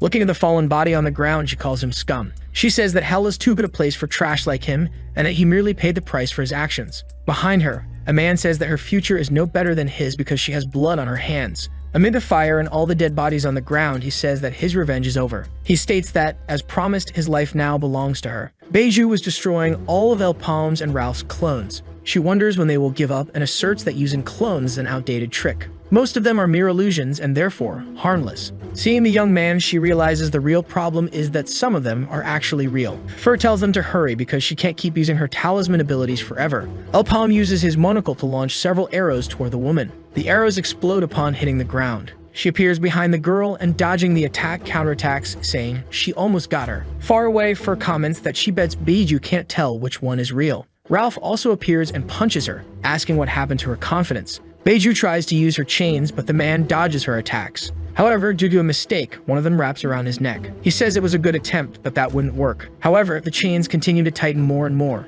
Then Elpam appears and cuts the chain, only to be struck immediately afterward. The three stare at each other and the girl calls him trash. Walking toward the girl, he says she will be the first, then suddenly dashes away, apologizing. The man uses his ability against his opponents, and the fight continues. Watching the battle, Fur thinks that all three of them are monsters. They fight fiercely against the girl, who resists everything and counterattacks. The abilities they unleash cause explosions, lifting stones from the ground. Bijou uses Flash of Darkness, creating a massive explosion of purple light and attacks the two simultaneously, throwing them away. Dropping her weapon, she says she will kill them, even if it is the last thing she does. She stops and observes the passages, which are making an increasingly loud noise. Behind her, water starts pouring from the passages, sweeping everything away. All of them are dragged away, unable to hold on to anything. Ralph manages to climb one of the pillars and comments that their time is up. Even underwater, the woman quickly rises and strikes him before he can retreat. He starts spitting his red juice due to the attack. Filled with rage, the only thing on her mind is that she will kill them all. From behind Ralph, the woman attacks again with force, piercing his body with her weapon.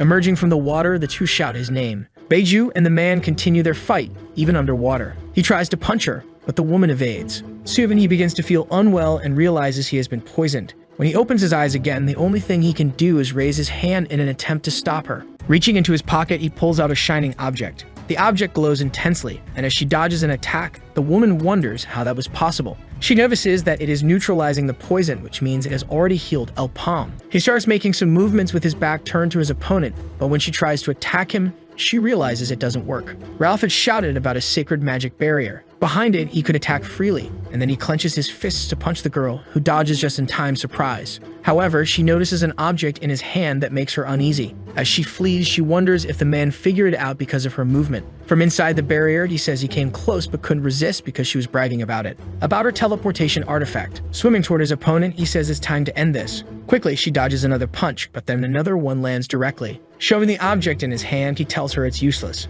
Protected, the man swims in front of her and kicks her in the stomach, making her scream. Still hitting her, he says he's not stupid, that he memorized her movement pattern and that it was fun while it lasted. Using her ability, Bijou swings her scythe to cut through the barrier, shouting at him to shut up, and a massive explosion occurs. Due to the explosion, he is thrown back, and above, the woman tries to slash him, saying it was not fun at all. However, before she can do anything, he grabs her arm. Elpam stands with his flaming bow, ready to attack again. She was so surprised to see him that she didn't pay attention to Ralph, who says he's still here preparing the attack. The punch was so strong that it hurled her against the wall, making stones fall loose. Her teleportation artifact shatters into several pieces from the impact. She could no longer use the darkness of teleportation, and if things continue this way, she wouldn't complete her mission. Thinking about fulfilling her master evokes order, she runs toward them with determination. Seeing that the man is preparing his bow, she decides she will kill him no matter what. He releases his flaming arrow at the same time the girl activates her ability. The purple and red colors collide violently. Bijou tries to find a path through the fire. She says that Elpam will not leave her alive, even if it means disintegrating her own body in the process, she must do this.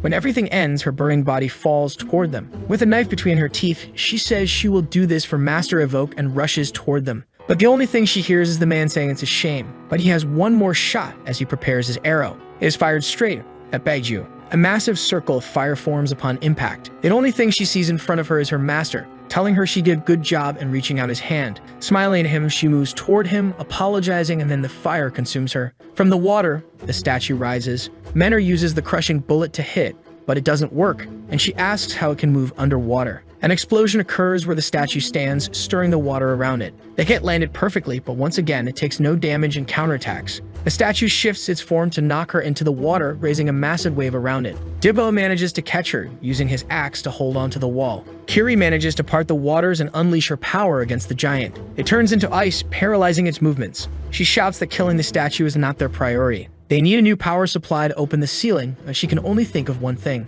sliding down the wall and firing shots. The girl says she understands. Along with the shots, Dibo swings his axe at its head and says she needs the statue's mana stone. She shouts at him to be careful and not break the stone, only to aim at the breakable parts until he finds it. It works, because seconds later, the mana stone becomes visible, glowing brightly. Just as she is about to mention the damaged part, she realizes her foot is trapped. Noticing this, the statue moves to grab her. Kiri shouts for him to be careful, and before he can be caught, he is protected by the sacred magic shell. He turns and sees Ralph, who calls him son and says it's been a long time. He breaks the barrier and grabs the young man before the giant can. Dibo calls him a traitor, and he replies that it's not a nice thing to say to his father. Someone shouts for them to stop fooling around while the water continues to rise toward them. Elpalm uses his bow to fire a flaming arrow at the statue. The impact was so strong that it shattered the ice, throwing everyone into the air. The girl says she knew he was alive and is happy to see him approaching. Dibo shouts for him to be careful not to break the mana stone. He uses his monocle to locate the stone inside the statue. He asks the other to hold on tight and activates his ability. The young man feels his weapon moving on its own and is launched upward,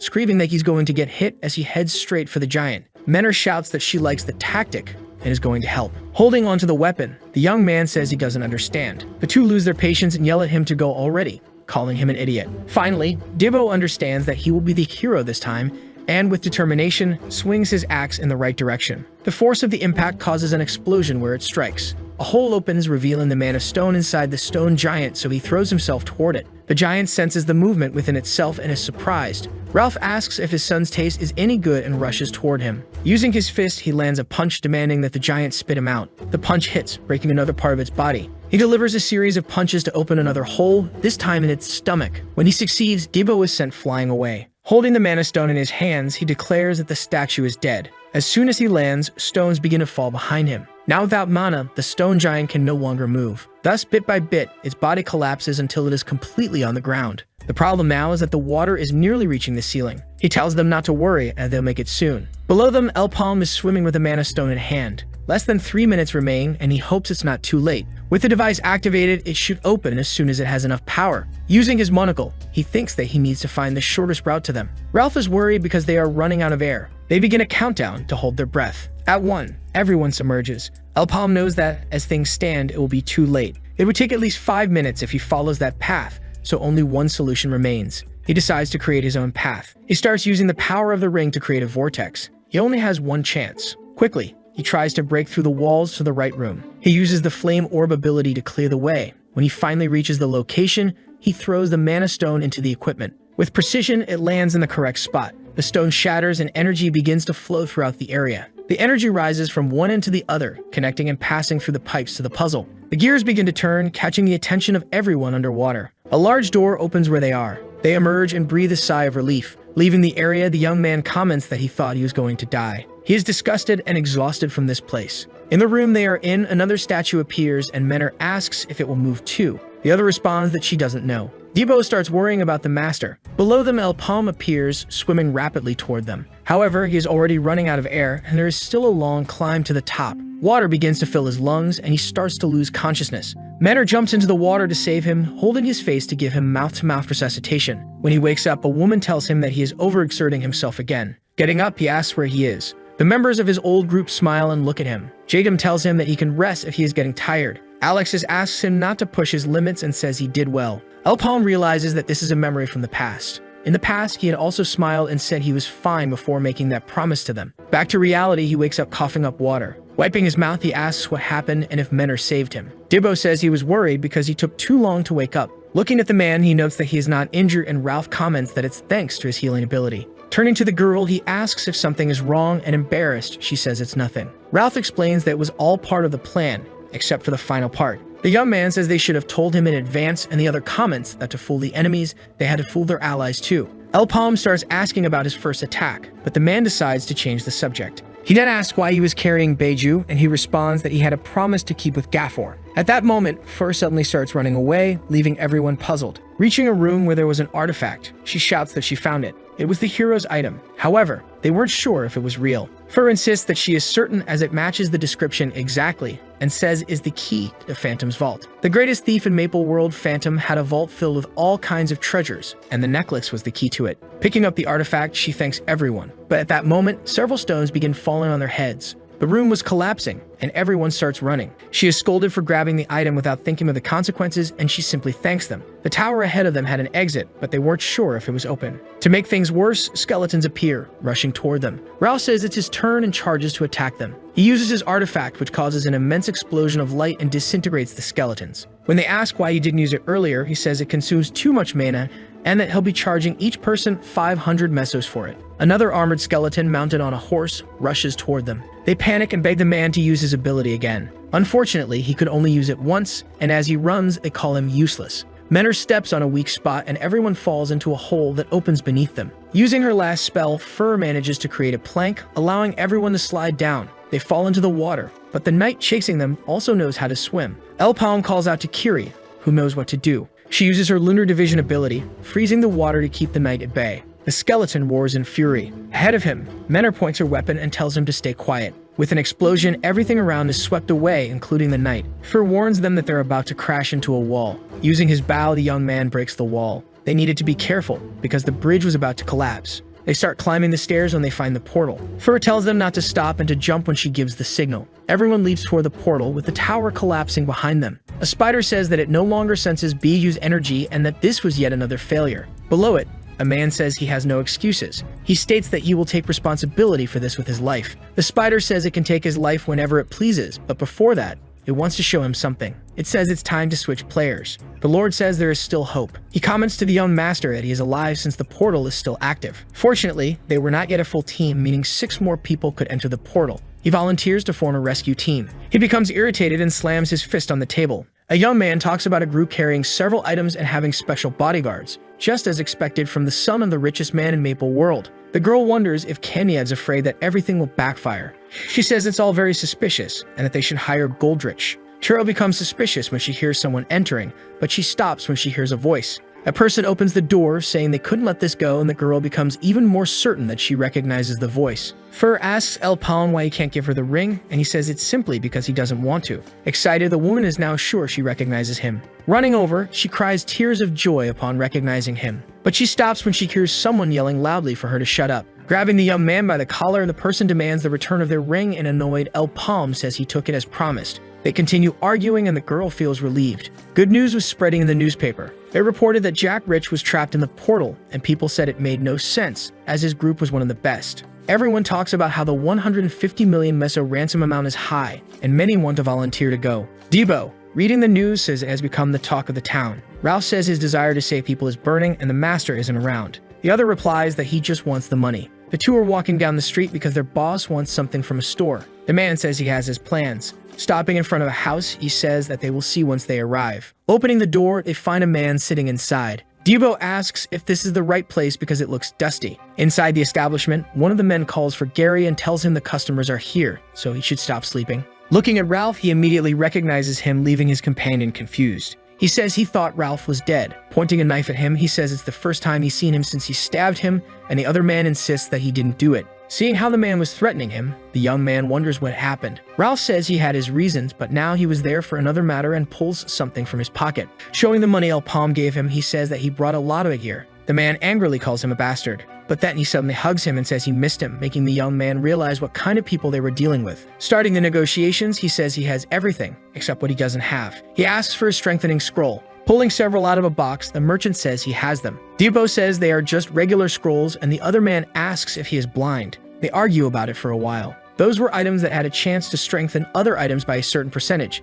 Picking one up, he says the success rate is 100%, but he is told that it's garbage. Ralph says they are being scammed and asks to take a look. The success rate is what determines whether a scroll is good or not. They need one with a low chance of success but high rewards. The man says he only makes money selling what he doesn't have, and the young man calls him a fraud. Things have changed. High-ranking scrolls are now military equipment, and selling them is illegal. Leaving the shop, the warrior says he wasted his time and really needed them. Smiling, he says he planned to buy 50 of them if they were available. Suddenly, he feels a hand on his shoulder. Also smiling, the merchant says he hadn't finished speaking yet. The Archmage Freud, Dragon Master, or Draconic Mage was called by many names, but the most special was Master of Time Magic. However, he didn't appear on the last day. 800 years ago, when the Black Mage was about to be sealed away, he cursed 6 heroes, freezing their time at that moment. Freud remained unaffected and wandered the world looking for ways to save his companions. However, he could not find a solution and disappeared like the wind. That was all Fur knew, as he must have made some arrangements. The only remaining part of him was the hero's ring, which was now in Elpalm's hands,